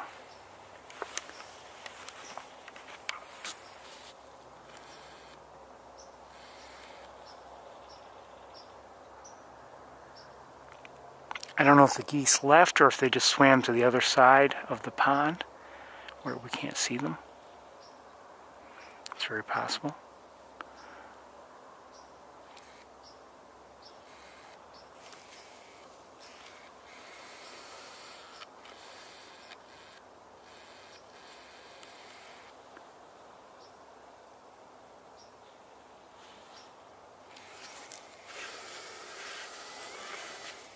So we're going to wait here and see if maybe we're joined by some Canada geese coming in from surrounding areas, or I don't know. We'll see what happens. You can hear the mallards.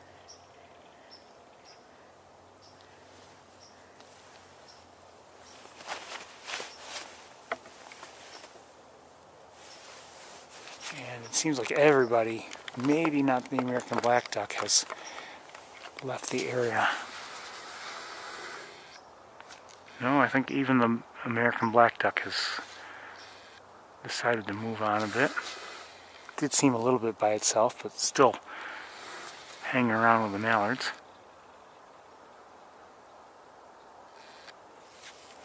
I think everybody is on the other side of the island, and I just can't see them now.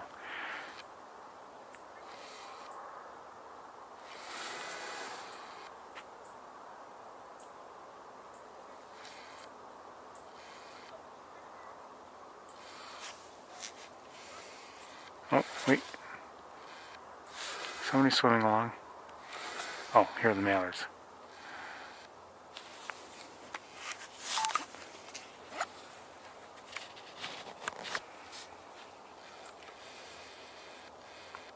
And American black duck.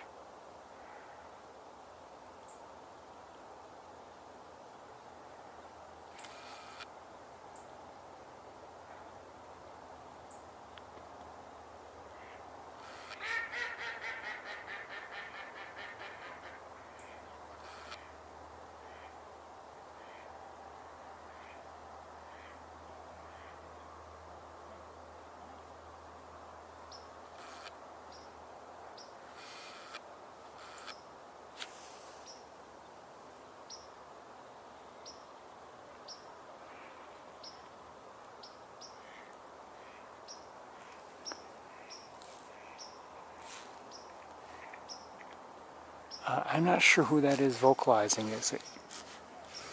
Could be a cardinal? Or is it? I'm not sure.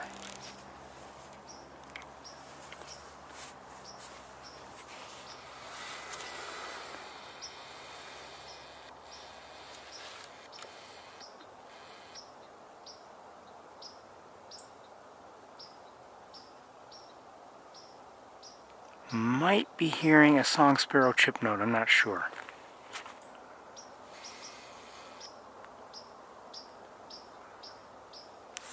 Oh, no, what am I hearing? Is that winter wren? No, I don't think so. Maybe.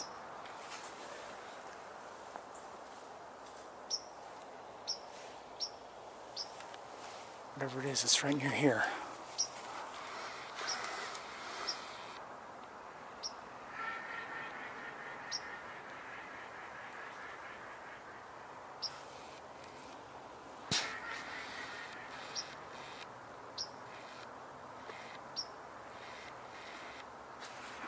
I don't see it, but I hear it.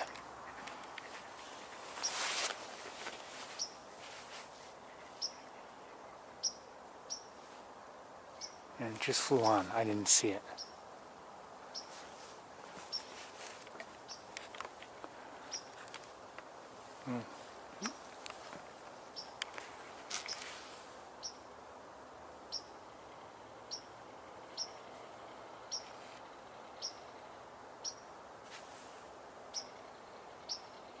I also hear a belted kingfisher. There may be two here, I'm not sure.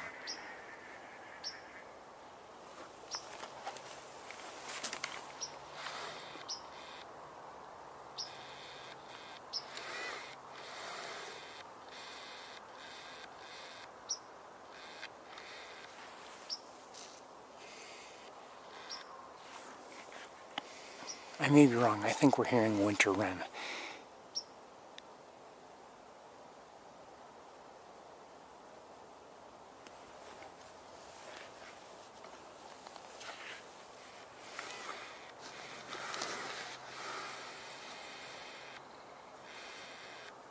Never did see it, but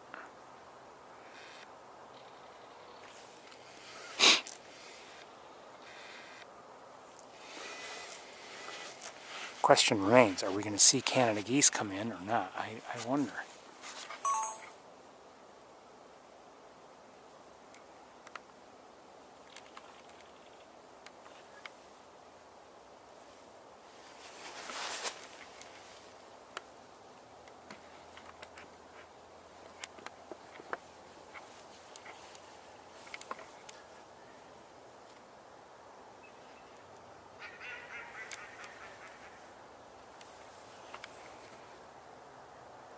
It's pretty peaceful here. I mean, there's a little bit of road noise, but right now it's quiet otherwise.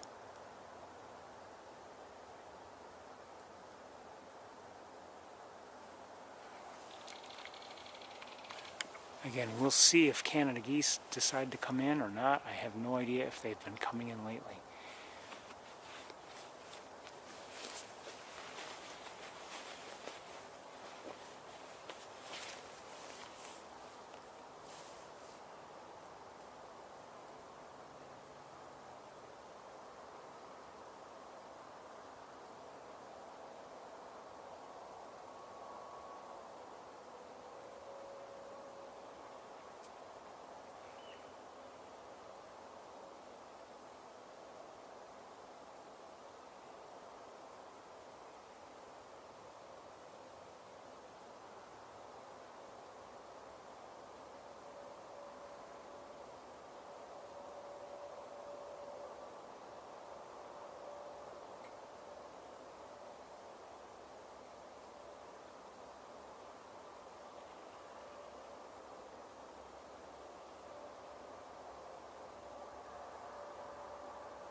Don't forget we have video to watch in the car.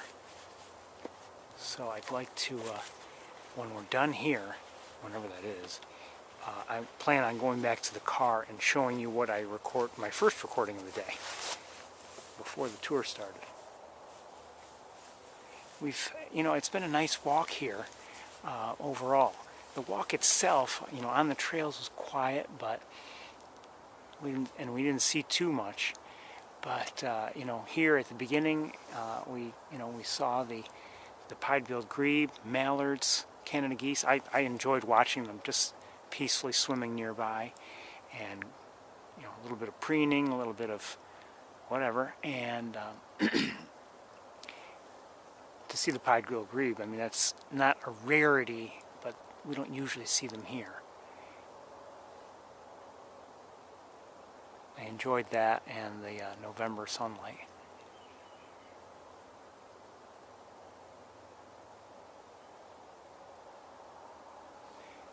And we're just waiting to see if Canada geese come here tonight. I think I just heard a beaver, so I may be wrong.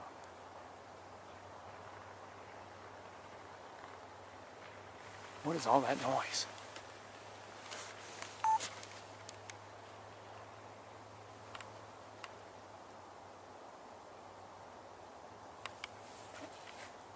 Maybe ducks chasing after each other.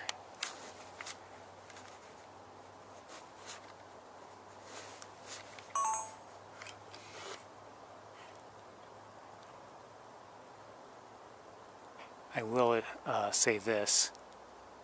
Kind of miss. I definitely miss the skyline with the former nest tree.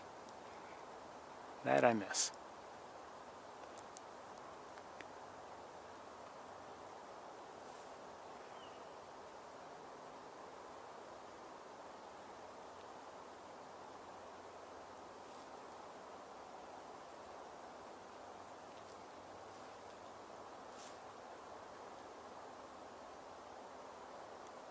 I don't know if we're going to have Canada geese coming in. I mean, it's getting late. Or I should say it's getting dark, but I've seen, just in my own area, I've, often seen geese take off when it's, and I wonder, boy, how could they possibly see, given how dark it is? We've seen them arrive here pretty late, but I would have thought we would have seen at least some of them arrive by now, if they're going to arrive.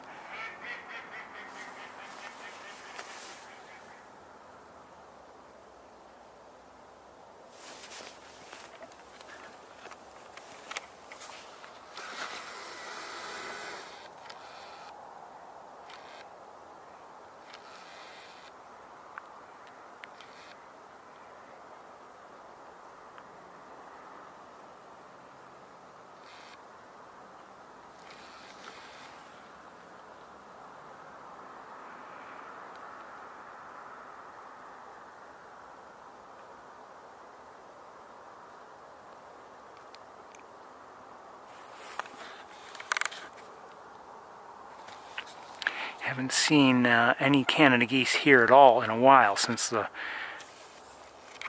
since we first arrived here. We didn't see any, from the other side of the pond, or did we?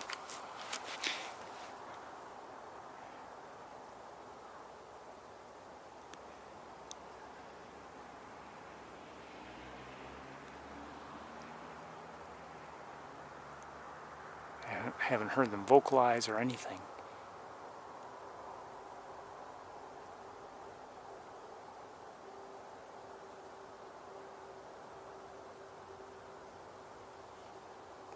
I am lightening it up quite a bit. Let me bring it back to more neutral lighting.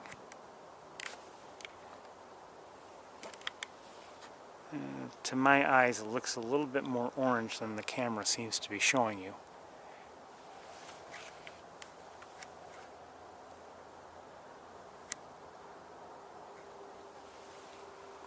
Yeah, it's getting closer. Let me see. Darkening it, actually, believe it or not. Oh, I think the mallards have just taken off. Maybe not all of them, but at least some of them did. 3 of them. 3 of the, I don't know if the American black duck left also, but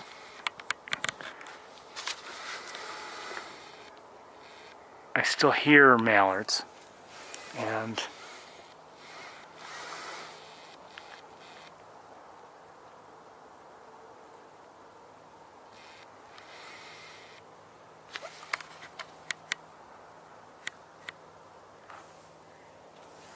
hi.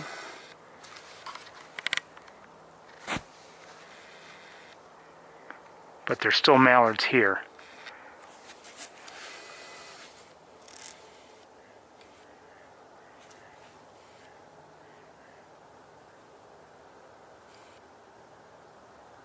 I bet they're all going to leave if I had to guess. And maybe there aren't going to be any Canada goose landings tonight. I don't know. Should we have gone back to the campus? Maybe.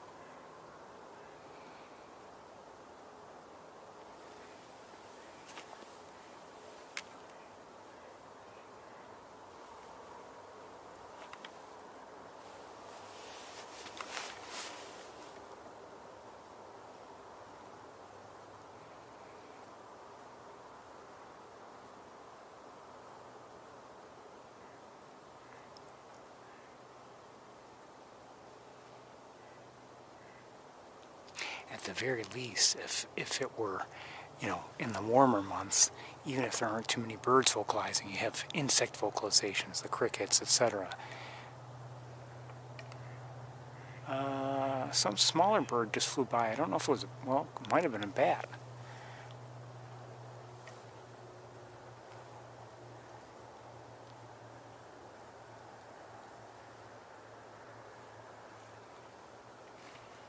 Oh, I hear someone just took off. I don't see them, but I believe them. At least some of the remaining mallards took off.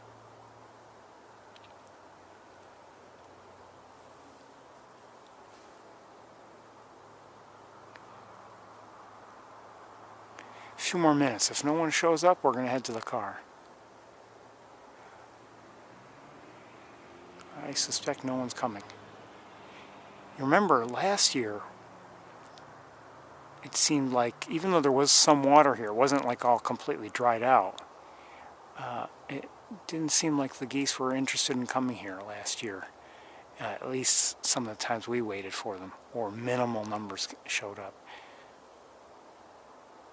Now, a few weeks ago we were here and we had some decent numbers show up. And I've never seen this myself, but I've heard from people coming in here in the morning and seeing, and it's possible they exaggerated, but seeing the pond really covered with geese.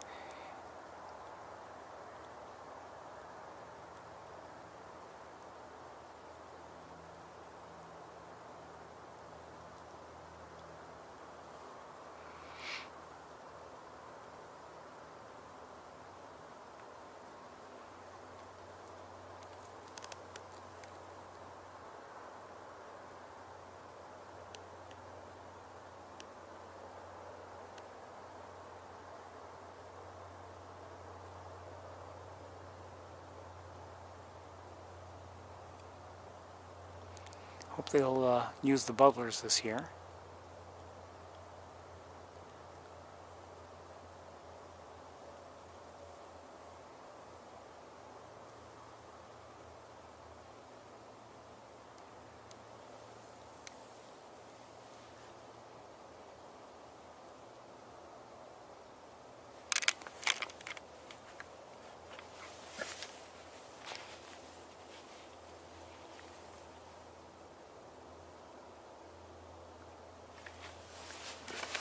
How about 4 more minutes? No one shows, we're going to the car.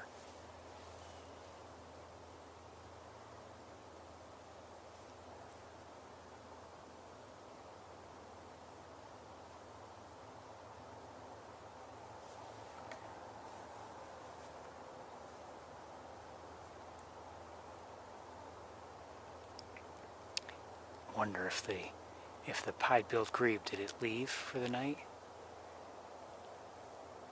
Or is it staying here?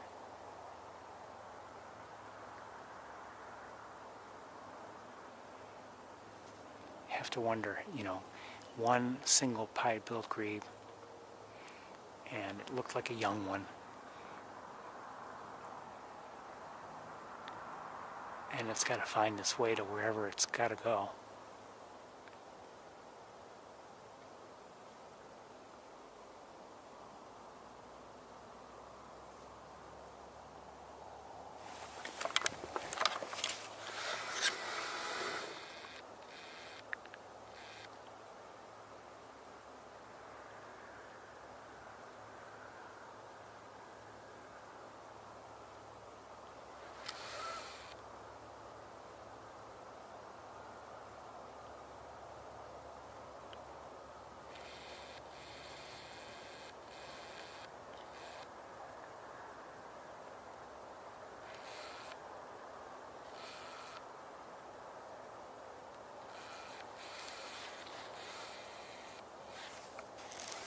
Not sure what that was.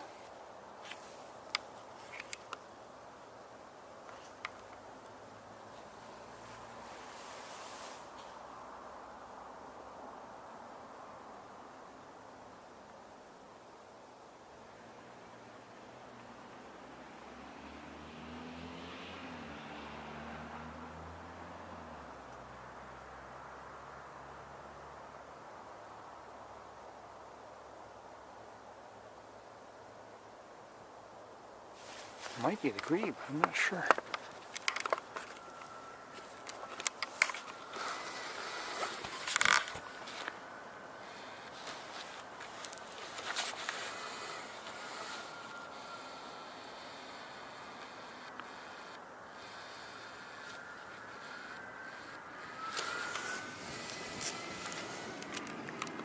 Hold on, let me look again.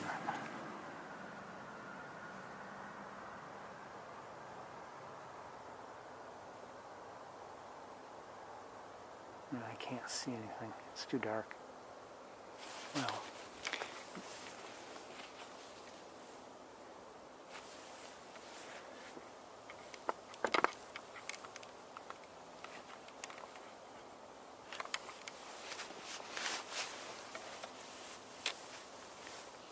whatever it was swimming along, it looked like, you know, just a beaver with just a little bit above the surface. But then when it moved very rapidly, okay, I see something swimming. It's not a grebe. I wonder if it's a muskrat or if it's something else.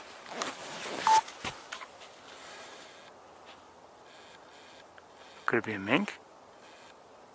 Muskrat?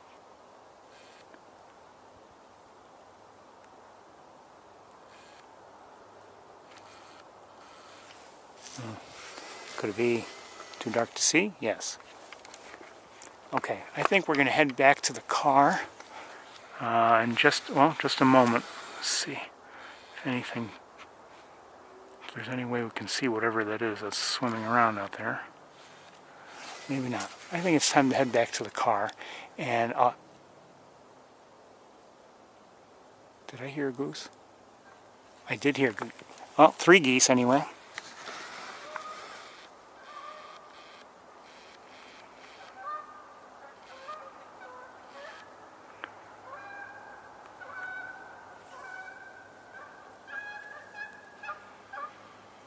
We'll see if, okay, well, with those 3, we'll see if any more decide to come. It could be that it's just been, you know, a delayed start to a roost, you know, from wherever they are to a roosting spot like this.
Sorry, the camera was losing its autofocus. It's too dark.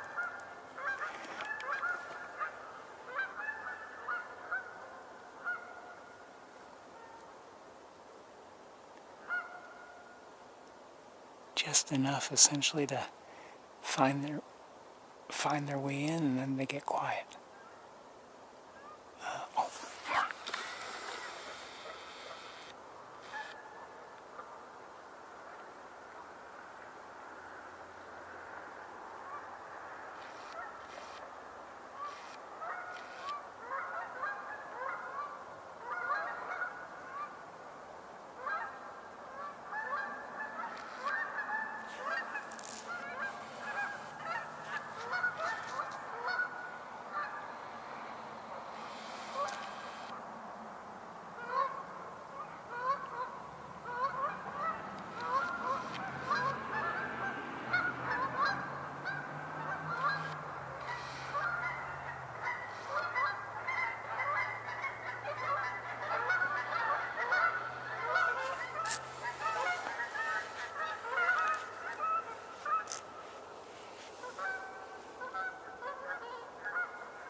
Maybe not hundreds and hundreds of geese, but I'm glad we stayed.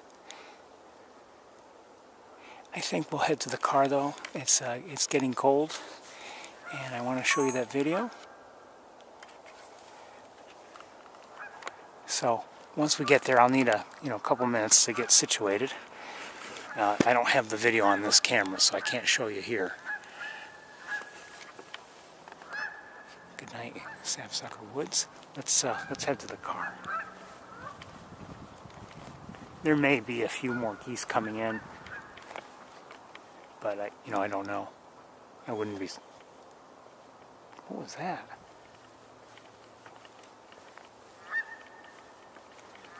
Almost sounded like a blue jay. Almost.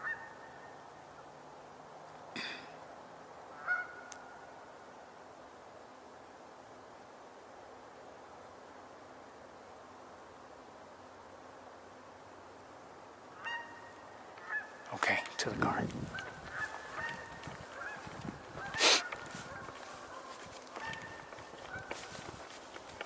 Wait a sec. Hold on a second, I want to look at something.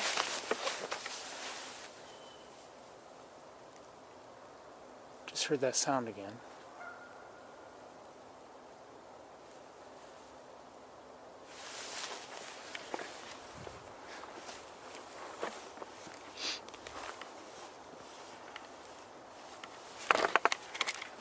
And this isn't the best way to look. Hold on. But let's see if we can look anyway.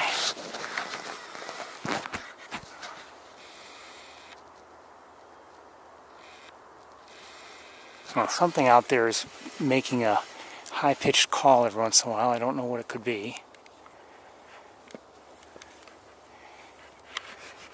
Could be wood duck, for all I know. Hear that?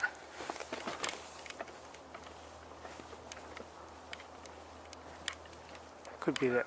Remember, we heard wood ducks a couple weeks ago. Anyway, I was trying to show you Jupiter and Saturn. I can see also, but this camera's not the right one to show you.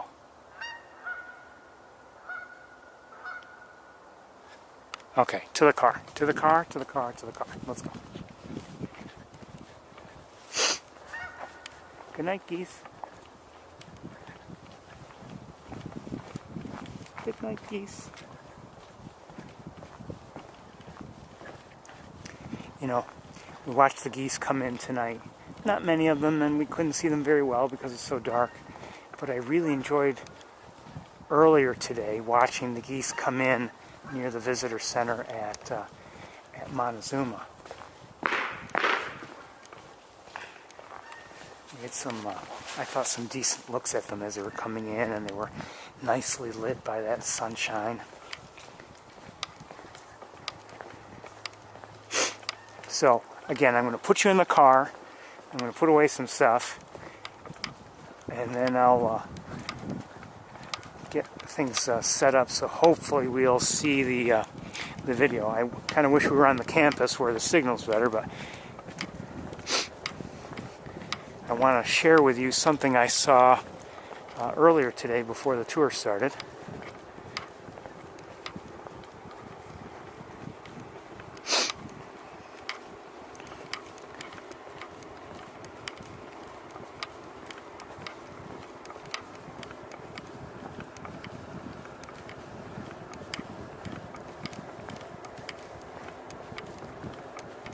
The day goes by so fast.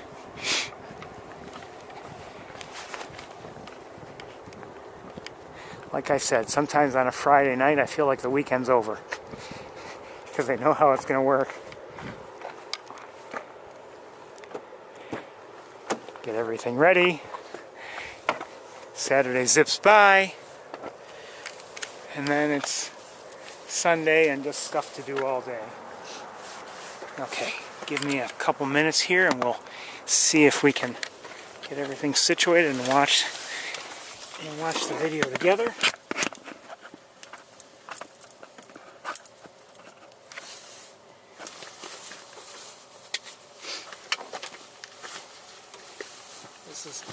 It's going to be a lot different than the common loon video I shared with you last week. I'll give you a hint, I did not see anything. It wasn't on Cayuga Lake. Actually, the lake was kind of rough today because of wind or whatever, so I really didn't see anything out there as I drove by. With you shortly.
Give me a minute or two, and we'll see if we can share this. Again, it's something I saw earlier today before the tour started. I was on my way to Montezuma. I didn't turn the music on.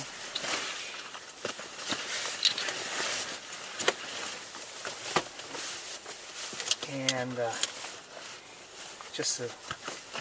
hadn't expected to stop and do film what I filmed, but an opportunity presented itself, so I did what I could.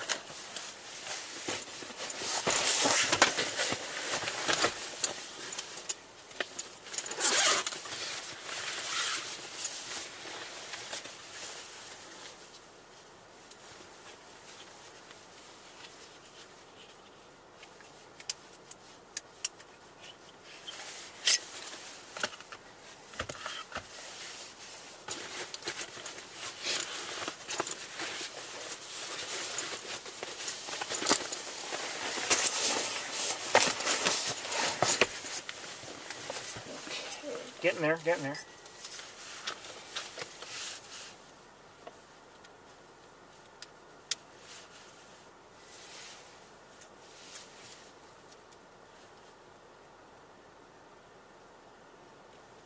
Okay. Okay. Let me just make sure we're all ready.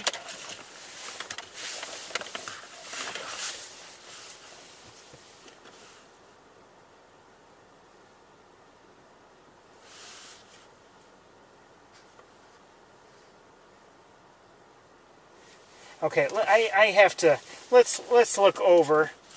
Let me look over the chat room just a little bit. So someone's guessing a mammal, huh? Well, not going to be a mammal.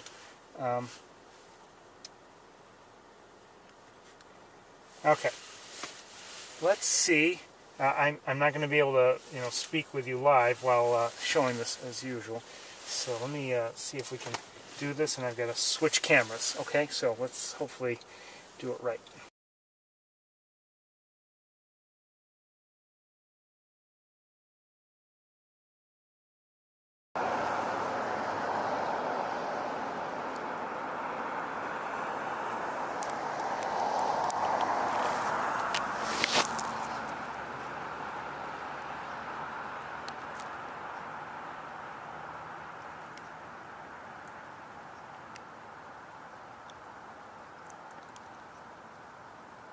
This is a cattle egret.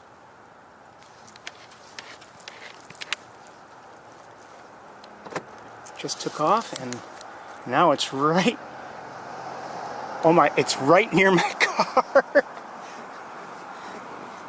It is right, it flew around and it's right near my car. I can't even see it. It's so close. In the parking lot here. Oh my, I don't know where it is. I don't dare move. I can't move because of where it is. I was just watching it. I'm here in Ithaca. I believe it's Cass Park or near Cass Park. And now I don't know, I'm looking in my mirrors, I don't know where the cattle egret is. And I can't get out of the car because it's, I believe, right near my car. It flew around. Hold on. It flew from over there, over around here, and then landed just in front of my car where I can't see it. So I don't know where it is.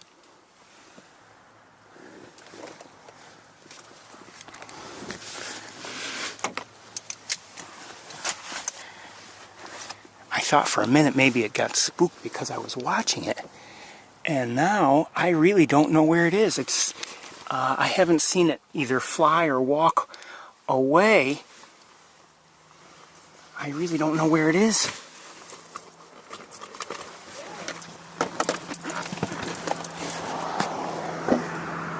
It's not on this side. I wonder if it's right in front of my car. Maybe it landed and is kind of just taking shelter near my car.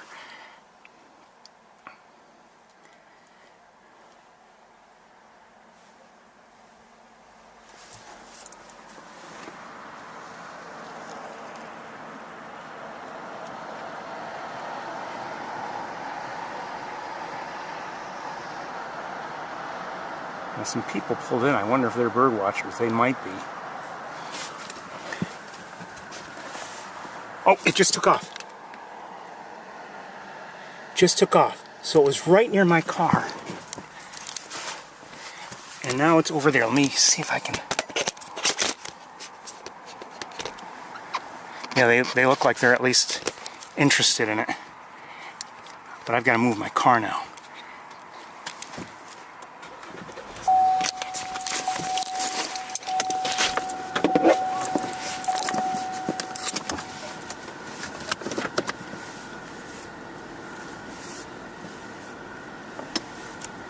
Very bright.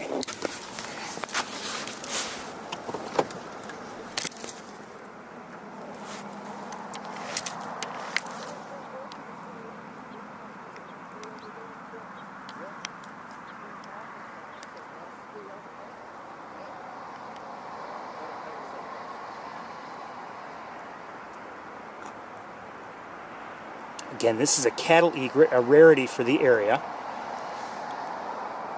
Don't get close to the bird. Stay away from the bird. Oh yeah, we saw it yesterday. It's been here a while. I know.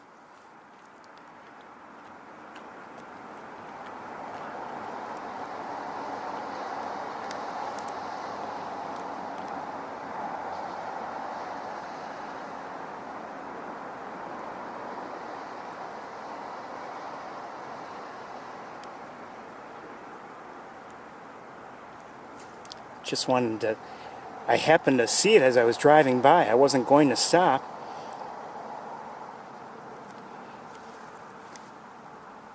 And I didn't realize it would be so, so easily within view from the road as I drove by. So when I did see it though, I decided I might as well stop and take a look. It's so brightly lit. I'm trying to darken it actually so we can kind of see detail.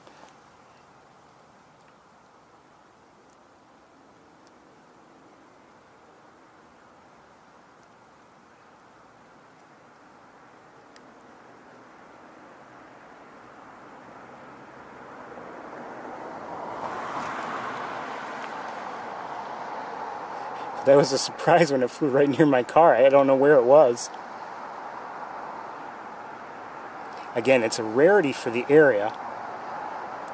Don't normally see cattle egrets in this part of the world. In fact, actually, they're not native to North America, from what I understand. But anyway, normally we don't see them here in New York State. Not on a regular basis, so this is considered a rarity for the area.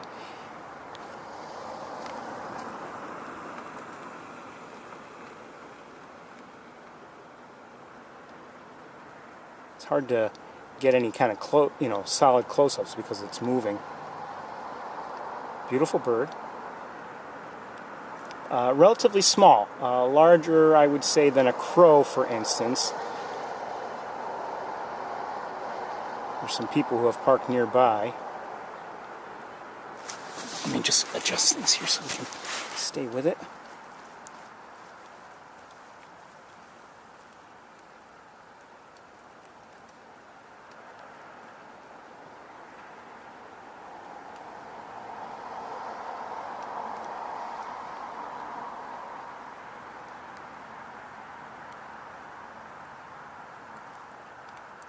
It's difficult for me to get sharp close-ups because it is moving as it is.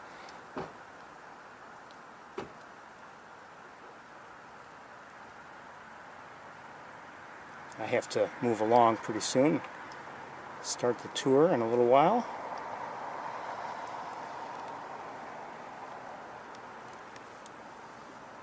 It's actually walking closer to that other car that just parked. I haven't shown it to you, that parked moments ago.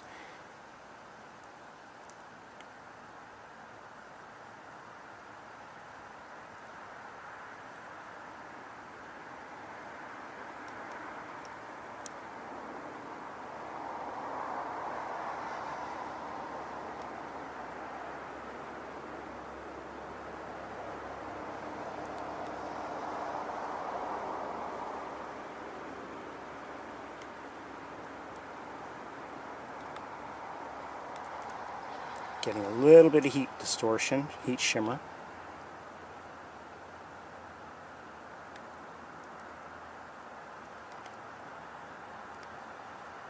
We've seen a cattle egret on one or two occasions before.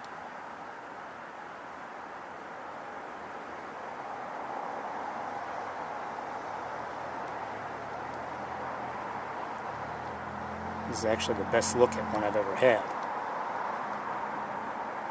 Not much in terms of coloration. Sometimes you'll see like some orangish, pinkish coloration on the head, but we're not seeing, well, a little bit of it, but not much.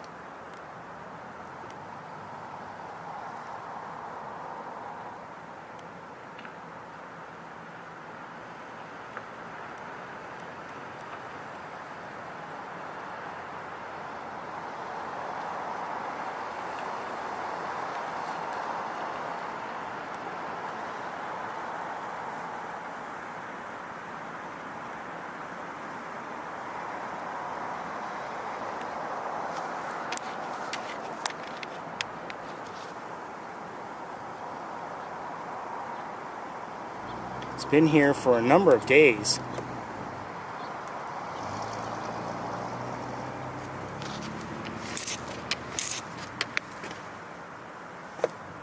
At the moment I can't see it. It's down the way the ground rolls. I don't see it. Maybe it's time for me to move along, but it was nice to see this bird.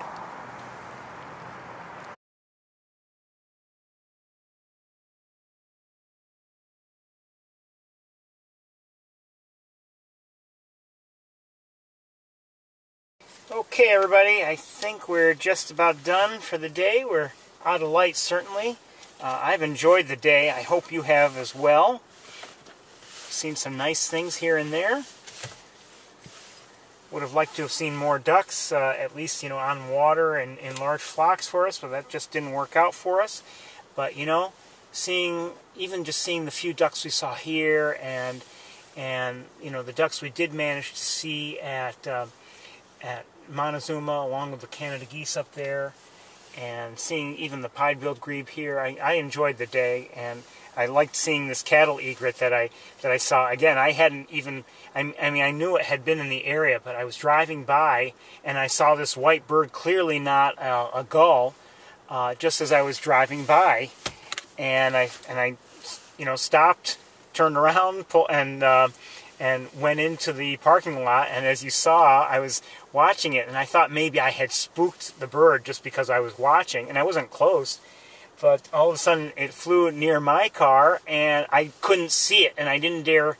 I looked out the side of my, the driver's side. I couldn't see where it was, and I couldn't move the car, and I didn't want to frighten it. And but it eventually flew on by itself. I didn't hear it like pecking at my car or anything like that. It might have, and I don't have many, if any, bugs on the front of the car because I haven't been hitting that many bugs. It's not the time of year. But anyway, it was nice to see that cattle egret. I was wondering if I would see it at all, and I was glad to have seen it and see it fairly well. So, but anyway, we're, like I said, we're out of time, out of light, out of birds, and it's time for me to pack up and head home. But I hope you've enjoyed the day along with me. I'm glad you were with me to see what I did. And I will wish you all a very good night and a good week, and we will see you next time. Take care, everybody. Bye-bye.